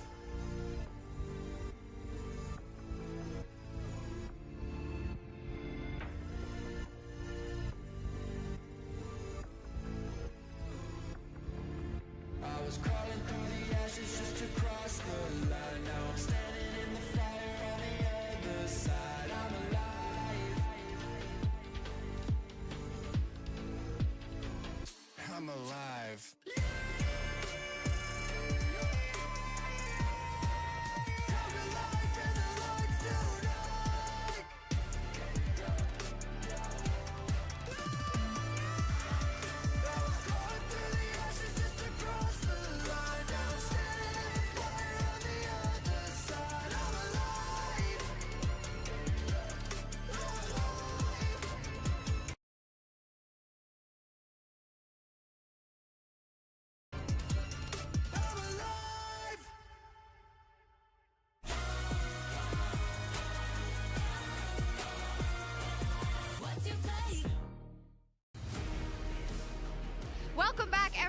1 to Seoul, where T1 is already on match point. That was quick. Yeah. Emily's that's what on T1 track. should do. Emily had seen it coming, What so you guys are doing. okay. So did it happen? Them getting to match point the way you thought it would? Let me ask that question. Kind of. Pretty much, yeah. I think the only thing is, like I said, I did credit Weibo's Game 1 draft for kind of stopping a lot of the really early aggressive, like, level 1 play that T1 wanted to do, but other than that, yeah, look pretty much as I expected. mean, Owner and Zeus are just forces of nature right now that cannot be stopped. They cannot. We're going to spend a lot of time on that, and then also about the Shy in that top lane, and every second counts. And thanks to the reliable Cisco network, the Shy survives the initial gank, but in classic the Shy fashion ends up falling What is he doing? anyways. Why?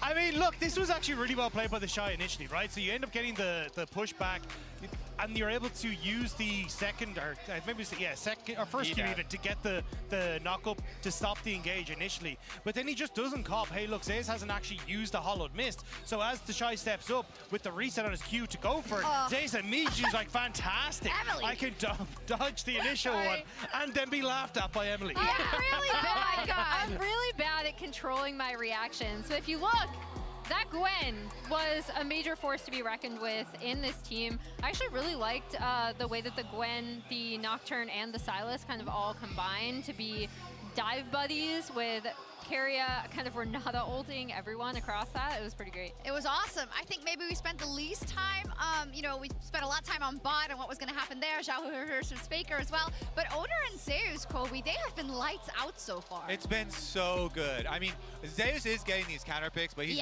really making them worth it. And Owner has just been able to play to their game plan each and every game. Also executing really, really sick plays himself. The Nocturne re-engage, where he was at like 25% HP, he goes back in, gets the kill on the dive, and then still survives as well. Massive stuff. This is just going to be a collection of the highlight reel from both of these players so far. And they feel so well prepared.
they have tasted loss and tasted heartbreak, that it will taste so sweet if they can complete it. Faker said this fourth one would be for my teammates, and I feel like the teammates have said the same about him because they're playing out of their minds. The question is, can they finish it right now, right here? Back to our casters. That's why I wait. Thank you so much, Shocks, and everyone for breaking that one down. It is looking dire for Weibo. That is, it's all we can really say here, and we'll see whether they can turn it around, of course. Match point for T1 has been a pain point for them in the past, but it hasn't looked like this, gentlemen. And we'll see if Weibo can find a solution in this final draft. To me, the Aatrox going to be the #1 thing I'm looking at. Because yes, Zeus is good on it, but I feel like blinding it has not worked out. Need to pivot away from that. But that does open up so many other difficulties, right? Because what else is T1 going to throw you? It doesn't really feel like they've been tested yet in draft in this specific series. Yeah, I think for Weibo, if you have anything left, any secret pick, any different strategy, it's time to just throw it out there and see if it's going to work, because they have been dominated by T1 through both the first and second game. They tried that kind of splash into AD ended up selling the Kerchi Shard. I don't think it really accomplished anything. They've seen some little different looks. We saw that the setup was the Glista. That didn't really work for them either. So if there's anything left for Weibo, you got to bring it out now. Is it the Emperor of Shurima, though? And it is. It's going to be locked in for Xiaohu. This is his oldest signature pick from even back when I was casting the LPL. He was definitely a lover of this one. And speaking of lovers, the duo themselves going to be locked in here by T1, favorites of them also. Really big pivot here coming out from T1. I was actually thinking about the Kalista. That to me seemed like a pickup that could come through, but with the Renata gone, doesn't look like they want to prioritize quite the same way. I would love the Poppy. I think that Poppy Azir specifically is a really strong combo, and it's also one of Weiwei's best champions.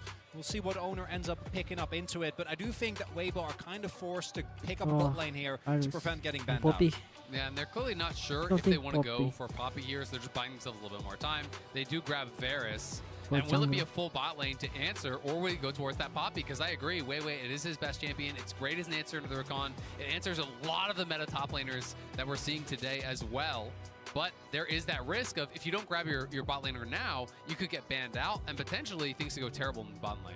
No, you're exactly right. Well, speaking of the bottom lane, a lot of pressure here if the Heimerdinger is going to be locked in, but instead it's the Bard, and this is a big question on a lot of people's minds. Is Crisp happy to bring this one out? It's one of the ones that Carrier has looked fantastic on, and now it's going to be Crisp's turn at the champion. See whether it is going to work out here, as now the shoe is on the T1 foot.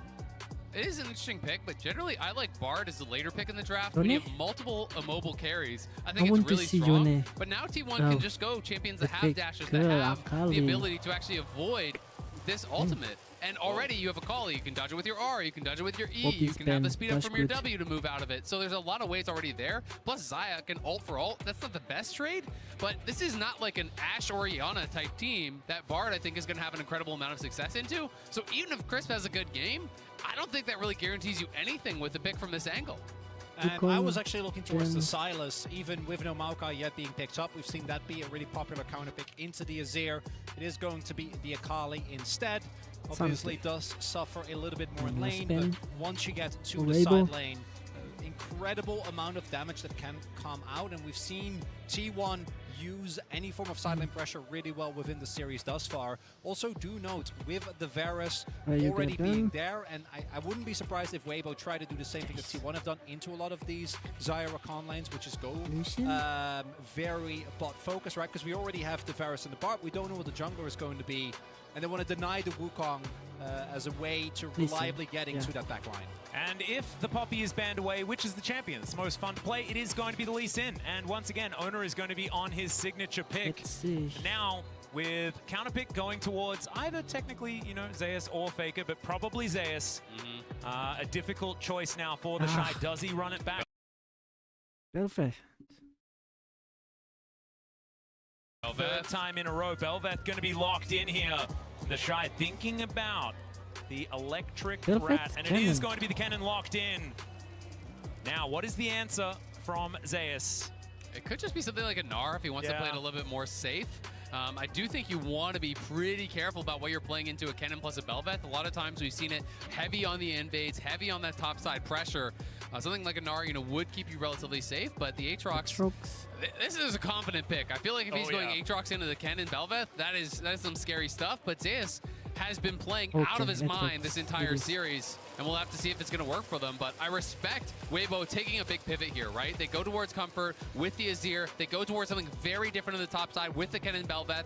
They go towards Bard. They can move around the map. They can set up fights. They can be able to try to potentially, group up around this Belveth, invade Owner heavily, and see if they can find a way into this series. And in the previous games, and in a lot of the games where T1 have looked as dominant as they did, it's all about the lane prio. Do they have early laning leads? Can they push those to the furthest? When I look at the lanes here, that's not going to be the case. Even if Zeus and Faker play the matchup extremely well, for the first 6 levels at the very least, barring any major owner or carrier...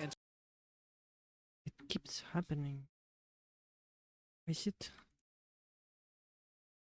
Pair that or add the Belveth after that might be their opportunity to find their way back into the series. No, I agree. I think pivoting away from these Maokai drafts that we've seen over and over again is going to be a breath of fresh air for this team, and that's precisely what they need with their backs this far against the wall in the World Final. And I think more than anything, they need a good start, right? They need a confidence booster. They need something to go right for them early here that they can rally around, that they can build that confidence in, and really just try to get into a comfort zone, because they have looked nervous, they have looked uncomfortable. T1, from the time they walked out on the stage, looked cool, calm, collected, and it has showed in their play. It absolutely has, and I just want to see some play that is going to show me why Danny had such a huge grin on his face when he was walking back from the coach's booth with the team. And here we are to find out on to the Rift for game number 3. Match point for T1 as they are up 2-0 in this series. See whether they're going to be ending the World Final in this one, or whether Weibo Gaming can bring us to at least a game 4. And T1 themselves know that just being at match point not going to be enough. And you can connect your League of Legends account with Prime Gaming, grab the exclusive Braum W emote. We might not be able to say this again, so just make sure do it now. You do it now. You gotta be quick. Yeah. Well, you don't, but you do got to do it. Yeah, you should do it. I mean, you can also do it post-finals, right? Right, but as long as you do it, that's the important part. Yeah. Need that emote. Yeah. And I think that we saw last year with the run that the RX was able to make, that just being in a rough position, looking like you're down and out, that in of itself doesn't mean that the series is lost. And I think we see it both in T1, how much more, as you were saying, calm and collected, not just when they came out, but particularly when you see them. And this also goes back to the series against JDG, where even when they got the early wins, there was no apparent joy, right, that you'd expect, because they know just because you're up 2-0 doesn't mean that if Weibo doesn't get this game, gets a good angle in draft, can bring it back. And look at this start here from T1. It was Owner starting over on the Raptors, and he actually got leashed on Raptors by Zeus because they were so nervous about that potential invade that Belveth teams have been doing so often. Also worth noting that Crisp, level 1, ran straight top and gave a lane ward to the Shy, which is going to deny the ability for Zeus to poke in and out of that brush, drop aggro, be able to hide and use that. So really emphasizing that play towards the top side. And we'll see where Weiwei does want to go, because he is just power farming on his bot side for now. So we'll be clearing up towards top, but no sort of a move towards an invade. Yep, going to be able to finish off his red buff. We'll then get things sorted as Faker here on his 5th unique champion of the tournament, as we have a look at all of the lanes so far.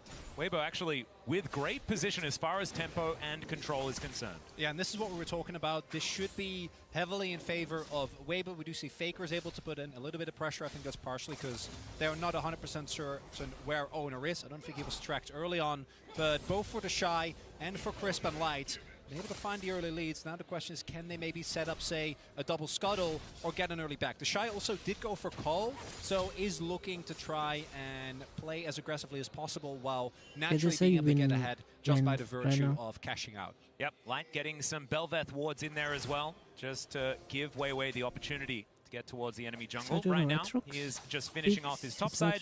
He's going to be able to get that one through, and then it is Rift Scuttlers that we're looking at, as T1 moving a little bit further forward is Carrier, but not going to be punished too hard, just loses 50% of his health bar. And we are Because just going to see Cannon Weiwei on this try ward for out. T1. So vision given over, some information there. T1 do gather in this early stage. And it could mean Owner goes top because now you know that the jungler can't be Owner. there to answer, so there is a potential angle to look for him. And he did just use his lightning rush, so I think he's in Alright. trouble. Yeah, there's the flash That's good Q3 one. from Zeus. The Shy is in trouble. The lightning rush is on cooldown. He gets slowed down by That's the good cripple, one. and the Q's going to land. Owner secures it, and that is first blood for T1. It's perfect timing from T1, and it's all That's because good of the one. That's Raptors the ward. It was a clear top to bot from Weiwei, but he wrapped down to try to go towards that bot side That's the scuttle. As plan. soon as they saw him on that ward, Give it they a knew shot. they could go for it on top side. Zeus, no hesitation, starts it off with the flash in. But without that E from Kennen, there's just no way you're going to get out of that long lane.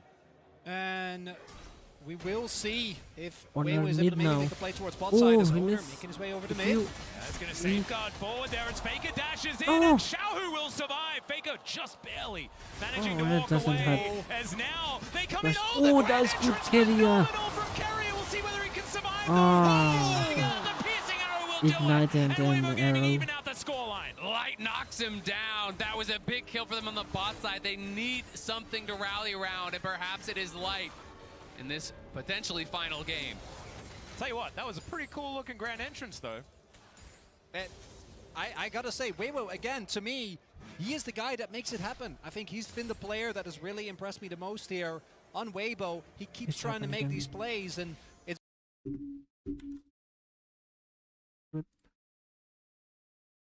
Top lane once again here with how Zeus has been playing. If you cannot keep this guy down, he is just on fire. But it is Zeus with no flash, and it is Crisp up on top side. But missing his It's ignite, like I don't 10 know that you can really go into this wave and try to fight him. You can see Zeus is going to get some vision down on top of the ward that Weibo already have, and they know that this is where they need to defend, right? You can see the Shy with a couple of wards already invested here towards this top side. Now underneath this turret, Please.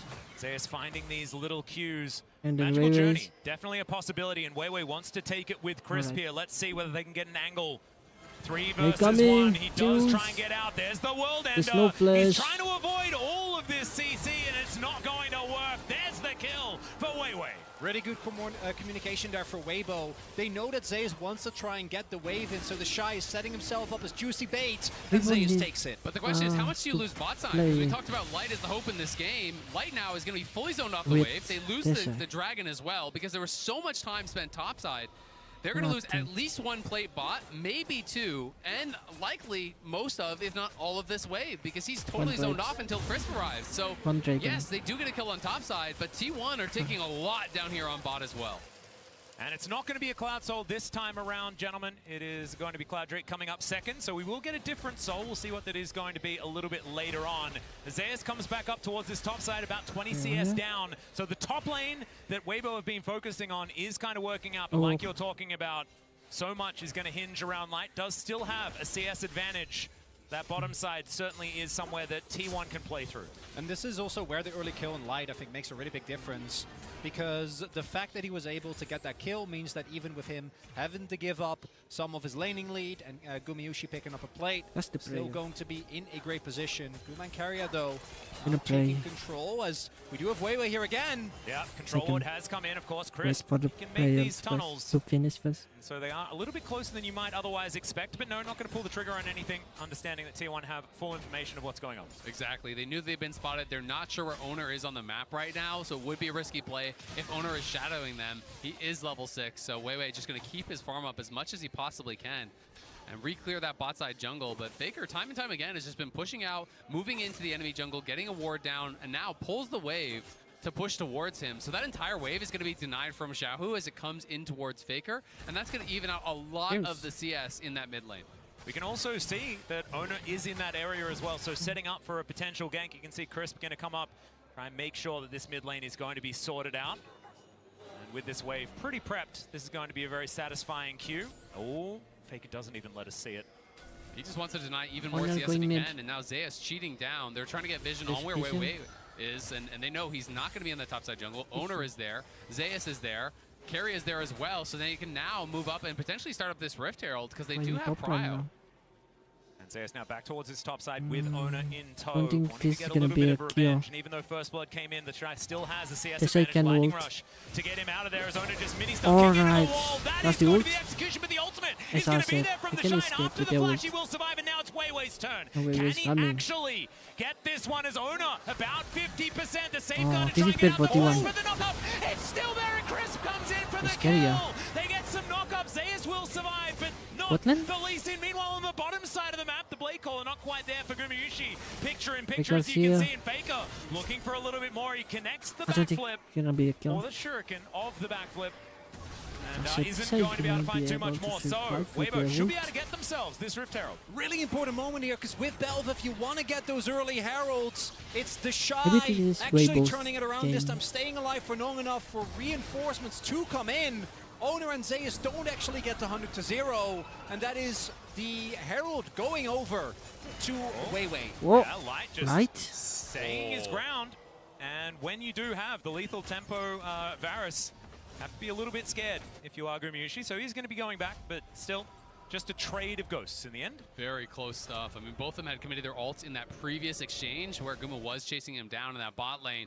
But this is Weibo on the brink of despair here in a match point game, being able to stay alive. God, Nice that's the sidestep place on out. that Q from the Shy was so clean as he flashes out, but not so far to let them out of that ultimate. Weiwei goes in, everyone is piling up here, but it's Crisp who arrives first. Also And place it's the from, failed from flash Owner. from Owner, right? Just on the edge, sets it up easily for Crisp. Even if he does hit that, I don't know if he gets out because he still has to walk past the wall. Crisp might have been able to clip him with how well he has been playing in this game. And a really big win for Weibo because they're already ahead in gold, but the fact that they will be able to utilize this Herald for a really big gain in the side lane with the pressure that it gives the Belva, going to be a really big win. You can see the Strikebreaker complete now for Weiwei as well. Having that Mythic really powerful on this I'm gonna champion. play You queue up on first. top of them, you slow them down. That sets up your W very, very nicely. And you can usually get a full E channel with that. So we'll see if Weiwei can stay aggressive and if they can keep the Shy in this power position that he has created slightly for himself. You know, not obviously at a massive advantage. And Zeus doing as Zeus always does, building lethality. Yep, he does very much like to have a bit of burst on this Aatrox, but I like that Weibo have just stuck to their game plan, right? They're playing around topside, they're getting the Shy, like you say, into these positions, and even though Zeus isn't necessarily ridiculously far behind, as you can see in the CS, it's pretty close, but still, the Shy will have these very impactful ultimates, and Weiwei is the benefactor here, sitting at 1-0 and 2, able to get some control on this Belveth, and we know she can be devastating if she gets ahead. And it's just been kind of this return to more what Weibo showed us in the LPL, this play towards topside, this focus on the Shy. It hasn't been about going towards light.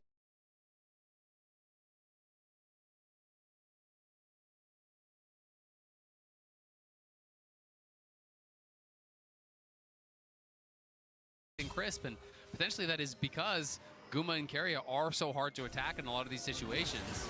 Oh, Q going to connect there. Nice little knock-up as Keria tries to find it. There's the quickness onto 2.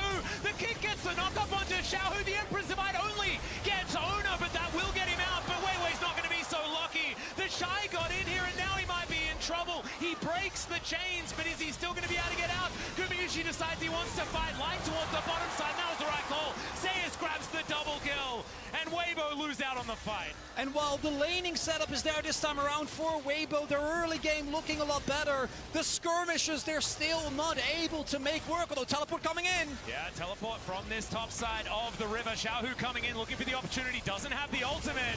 They secure the Drake, does T1. Grand Entrance not going to find the target there.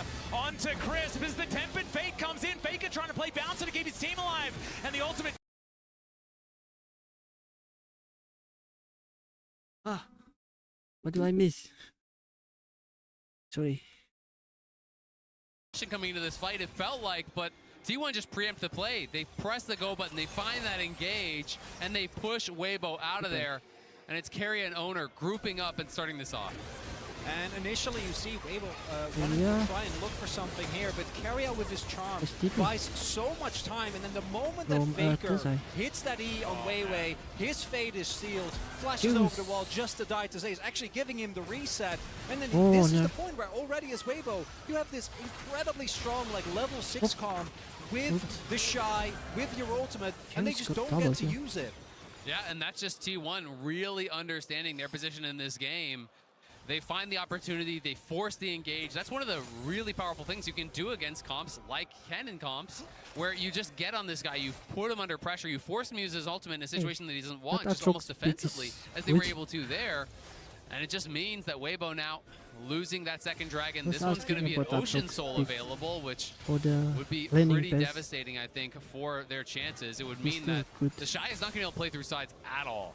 Yeah, exactly. And on the other side, if there was some control here for Weibo, then they can utilize this Varus poke very expertly, right? You can play in that neutral effectively. If you can get themselves some of these dragons, 4 of them would seem pretty good, but it also feels a little bit like a pipe dream at this stage.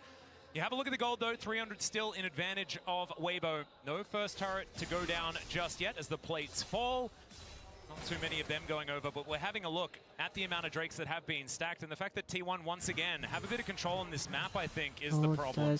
They have been dominating the objective game all day. It has felt like Weibo rarely able to really get a foot in. It feels like at these critical objective fights, the setups from T1 have been better. They have been more prepared when these fights are going to break out.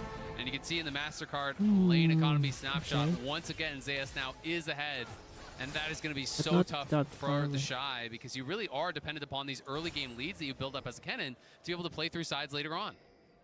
And Zeus also has been, not historically, right, has actually had an issue with that, but domestically, outside of finals, been so consistent in even when he is behind, generating value. I remember a Jace game where he went like 0-3 early on. He was still able to output insane amounts of damage, and now he is playing the lethality Aatrox yet again, the only one who consistently has had success with this specific build. Oh, carry it out of the way. For Weibo, this Herald to me is kind of a must-win. You need to get that, need to break open the map. We'll see if they're able to get it done.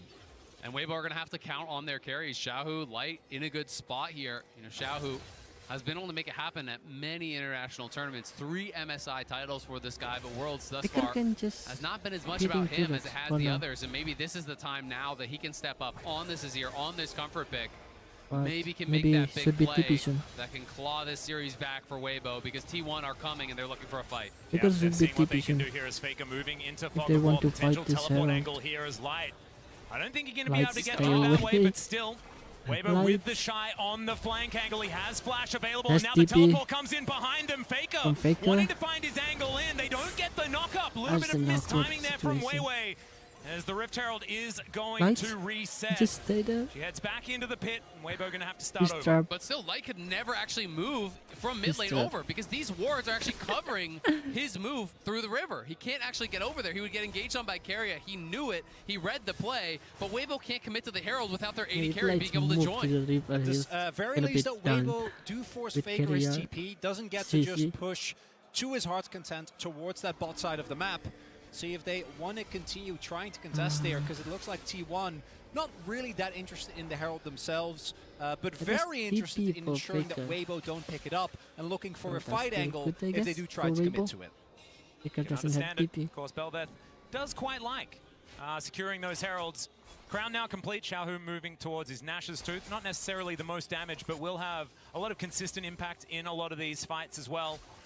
Avoiding getting burst down, certainly going to be very, very strong. As Faker picks up this top wave closer to Herald, does make a lot of sense. And we've got 1 second on this Dragon, which is where T1 are going to put their attention. Chris gets over the wall with a tiny little magical journey.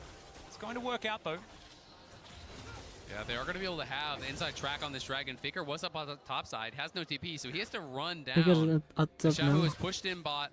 The Shy will answer topside, but they don't really have any deep wards for him to TP to, so if he does join, it will be very much so on Weibo's side of the fight. Yeah, Faker just going to backflip away from the knockup from Weiwei. So Weibo not going to find too much there as Owner in the river. Zeus just clearing out this Gromp, wanting to get some control back in. Looks like T1 happy to start off this Drake, although it's not behaving itself all that much. Keria, with all of his buttons up and available, the engage potential is going to be there. Control ward just eviscerated here. As T1 trying to do the same thing. Teleport now to come forward. Zeus on that flank angle. The Shy now here. Gumayushi pretty safe now on that back line. Look at Keria though. It's so hard for Weibo to lock up because Keria is on that sideline. They know he's there. Yeah, he flashes in. He finds himself the charm on the forest. There is the ultimate from the Shy, but it just doesn't quite do enough. They try to get out, but Faker has the perfect execution and locks down his fellow no. ninja. This always happen when it fights. Fucking. Faker is in the shroud. He's toying with him. It's a double kill. Faker double kill. Triple kill for Faker. For Faker. Zeus is going to be able to block down the I next need a one. Faker replay. eventually goes down, but it's 4 for him and Carrier. And that is T1 turning the situation They around. got the drag. Their health bars are low. Not all of Weibo's cooldowns actually hit the mark, but it doesn't matter. They're still looking pretty good. If only they could Right. take down They can Faker. steal. But they with the don't. The Q. reinforcements come in, and T1 set up Soul Point. They that's just too early. can't. Like fishes with the Q, won't get it. It's T1, one game I from the World want the Championship. It's replay. T1, one dragon Okay, from Carrier. Soul. And Carrier gets spotted. He This says, great, I'm plus going to W engage. Both your Soul and Laners are ult. stacked up. Carrier goes right in, knocks them both Ooh, up. The that Bard ult ulti comes only through there. knocks, I think it was meant to Kuma protect the Yuki. Shy and Xiaohu, but it kind of Faker. backfired as it immuned Oops. the ulti Q. coming through from the Shy. And from Xiaohu, that was 2 ultimates that just didn't find their mark. The anti-synergy, Oh, okay. really rough for Weibo here with Good their backs result. against the wall. They Big just in. don't find the angle, and that is Soul Point set up. A triple kill for Faker Faker. die. Faker die. Monakali, a champion that, With well, the of course, triple we kill. knew he could play, but we hadn't seen this year just yet. I tell you what, it's pretty poignant seeing him play Silas and Akali in this series, though, after what happened last year. Just showing that it doesn't really matter what the meta's like. Faker's there. There is always going to be an opportunity. Just kind of cute after what had You happened. can't nerf Faker. I mean, the man is the meta. This guy has been Yeah. around forever, and it is so impressive to see how well he is playing, because I don't think you could make the argument that he has been the best performing mid laner individually since 2017. This year, you can make that argument. He has been tearing it up. He's been great in lane, has really been impressive in team fights, and it just feels like a rejuvenated Faker. In he goes again, as now Ona looking for that Faker. opportunity as well. Ooh, got the Backfoot E. connects also Ult as a from perfect this eye. execution. Comes forward at the overstep. That's Honor with the smite. Anyway, and now the cavalry comes in crisp. The next Faker again. He's under a turret. Zeus. Splashes on Double top. kill for The Zeus. lethal Aatrox gonna get it done, and T1, That's TP they from feel like Xiaohu, it's but Baron there's time. nothing he It's can the do. king at home. Got the Respect Baron. name. Faker, the greatest of all time. Styling on him in Only Seoul. 3 games. That's TP from And Faker. Light desperately trying to get something going here. Not going to be the case. He's not going to be allowed to because Faker wants to keep But- his whole house alive as well, but it's not going to work out. He goes into the shroud. I don't know whether this is necessarily Okay. the fight that you want to take, but Xiaohu's going to turn up. Faker is going to get out. The Baron secured here for T1 on all 5 members as we tick just past 21 minutes. And as we take another look here, you see Wow, how that's a good- ready that's a good- T1 is, right? Everyone already on their Q. way. And this E, cannon but not the in E the greatest ults, of spots. that's Uses not his enough. ultimate only on Faker, stays alive with the stopwatch. And then that ultimate Carrier from with Chris the doesn't ult. hit the mark. And how clean is that from Owner? I think it was a drive-by smite kill as he had queued Weiwei, going past the cannon, smites him down out of the air. Everyone from just T1, going. they are feeling it. They know they are Alright. potentially 1-2 fights away I'm gonna from say- claiming this I'm gonna elusive take my title. words back That about this team Tensai is the that now best is the top roster with the laner in most this world. international games played together all Can time we of see any this? roster in history This is has the best not been one. able to claim that title. They are getting so damn close to it. Incredibly. It's just over 4,000 gold the lead. They have Soul Point available as well.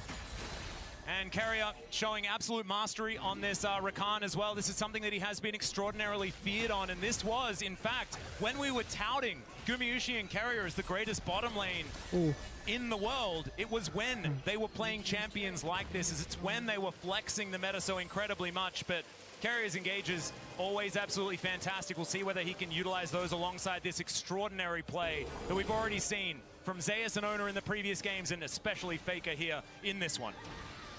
And this is the moment, I think, for Xiaohu in particular. You need to find a hero play. You need to get multiple people. And it's really hard because, as we see, the Baron power play for thought T1, that T1 is trolling with upwards the of 2k Asrock gold. pick. They're setting up for an Just saying Ocean that Soul in about a minute. just And show everyone the on T1 world has so that much mobility. Zeus If is they better don't find a player play like that and the than game plays out Dejai. the way it has, there is just no way. You It's need to just- get a it's just like Xiaohu to Shy T1 Wombo just combo, want to possibly show set up Dejai by how to Crisp, and play give Light an Aatrox. opportunity to pop off. because otherwise T1's going to get Soul, they're going to get the next Baron, and they're going to win the series in Carrier.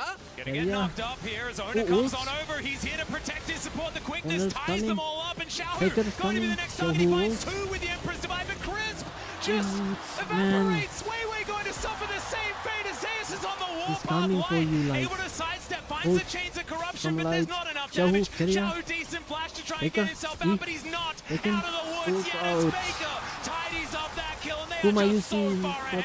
Owner secures life with a Sonic Wave in the Get shine. the W and Finds then himself there's alone, high. heading back towards his base. That's the double kill. Still That's got the Baron clean for ace for 15 T1. seconds.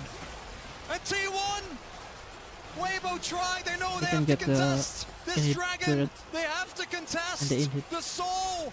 But Okay. they're not even given the opportunity. They thought they got Carrier, but Carrier says, "Come get me." And it looks to me like they're going to take this inhibitor and So move the back. new It may not team's be the end of the Bob series, Carrier, you but it see. might be the last moment that Weibo felt hope in it. As Chris going for clearing break? out some control vision. Owner wants to grab himself a soul Owner? to finish this game off on. And T1 are just on fire. All 5 players in this final game here, potentially playing out of their minds. They are 5 brains, 1 player. It's like everything is perfectly coordinated. They think they've caught Carrier, but everyone from T1 piles in lightning fast. Owner is here. Zeus coming pops for the ulti Xiaohu. fast for the move speed from the top side. Xiaohu. Baker coming in from the bottom. T1 collapses from Juice, every angle, and Weibo are wiped from the map. Magic kill. And there's nothing to do, right? The moment that they're not able to 100-0 anyone on T1, as soon as reinforcements arrive, you're gonna get blown up. And the gold lead, Puma's as coming for Light light. desperately tries to Owner at kill. least get Zeus, won't even get that. It's heartbreaking as now they take a magical journey is over that? Zeus. He likes this one though. 1 versus TP. 3. He's absorbing so much. The Emperor's Divide. Juice. It comes in, but he's still Zeus still alive. Baker tidies up the first. Everyone's just Baker got double kill. exploding. As Wei trying to get something done, Puma but it got the does kill. not That's matter. TP. Zeus T1 are TP. too strong. 4 times T1 has lost in a game 5. 4 times they've been knocked out, and 4 They end times this. they have got back up. They for don't this care moment. about Wei. It was 7 years since their last, a decade Zeus still since alive. their first. The SKT legacy has been reignited. T1 will be your 2023 World Champions.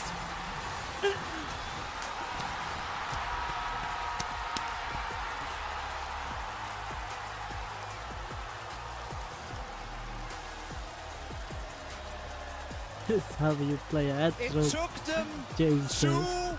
years to win a title again.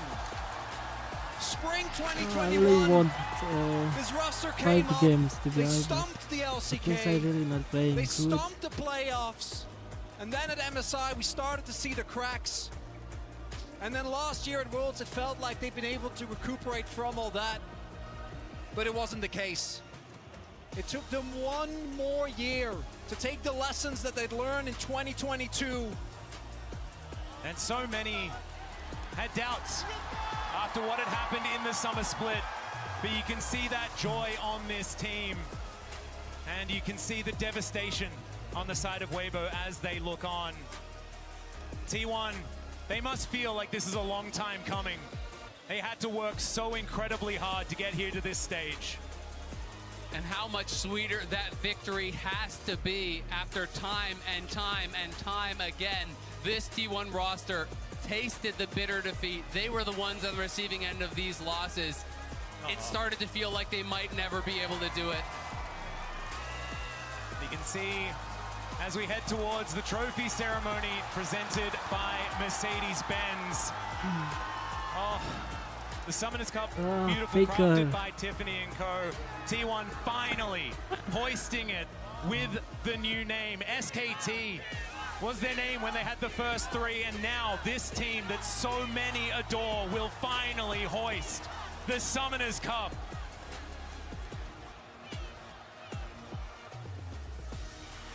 And they've waited for it.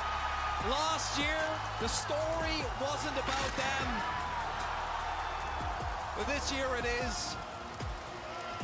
All the pent-up emotion for this team, all the disappointment, it's led to this.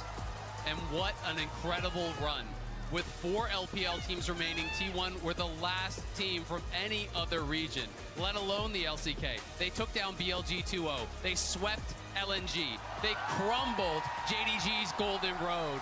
And now, here in the finals, another sweep, absolute domination against Weibo. There is no doubt who the greatest team in the world today is. And you can see Faker especially looking on while his teammates are raising the cup as well. He's done it 3 times. This is the first time. And he'll hoist it for the 4th. I can't believe it.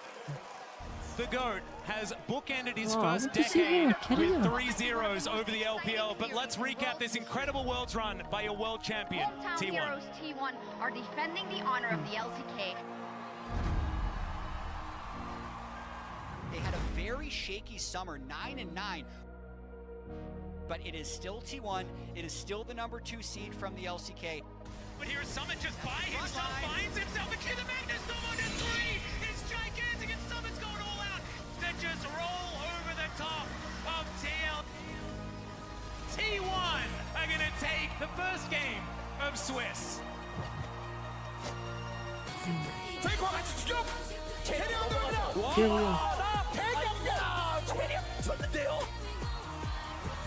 Really adore Carrier gameplay. T1 fans wanted. Entrada sensacional do Honor! Baker predicts Ruler's flash. He gets That's the Faker. he catches it with the ultimate. It is a clean ace.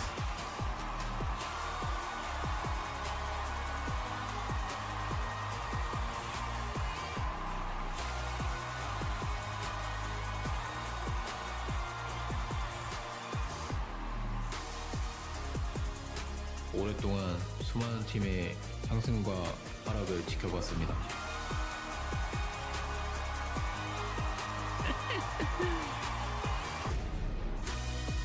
끝에 서있던 사람은 항상 저입니다.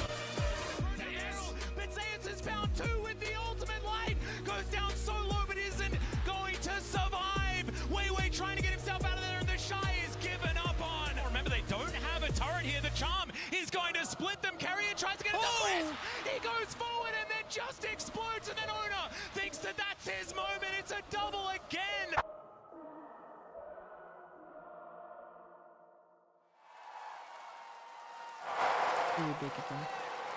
리그 오브 레전드 월드 챔피언십 영광의 우승팀은 T1입니다. 축하드립니다.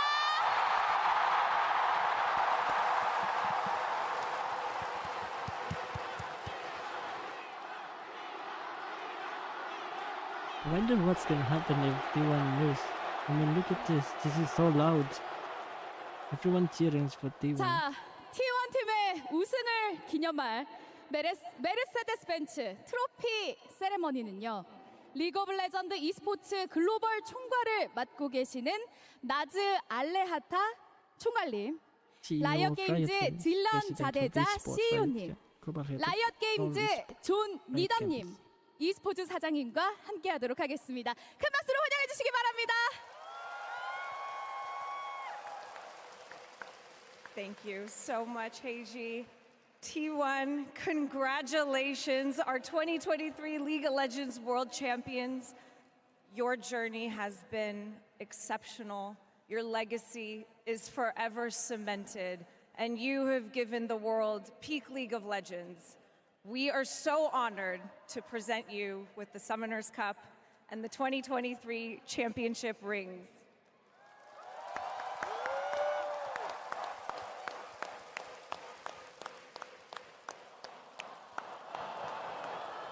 On behalf of League of Legends and Riot Games, congratulations.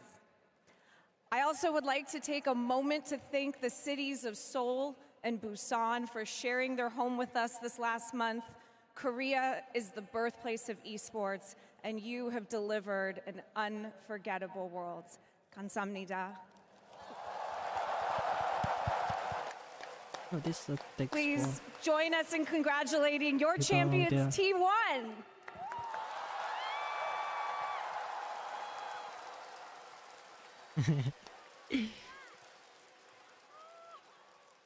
There's new T1 skins.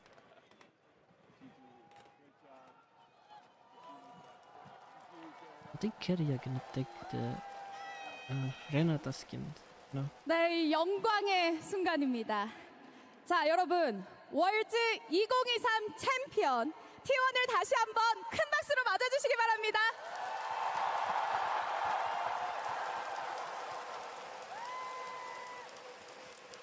네, 오늘 정말 흥미진진하고 압도적이었던 대결이 펼쳐졌던 결승전의 영광의 우승자는 바로 T1이었습니다. 이 T1 선수들과 인터뷰 나눠보도록 하겠습니다.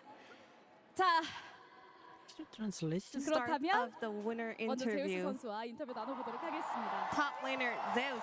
Oh, this translation. 네, 제우스 선수 Zeus. 역시 This is the national team top laner.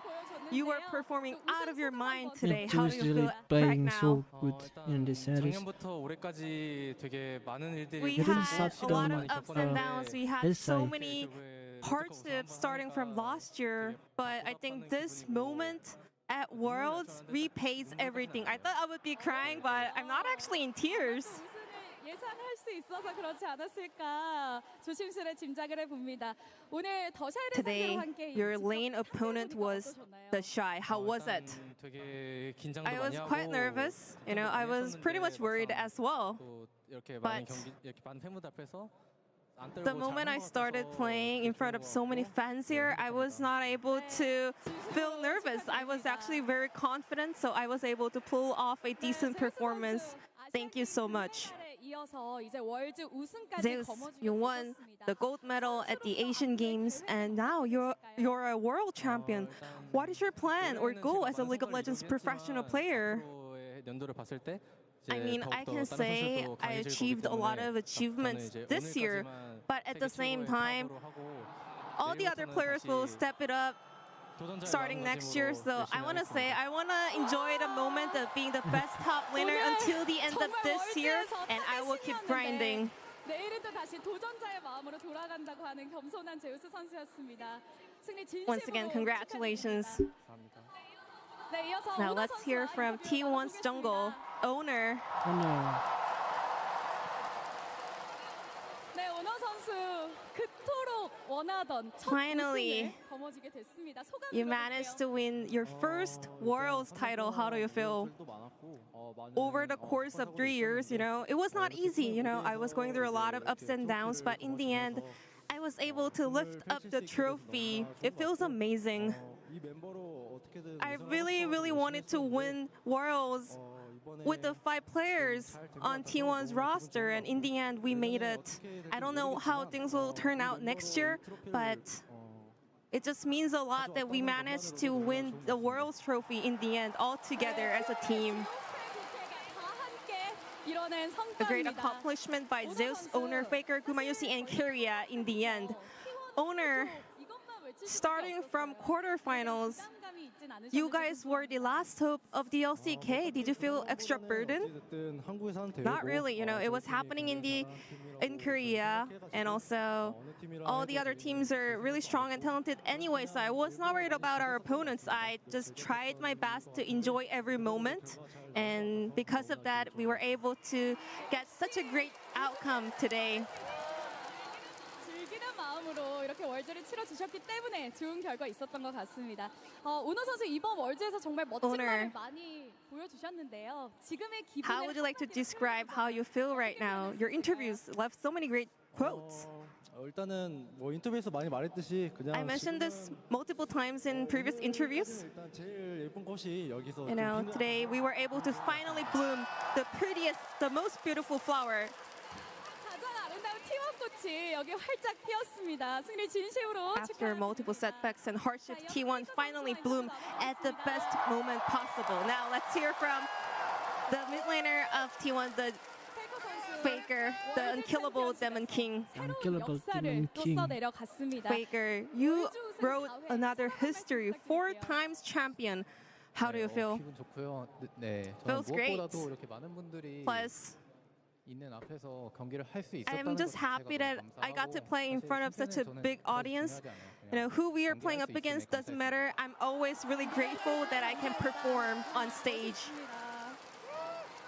페이커 선수 아까 초반에 나왔던 Faker, 영상에서 네 번째 earlier today in the matchup teaser, you mentioned that the 4th Worlds title will be for my team. What does that exactly mean? 앞서 말씀드렸다시피 저는 사실 Well, 승패보다는 just like I said just now, 이제 저로 인해서 I'm just happy that 그리고 저희 팀원들도 the people 너무 are 고생 많이 happy 했기 때문에 by watching me perform, and I hope my teammates are also happy by playing together with me. So I wanted to just share joy and happiness with all the people around me. 그렇다면 페이커 선수 함께 Then 고생한 Faker, would you like to say anything to your teammates? 다들 너무 고생 많았고 Great job, everyone. I know you guys worked so hard for this moment. Thank you so much.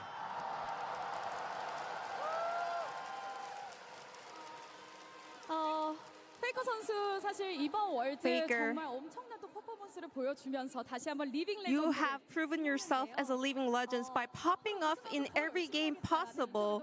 And you said you keep going on as a professional player. What is your plan as a professional player now that you achieved everything?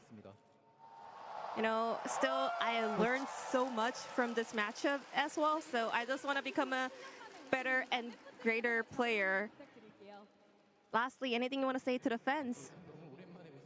It's been so long since I last won Worlds, so it feels surreal right now. But I just want to say thank you to all the fans out there, and I will keep working hard for my fans. 선수와 인터뷰 나눠봤습니다. Thank you very much, Faker, and congratulations one more time. And now let's hear from Guma Yusi. 역대급 우승 도전에 성공을 했습니다. You finally made it. You are the world champion. How do you feel? Feels good and amazing. 기분이 좋다. 이렇게 짧은 한마디에 정말 많은 감정이 느껴지는 것 같습니다. 계속해서 바텀 구도가 I think 핵심이었습니다. it all came down to the bot lane matchup. How did you prepare the draft and comp today? Before I answer to that question, can I add on to my first answer? Yeah, of course. Go ahead. How do you feel right now? 하나님께 감사와 영광 돌리고요. Thank you, my dear Lord. And also, I want to say thank you to all the coaching staff, our GM, our COO, our manager. They worked so hard for us. I really appreciate their hard work. I don't think I was performing really well today, but my teammates, they're doing a great job. So we won the finals. It feels like a dream. I want to say thank you to everyone on the side of T1, especially Keria. 또 오늘 바텀 듀오로 멋지게 활약한 캐리아 선수에게 감사함을 표했습니다. 오늘 그렇다면 today, 바텀 듀오가 준비한 뱀픽. What was the key to the bot lane composition with you and Keria?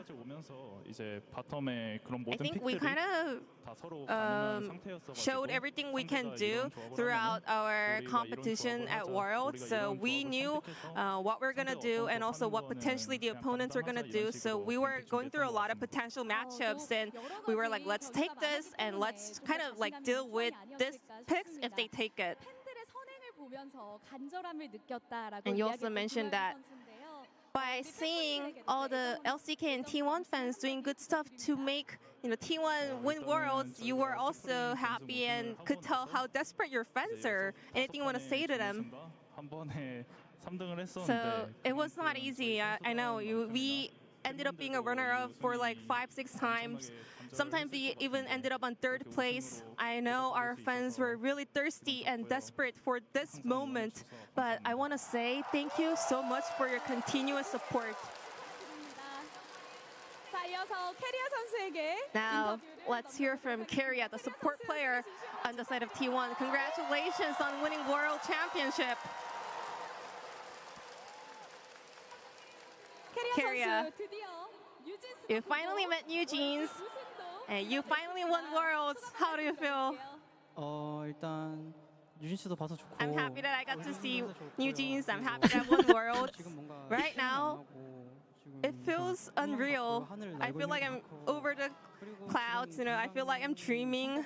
지금까지 있었던 과정들이 좀 I 많이 just keep thinking 생각나요. about all the process that I know we everyone can say were that.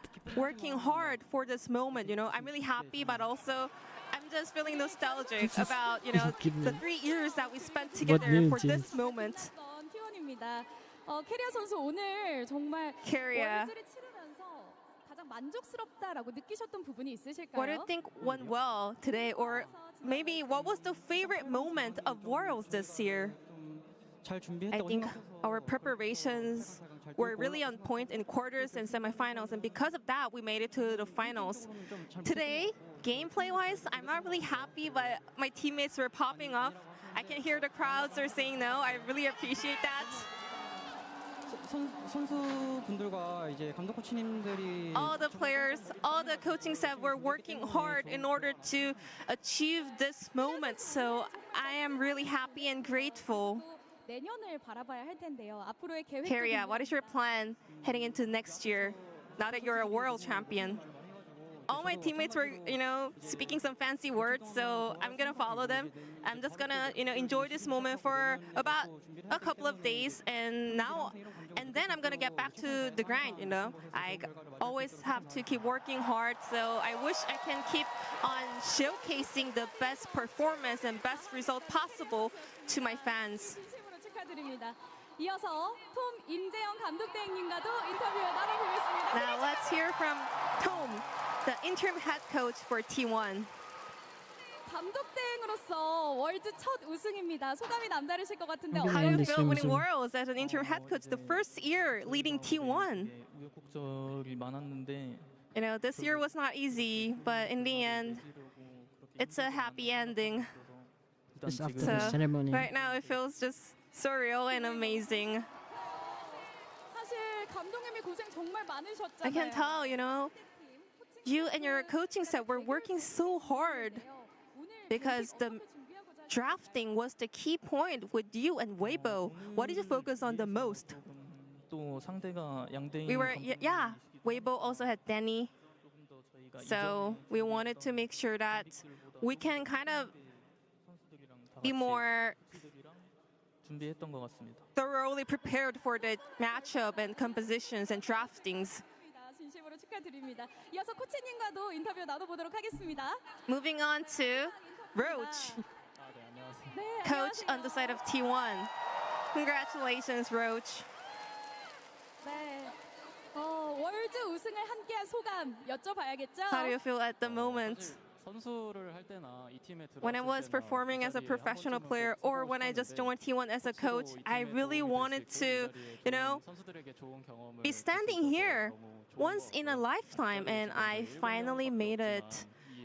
We only have 7 people standing on stage at the moment, but not only us, but also Sky, our manager, our GM, all the staff on the side of T1 worked so hard and supported us, and also our fans. Because of their support and love, we were able to make it happen. Is there anything you want to say to the T1 fans? 마무리를 그래도 잘 한 I 것 think 같아서 we were able to end the year on a very good note. It's a big relief. But we will keep, going on. We will keep challenging for another title. So I will look forward to your continuous support. 코치님까지 인터뷰를 나눠봤습니다. Thank you very much, everyone. 오늘의 이 월드 챔피언으로서 정말 I know 잘해줬지만 all 5 players and also the coaching staff were doing a fantastic job winning Worlds today. But let's find out who is going to be the finals MVP, the Oppo finals MVP today. 세계 각 지역을 대표하는 전문가 패널의 투표를 기반으로 해서 오포 파이널 MVP가 선정이 됐습니다. It is time to reveal the Oppo finals MVP of Worlds 2023. MVP는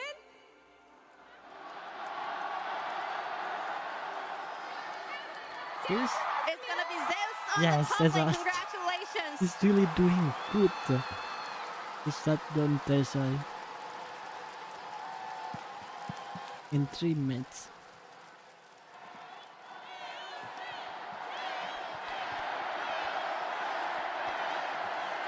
네, 제우스 선수 오늘 MVP까지 이렇게 이렇게 월즈 우승에 이어서 Congratulations, Zeus. 인터뷰 잠깐 나눠보겠습니다. Ah, 제우스 선수 Zeus. 월즈 2023 우승에 이어서 오늘 You won MVP까지 Worlds and you won the Finals MVP. Were you expecting this? 이제 제 상대 말라이너가 Last year, my opponent laner won Finals MVP, and I was watching him winning the Finals MVP in the backstage. It was another year of me ending up being a runner-up. I was like, well, this happened again, but I was like, maybe if I just keep working hard, there will be my moment. And somehow, I was able to make it happen in the end. I want to say thank you to my friends and family, and also Khan, who helped me so much during Asian Games. And also, of course, T1 and my players. And also, I didn't watch. Benki, who used to be the head coach of T1. I guess they got gold medal. 벤기 감독이 보고 계시면 또 너무 기분 좋아하실 것 같습니다. 그렇다면 우리 또 팬분들이 엄청난 환호를 And 보내주셨는데요. also, Zeus, 팬분들께도 한마디 would you like to say 부탁드릴게요. anything to the fans? 진짜 올해 너무 롤 너무 I 많이 played so many leagues this year. It was really hard. But thanks to your support, I was able to keep myself motivated. 앞으로도 항상 I will make sure to always show the best performance possible for my fans. Once again, this is your 2023 Worlds Oppo Finals MVP, Zeus. 자, 이렇게 해서 월즈 우승 V4라는 대기록을 세우면서 다시 한번 세계 최고임을 입증한 T1입니다. 승리 다시 한번 진심으로 축하드립니다. 2023 리그 오브 레전드 챔피언십 한 달이 넘는 긴 여정 동안 정말 많은 일들이 있었습니다. 전 세계 모든 팀들과 그리고 스태프분들, 선수의 친구들과 가족분들 정말 많은 응원과 애정을 보내주셨는데요. 또 개최에 힘써주신 서울시와 부산시 덕분에 이 자리가 더욱더 빛날 수 있었습니다. 이번 월즈에 보내주신 전 세계 팬 여러분들의 응원과 열정, 그리고 리그 오브 레전드를 향한 변함없는 애정 역시도 진심으로 감사하다는 말씀 드리고 싶습니다.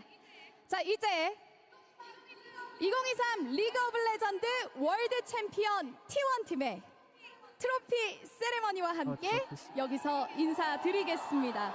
그럼 선수분들 트로피 앞쪽으로 이동을 해주시고요. 소환사의 컵을 들어 올려주시기 바랍니다. 2023 리그 오브 레전드 월드 챔피언 T1입니다.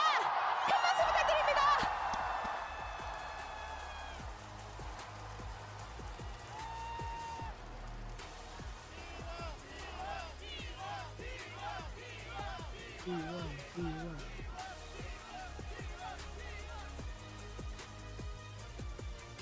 What an absolutely monumental showing out of think I'm T1. gonna Emily end called it at the top of the day, That's 3-0. They are not going to let anything to trophy chance, ceremony. and they did not.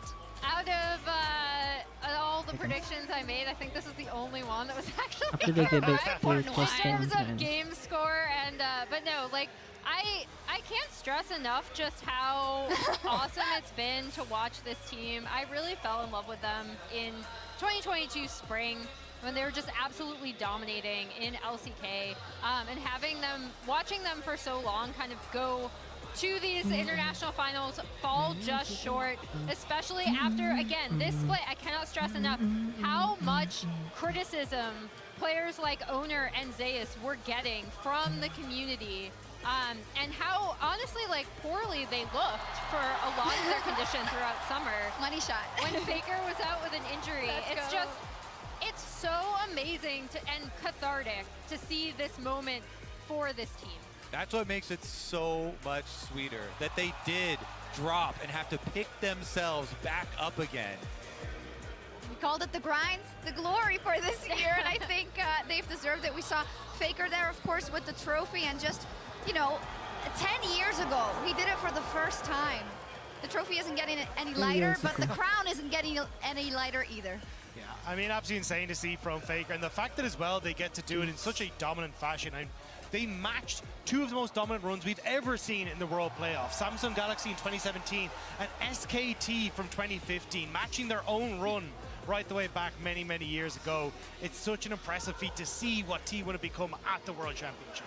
And they only dropped a single game to the LPL. All 4 seeds beat every single one of them.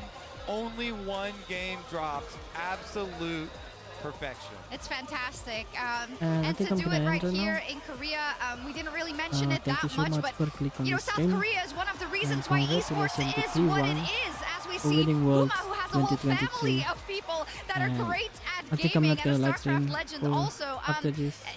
In So I'll general, see you it's in the just next such stream. a beautiful moment, and And I almost